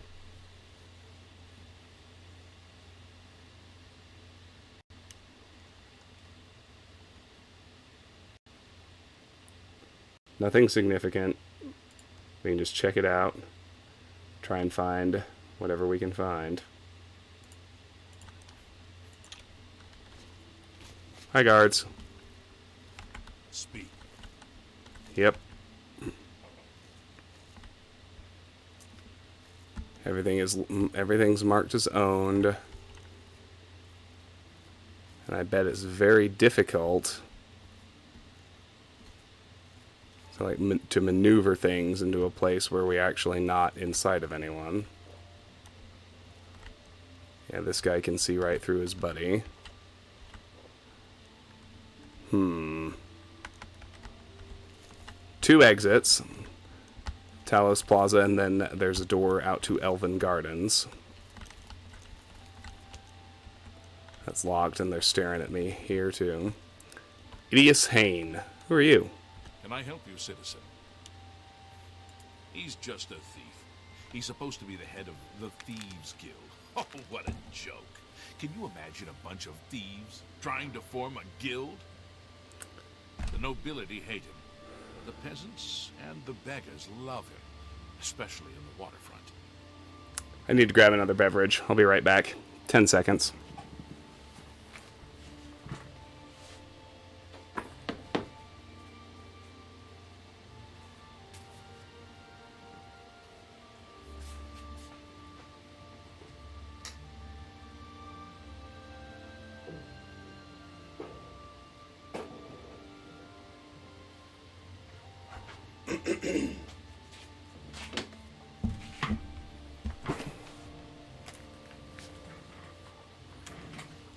Imperial City. A short stay in our lovely Imperial prison should cool your enthusiasm for a life of crime. The drunk tank, in particular, has a unique aroma. Oh, Lord, help me. A short stay. Sorry. My hop tea just fucking exploded for reasons I can't really surmise. I need to wipe that down. For God's sake. There.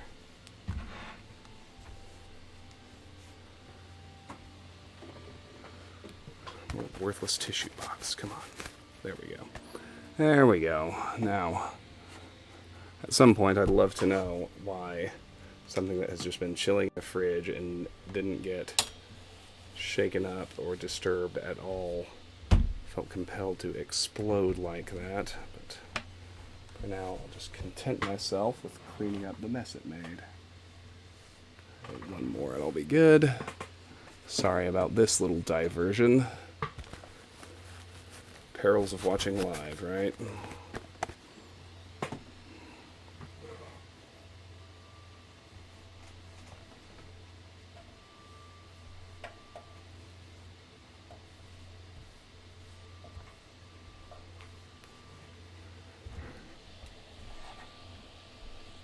All right. And again, my apologies for that little bit of nonsense. That was crazy. Just wanted a drink. Rumors. Emperors have been assassinated before, but this time, I don't know. It's different. Can't you feel it? A shadow is falling across all of Tamriel. Farewell, citizen. I mean, you're not wrong. That's also trespassing. Wonder if these guys ever go anywhere.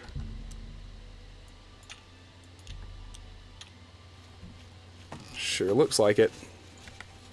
What is it? Awesome. Suddenly it's empty. I will take your food. It shall fuel my alchemy engine, thank you very much.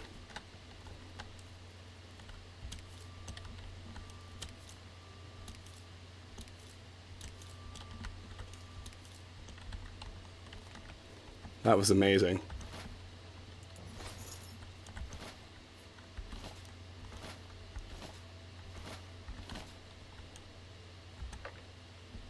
A Guide to Leowin. That's another new one. We've almost done all of them. What haven't we done yet? We haven't done Coral and Bruma and Kavach. Alicia Otis's Guide to Leowin. Yeah, it was missing now. It's not the first time I've seen it in this stream either. I didn't remark on it, but... Zenithar, bless all our labors. My name is Alicia Otis, and I'd like to tell you all about Leowin. Pinned between the savage and uncivilized provinces of Elsewhere and Black Marsh, and guarding the vital passage up the river Niven from Topal Bay to the Imperial City, Leowin is a mighty fortress with tall stone walls and strong garrisons. Leowin is a bright and cheerful, prosperous town in the midst of Blackwood's swampy wildernesses, with wide, bright streets, large, comfortable houses, half-timbered or painted stucco, many of which are colorful and not too dirty or weather-worn. There are trees and flowering shrubs everywhere, and peaceful plazas and ponds for quiet contemplation. Indeed, if it weren't for the raffish rabble of Argonian and Khajiit descent, Leowin would be a pleasant and safe place to visit. Marius Caro is Count Leowin, and his recent bride, the lovely and cultivated Alicia Caro, is the daughter of the righteous and reliable Countess Ariana Volga of Coral. The Count and Countess are energetic supporters of imperialization, and they work tirelessly to bring the traditional values of hard-working, chapel-going, and law-abiding Nibonese heartland imperial culture to this frontier outpost. The town itself lies with tall curtain walls on the west bank of the Niben. To the east, through 2 gates, lies the inner keep and Castle Leowin, straddling the deep channels of the river. The Chapel of Zenithar lies in the northwest, near the west gate. All the shops, inns, and guild halls lie south of the chapel in the western half of town, except for a fine bookstore and general trader north of the road, traversing the town east-west from West Gate. The residential part of town runs along a single wide north-south boulevard backed on the east by deep ponds, created by impounding one of the meandering channels of the Niben. The Chapel of Stendar and the Count and Countess are partners in attempting to extend the benefits of heartland Nibonese culture to the benighted frontier populations of Blackwood and the lower Niben. Trade and industry are strong in Leowin thanks to the patronage of Zenithar, and notwithstanding the bandits and troubling caravans and travelers along the Green Road through the recently annexed Trans-Niben. Leowin boasts the finest collection of shops and tradesmen in Cyrodiil, outside of the Imperial City, of course. Even the craftsmen and trainers of the Fighters Guild and Mages Guild are of a higher order of quality. Worth special mention is Southern Books, a bookstore owned by an orc, always stocking multiple copies of a children's Anwad, a religious book appropriate for those ignorant of the mysteries of the faith, and adapted to the meanest understanding. Recently, a new competitor for the Fighters Guild, a mercenary hiring hall called the Blackwood Company, has commenced operations here in a striking new building. Despite being staffed almost exclusively by Khajiit and Argonians, the officers are polite, well-spoken, and deferential, and I'm told they aggressively compete with the Fighters Guild for price and service. This is the Imperial way and pleasing to Zenithar, to extend prosperity and security through enterprising commercial ventures. I'm sorry to say that not all Khajiit and Argonians in Leowin are as presentable and industrious as the members of the Black Company. Lizardmen and catfolk are to be seen in the streets at all hours, lounging and gossiping. If only these creatures would spend a little more time keeping themselves and their homes clean. Praise the Nine and turn away from sin. Yeah, alright, lady. Let's see what else we can get out of here.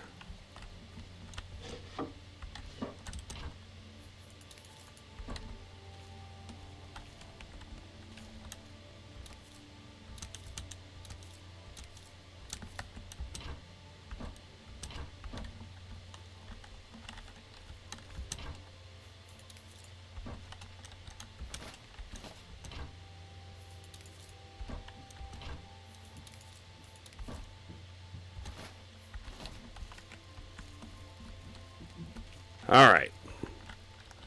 So I don't want to switch to Elven Gardens yet. I just want to pick this lock for the security experience. And then we'll try and check out the upper levels. Damn! Damn! Got in a hurry. Patience, young grasshopper. This is the way.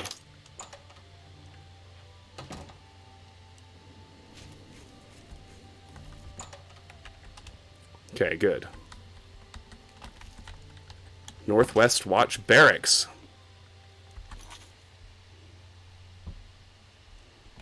see.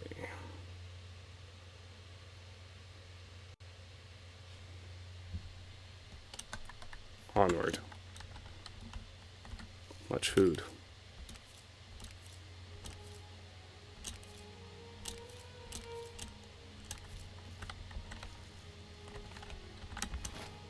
Tobacco.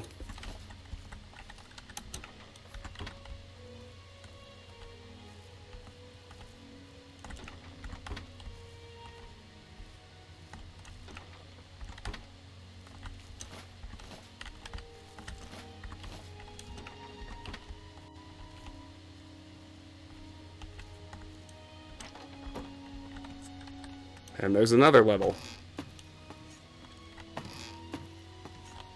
This is where they sleep.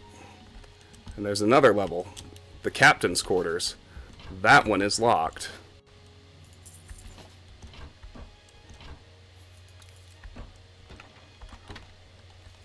This is dangerous. There are actual dudes in here. But what do I not have? Well, I feel like these are upgrades anyway.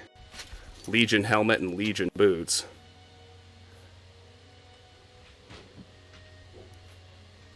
I mean, my dude doesn't even have boots. And the helmet is better than the rusty iron. So I can leave that well, I'll sell it. I don't need to just abandon it, I can sell it. So they are heavy armor, right? Yes.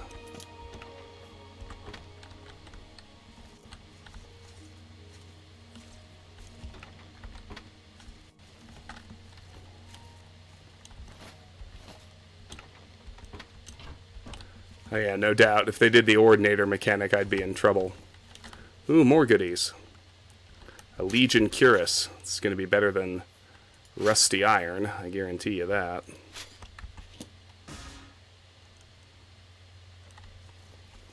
Legion Shield, I won't bother with. I'm not doing block.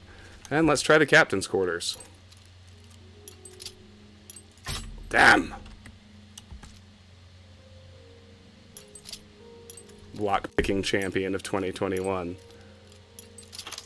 I mean, that's an aspiration, Terra, for sure. Alright, here we go. Sneak increased. Have to be a little careful of that, because, I mean, I want it to level. I've got 7 more ranks, we're fine. Oh boy, these are new books. I actually need to read them, but I want to check out the rest of the place first. With an eye toward things I'm actually going to take out with me. Like alchemy ingredients.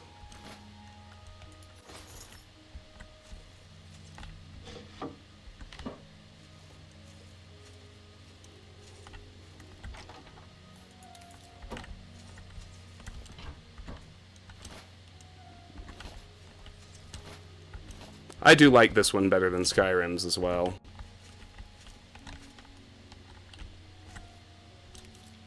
Probably gonna have to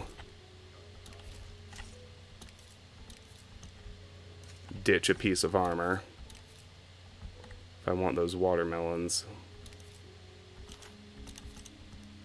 I don't really want the basket, obviously.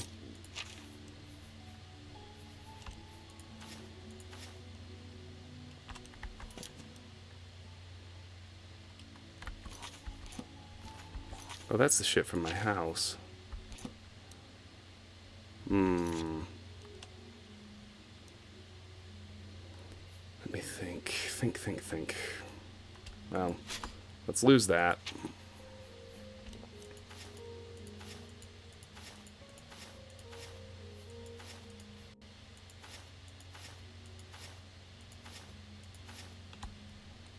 $154.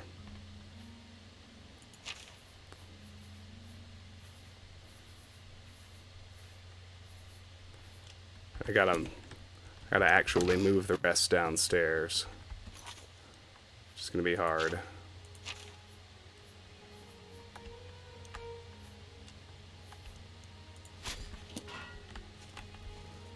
Here, I can do it this way.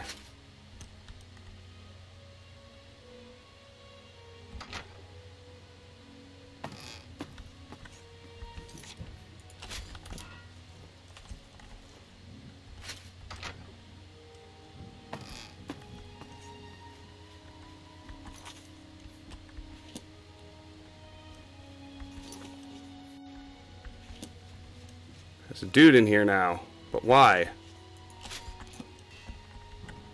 Thief! Stop! That... Okay, he gets mad if I even move it like that.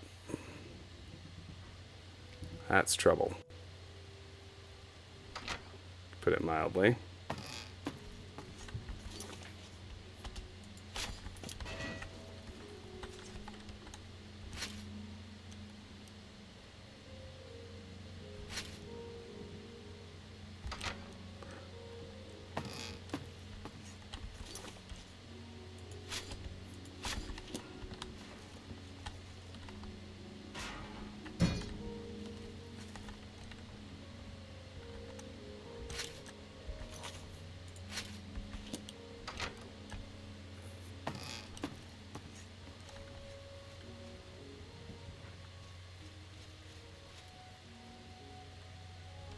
I don't really love that you came back in here, dude.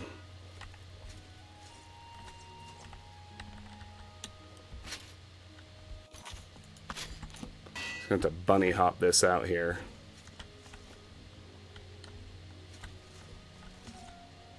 And wait for you to fucking leave again.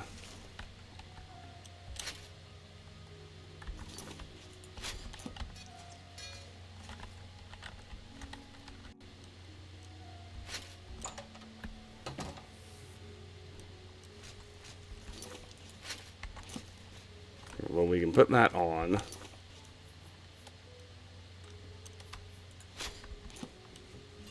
I'll come back for it in a minute.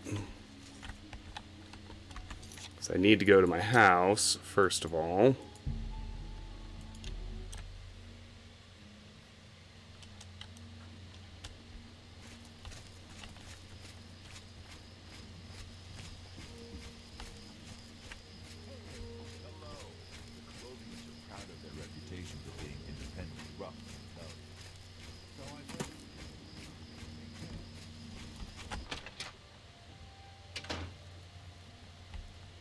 Okay.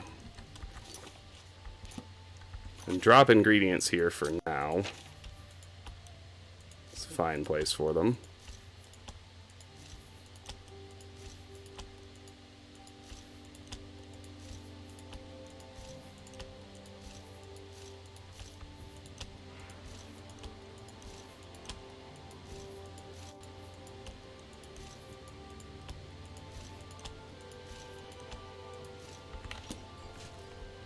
Oh no, they didn't stack. Why don't they stack? Why don't they stack? That's terrible.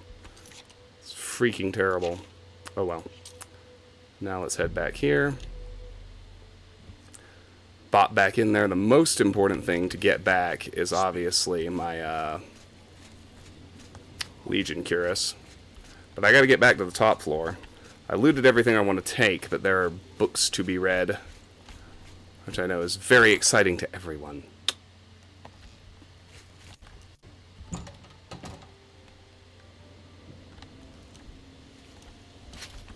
Put it on, boyo.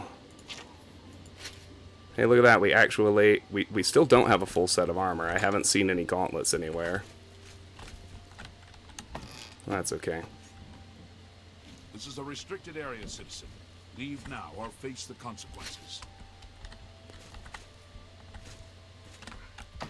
Yeah, why are you fucking awake and staring? You weren't here a minute ago. Go somewhere else. I'm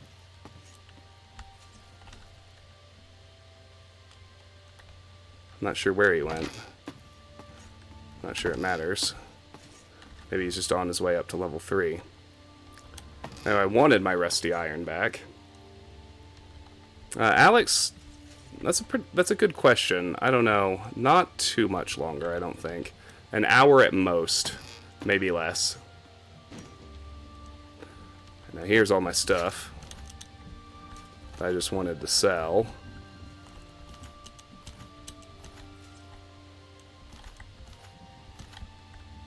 Or give away, you know, the stuff from my house. It's all good. Okay.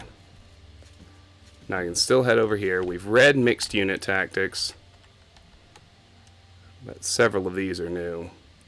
Brief History of the Empire V1. Alright, A Brief History of the Empire, Part 1 by Stronach Cathaj III, Imperial Historian. Before the rule of Tiber Septim, all Tamriel was in chaos. The poet Trecissus called that period of continuous unrest, days and nights of blood and venom. The kings were a petty lot of grasping tyrants who fought Tiber's attempts to bring order to the land, but they were as disorganized as they were dissolute, and the strong hand of Septim brought peace forcibly to Tamriel. The year was Second Era 896. The following year the Emperor declared the beginning of a new era, thus began the Third Era Year Aught. For 38 years the Emperor Tiber reigned supreme. It was a lawful, pious, and glorious age when justice was known to one and all, from serf to sovereign. On Tiber's death, it reigned for an entire fortnight, as if the land of Tamriel itself was weeping. You know, Alex, I actually think I'm probably going to end after I finish up this tower and the attendant alchemy and market session. Just so a heads up. So this is probably goodbye. Enjoy your nap. Thanks for stopping by the stream, buddy. I really appreciate it, as always. For 38 years, the Emperor Tiber reigned supreme. It was a lawful, pious, and glorious age when justice was known to one and all, from serf to sovereign. On Tiber's death, it reigned for an entire fortnight, as if the land of Tamriel itself was weeping. The Emperor's grandson, Pelagius, came to the throne. Though his reign was short, he was as strong and resolute as his father had been, and Tamriel could have enjoyed a continuation of the Golden Age. Alas, an unknown enemy of the Septim family hired that accursed organization of cutthroats, the Dark Brotherhood, to kill the Emperor Pelagius I, as he knelt at prayer at the Temple of the One in the Imperial City. Pelagius I's reign lasted less than 3 years. Pelagius had no living children, so the crown imperial passed to his first cousin, the daughter of Tiber's brother Agnorith. Kintyra, former queen of Silvanar, assumed the throne as Kintyra I. Her reign was blessed with prosperity and good harvests, and she herself was an avid patroness of art, music, and dance. Kintyra's son was crowned after her death, the first emperor of Tamriel to use the imperial name Uriel. Uriel I was the great lawmaker of the Septim dynasty and a promoter of independent organizations and guilds. Under his kind but firm hand, the Fighters' Guild and the Mages' Guild increased in prominence throughout Tamriel. His son and successor, Uriel II, reigned for 18 years, from the death of Uriel I in 3rd Era 64 to Pelagius II's accession in 3rd Era 82. Tragically, the rule of Uriel II was cursed with blights, plagues, and insurrections. The tenderness he inherited from his father did not serve Tamriel well, and little justice was done.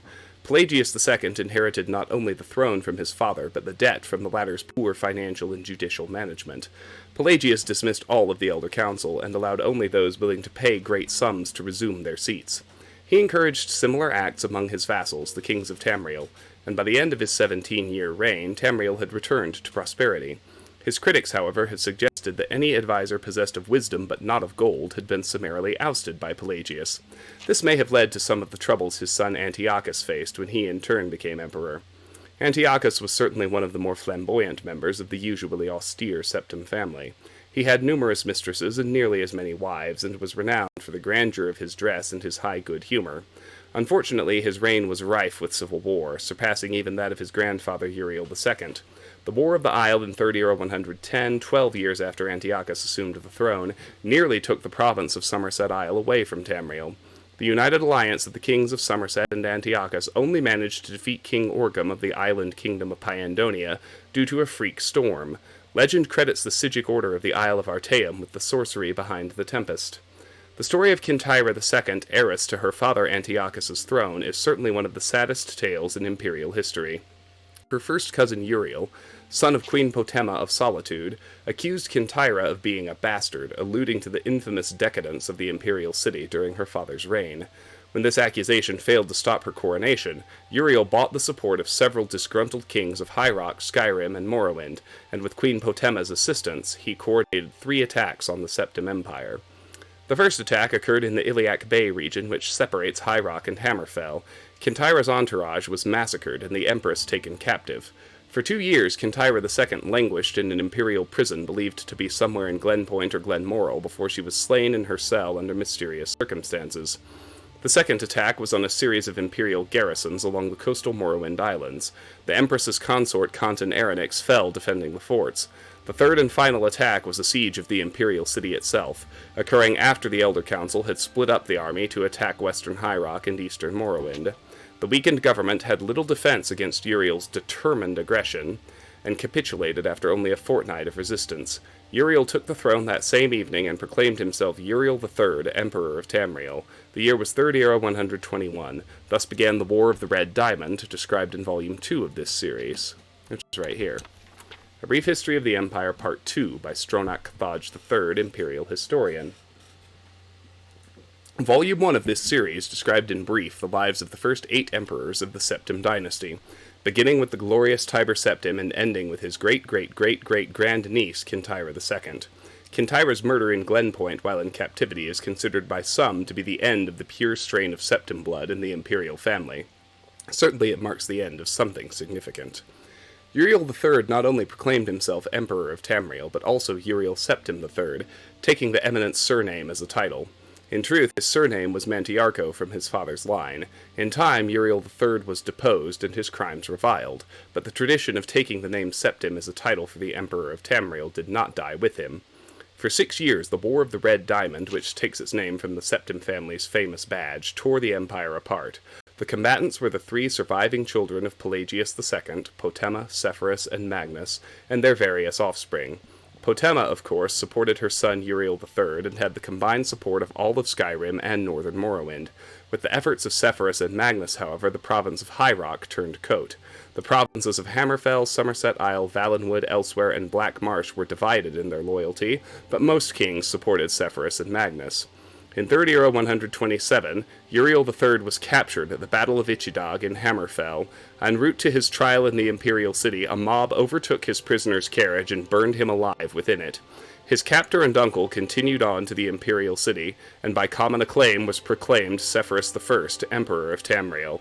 Sepphoris's reign was marked by nothing but war. By all accounts, he was a kind and intelligent man, but what Tamriel really needed was a great warrior, and he, fortunately, was that. It took an additional 10 years of constant warfare for him to defeat his sister Potema, the so-called Wolf Queen of Solitude, who died in the siege of her city-state in the year 137. Sepphoris survived his sister by only 3 years. He never had time during the war years to marry, so it was his brother, the 4th child of Pelagius II, who assumed the throne. The Emperor Magnus was already elderly when he took up the imperial diadem, and the business of punishing the traitorous kings of the War of the Red Diamond drained much of his remaining strength. Legend accuses Magnus's son and heir Pelagius III of patricide, but that seems highly unlikely for no other reason than that Pelagius was king of Solitude following the death of Potema, and seldom visited the imperial city. Pelagius III, sometimes called Pelagius the Mad, was proclaimed emperor in the 145th year of the Third Era. Almost from the start, his eccentricities of behavior were noted at court. He embarrassed dignitaries, offended his vassal kings, and on one occasion marked the end of an imperial grand ball by attempting to hang himself.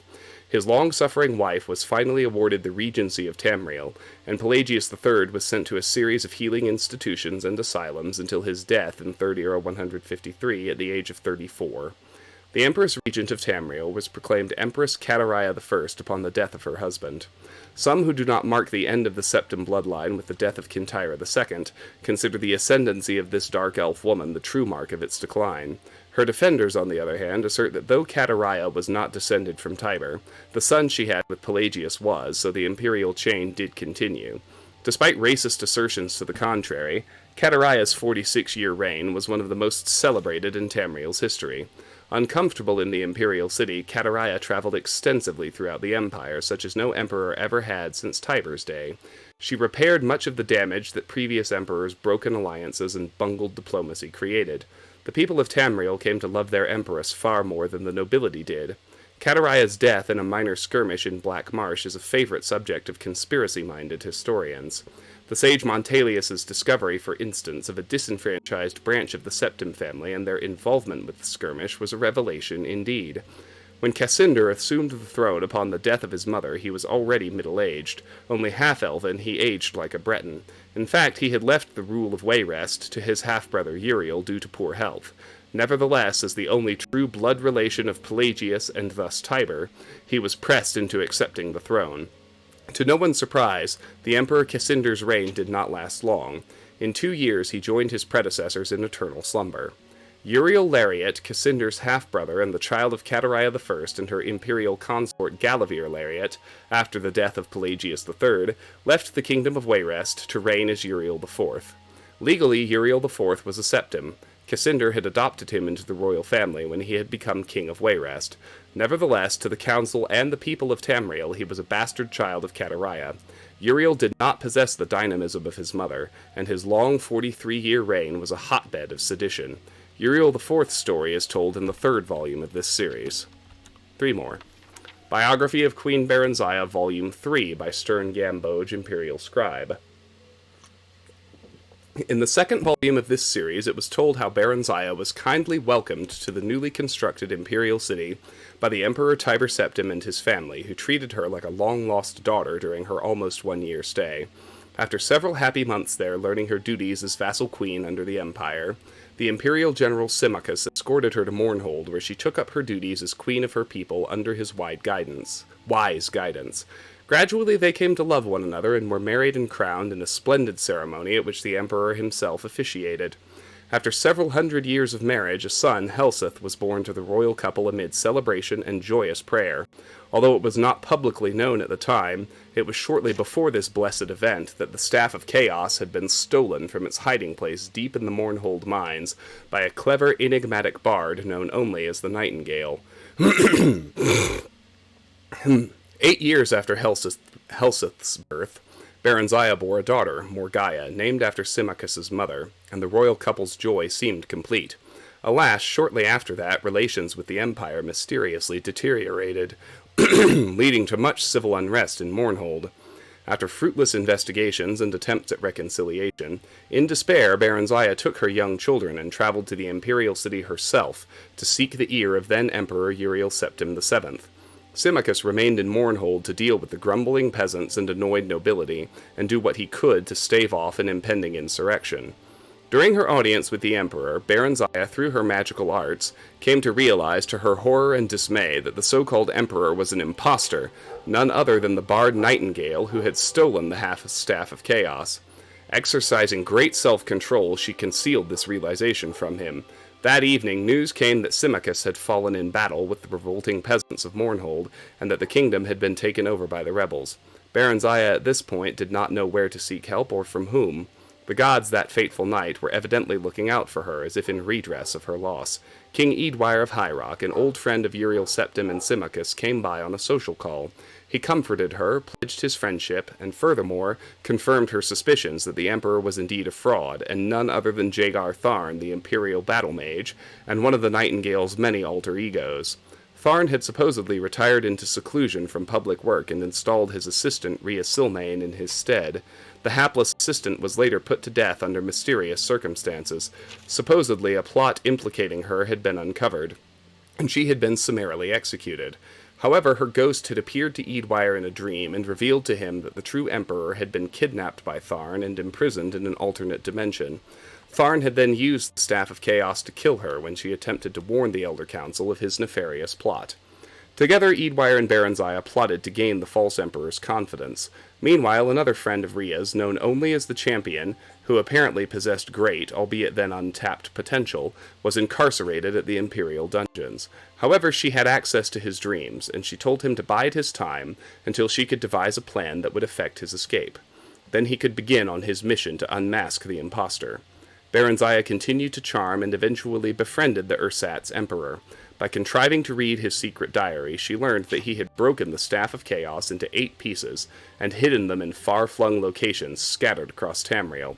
She managed to obtain a copy of the key to Rhea's friend's cell and bribed a guard to leave it there as if by accident. Their champion, whose name was unknown even to Berenziah and Eadwire, made his escape through a shift gate Rhea had opened in an obscure corner of the Imperial dungeons using her already failing powers. The champion was free at last and almost immediately went to work. It took Berenziah several more months to learn the hiding places of all 8 staff pieces through snatches of overheard conversation and rare glances at Tharn's diary.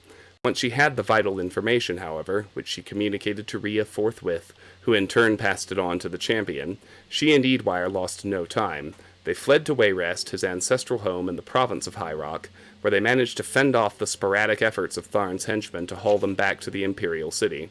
or at the very least obtain revenge. Tharn, whatever else might be said of him, was no one's fool, save perhaps Baron Zaya's, and he concentrated most of his efforts toward tracking down and destroying the champion. As all now know, the courageous, indefatigable, and forever nameless champion was successful in reuniting the 8 sundered pieces of the Staff of Chaos. With it, he destroyed Tharn and rescued the true Emperor Uriel Septim VII. Following what has come to be known as the Restoration, a grand state memorial service was held for Symmachus at the Imperial City, befitting the man who had served the Septim dynasty for so long and so well. Baron Zaya and good King Eadwire had come to care deeply for one another during their trials and adventures, and were married in the same year shortly after their flight from the Imperial City. Her 2 children from her previous marriage with Symmachus remained with her, and a regent was appointed to rule Mournhold in her absence. Up to the present time, Queen Baranzaya has been in Wayrest with Prince Helseth and Princess Morgaya.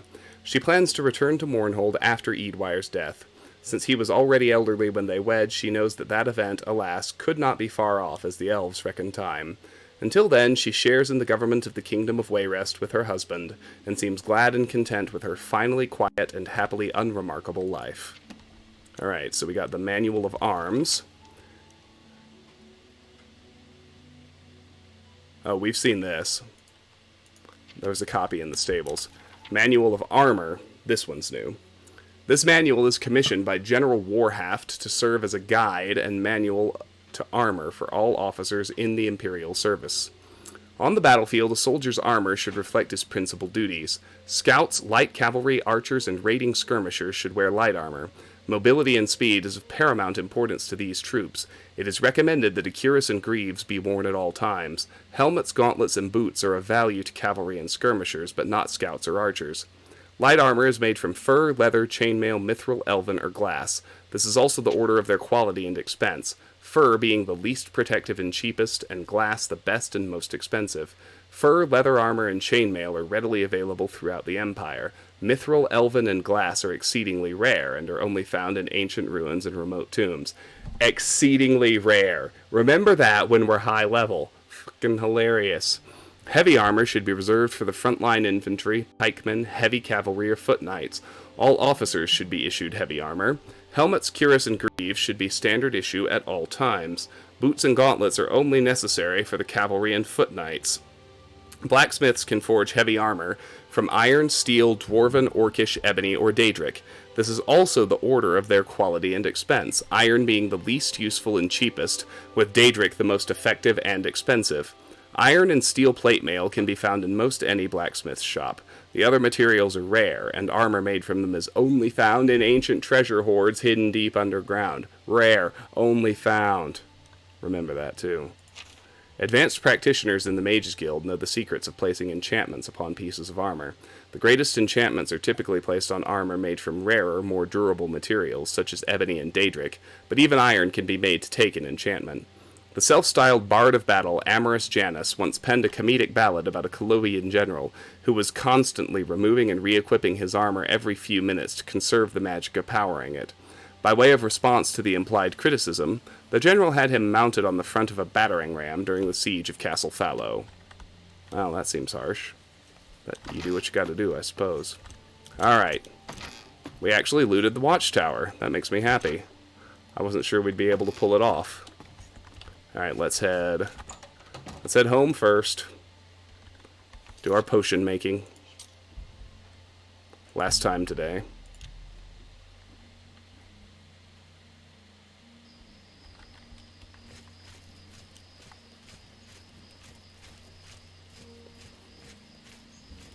Happy with the armor upgrades as well.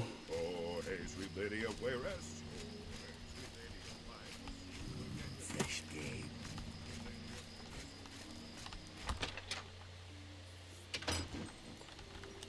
Okay. Well, this could be trouble.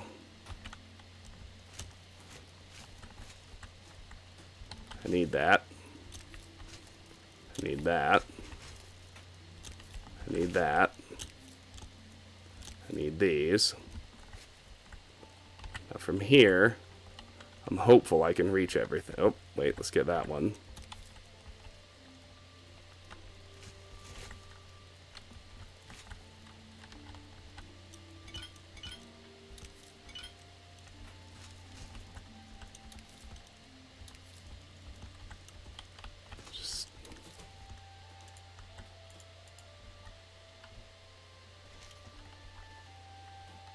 Damn.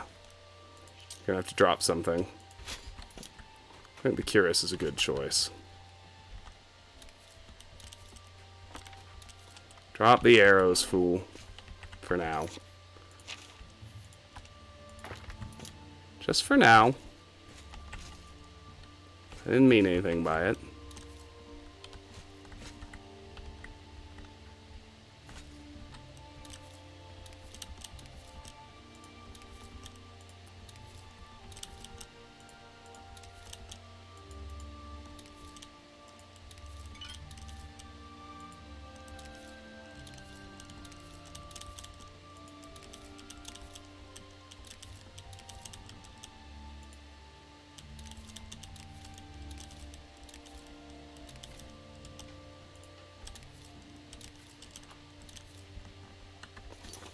Alright, need to lose some more.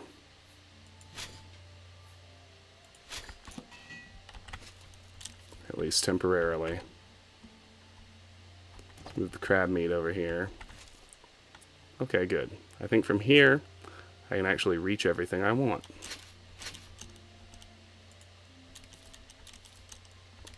Oh yes, very good. Very good. Put your good stuff back on, Skippy. Now let's do some potion making.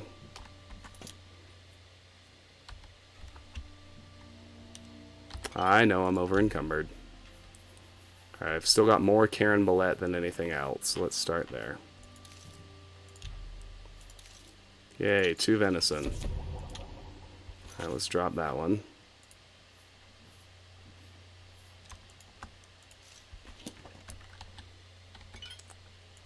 Still more wisp stalks than anything else.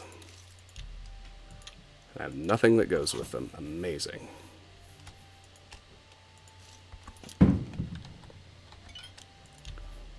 I think it's still crab meat.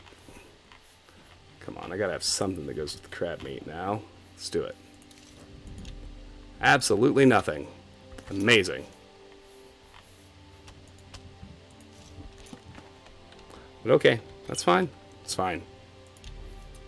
What else we got? What was the 18? Corn. And then I have 14 potatoes. Okay.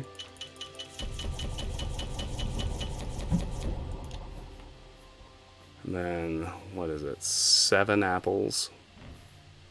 That's next.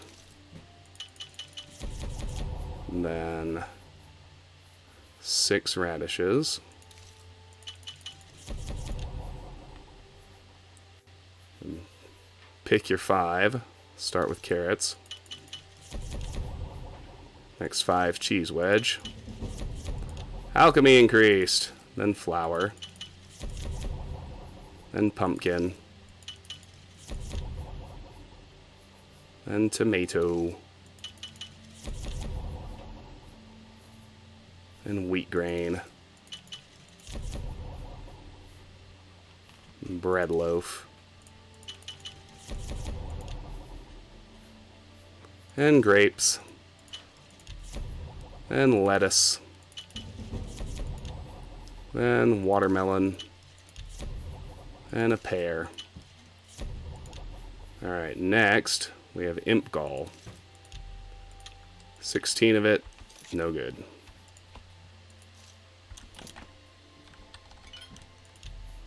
Primrose leaves. No good. Not yet, anyway. Rat meat. Actually pairs with mutton. That's pretty good.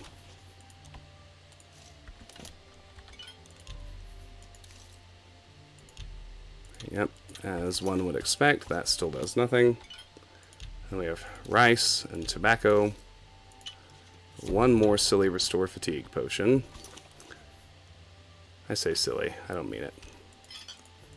Now we can leave our gear behind, and I'm amazingly able to move with everything I want to sell. That's glorious.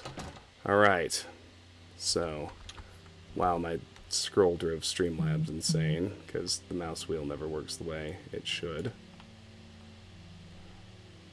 There we go. Okay, to the market district.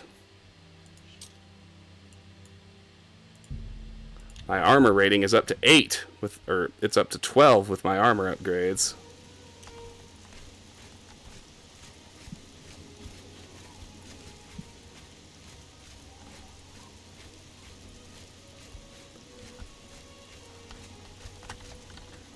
Alright, let's give Thornir 2 hours.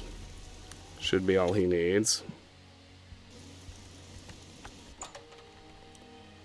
If we're still at 60%, that'd be great. What kind of...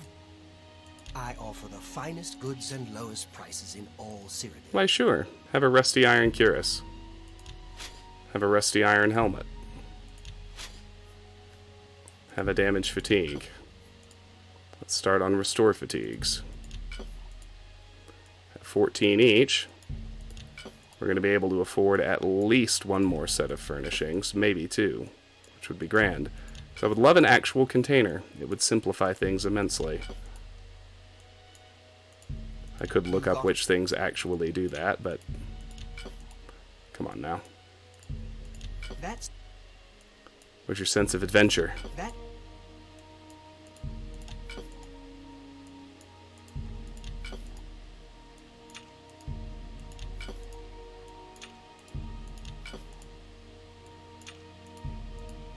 You got... That... And...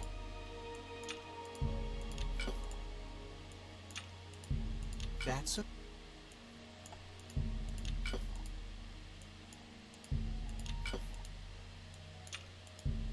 fine...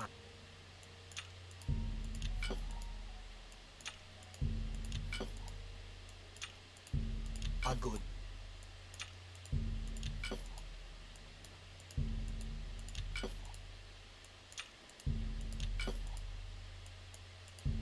A good... That's...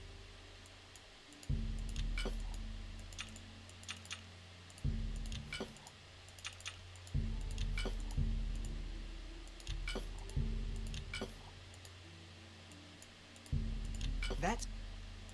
Probably just one. You got it.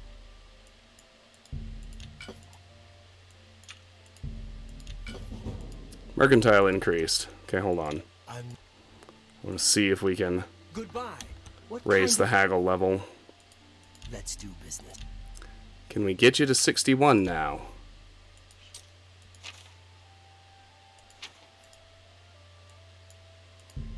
You're trying to drive... I am... We cannot. Goodbye. What kind of... Okay, sorry, you're still at Can I 60. interest you? Yes. Very good.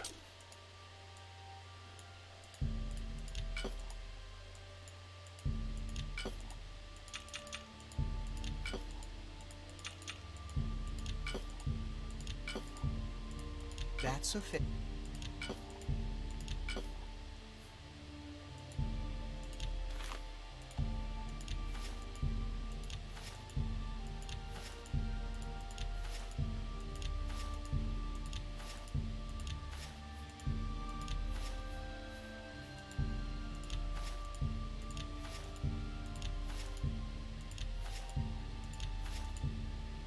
No, don't sell your repair hammer, fool. Alright, very good. A pleasure to serve you. Goodbye. Alright, let's head to Three Brothers.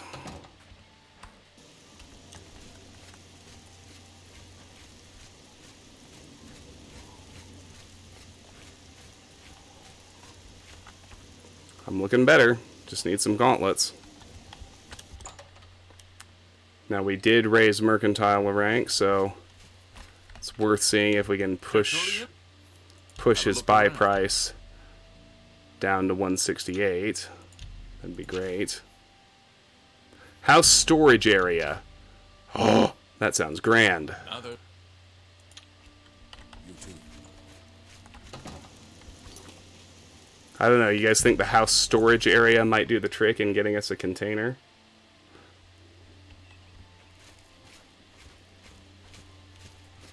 Do you need something? One can only hope.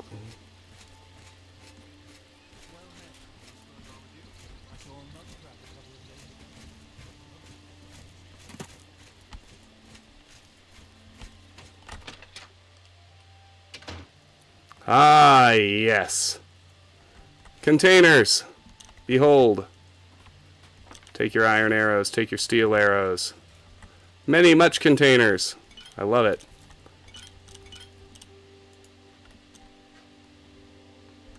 I think generally we should try and get everything into the chest.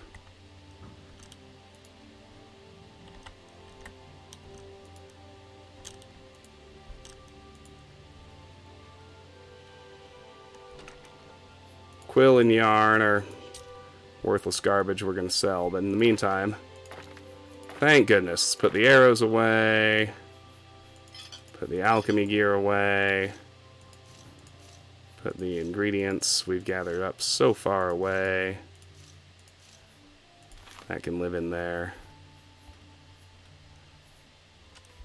I'll sell those in a minute. Let's get the Nern roots, the crab meat, put that in there.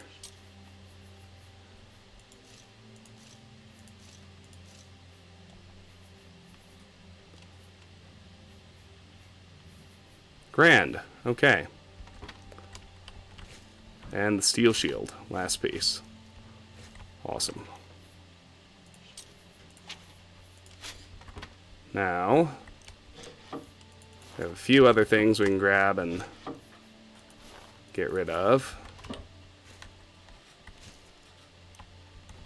And actually, I think the house storage area itself qualifies. Once we buy it, the furnishings don't despawn or anything. So we can get we can get a little bit of mercantile cred for it. So I'm going to go do that very quickly.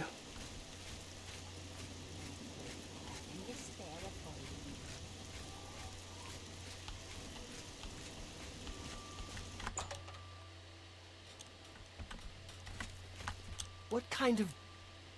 Can I interest you in some of my... Missing no breaches. Oh, fine. You've made a good...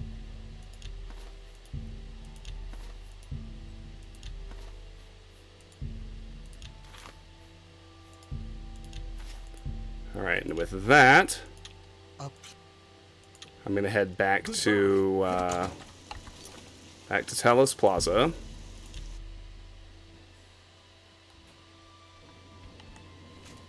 What is it, citizen? Head back over here just so I can take a look at what comes next.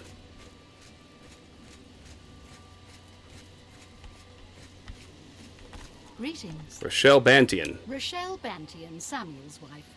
I'm glad he's settled down to training and the quiet life. How are you?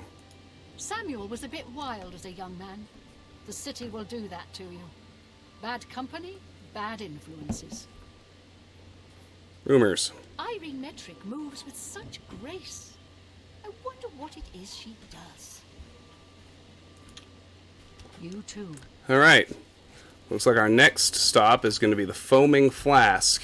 And that'll be, you know, whenever we get back to Oblivion. So that is going to do it for today's stream, for this episode of Let's Play Oblivion. I want to thank everyone who joined me. I really, really do appreciate you being here. Makes me very happy. With that said, I don't see anyone live who I feel particularly compelled to raid over to, so I am probably just going to cut the stream. I think I will be back tomorrow for the last stream before my Chicago trip.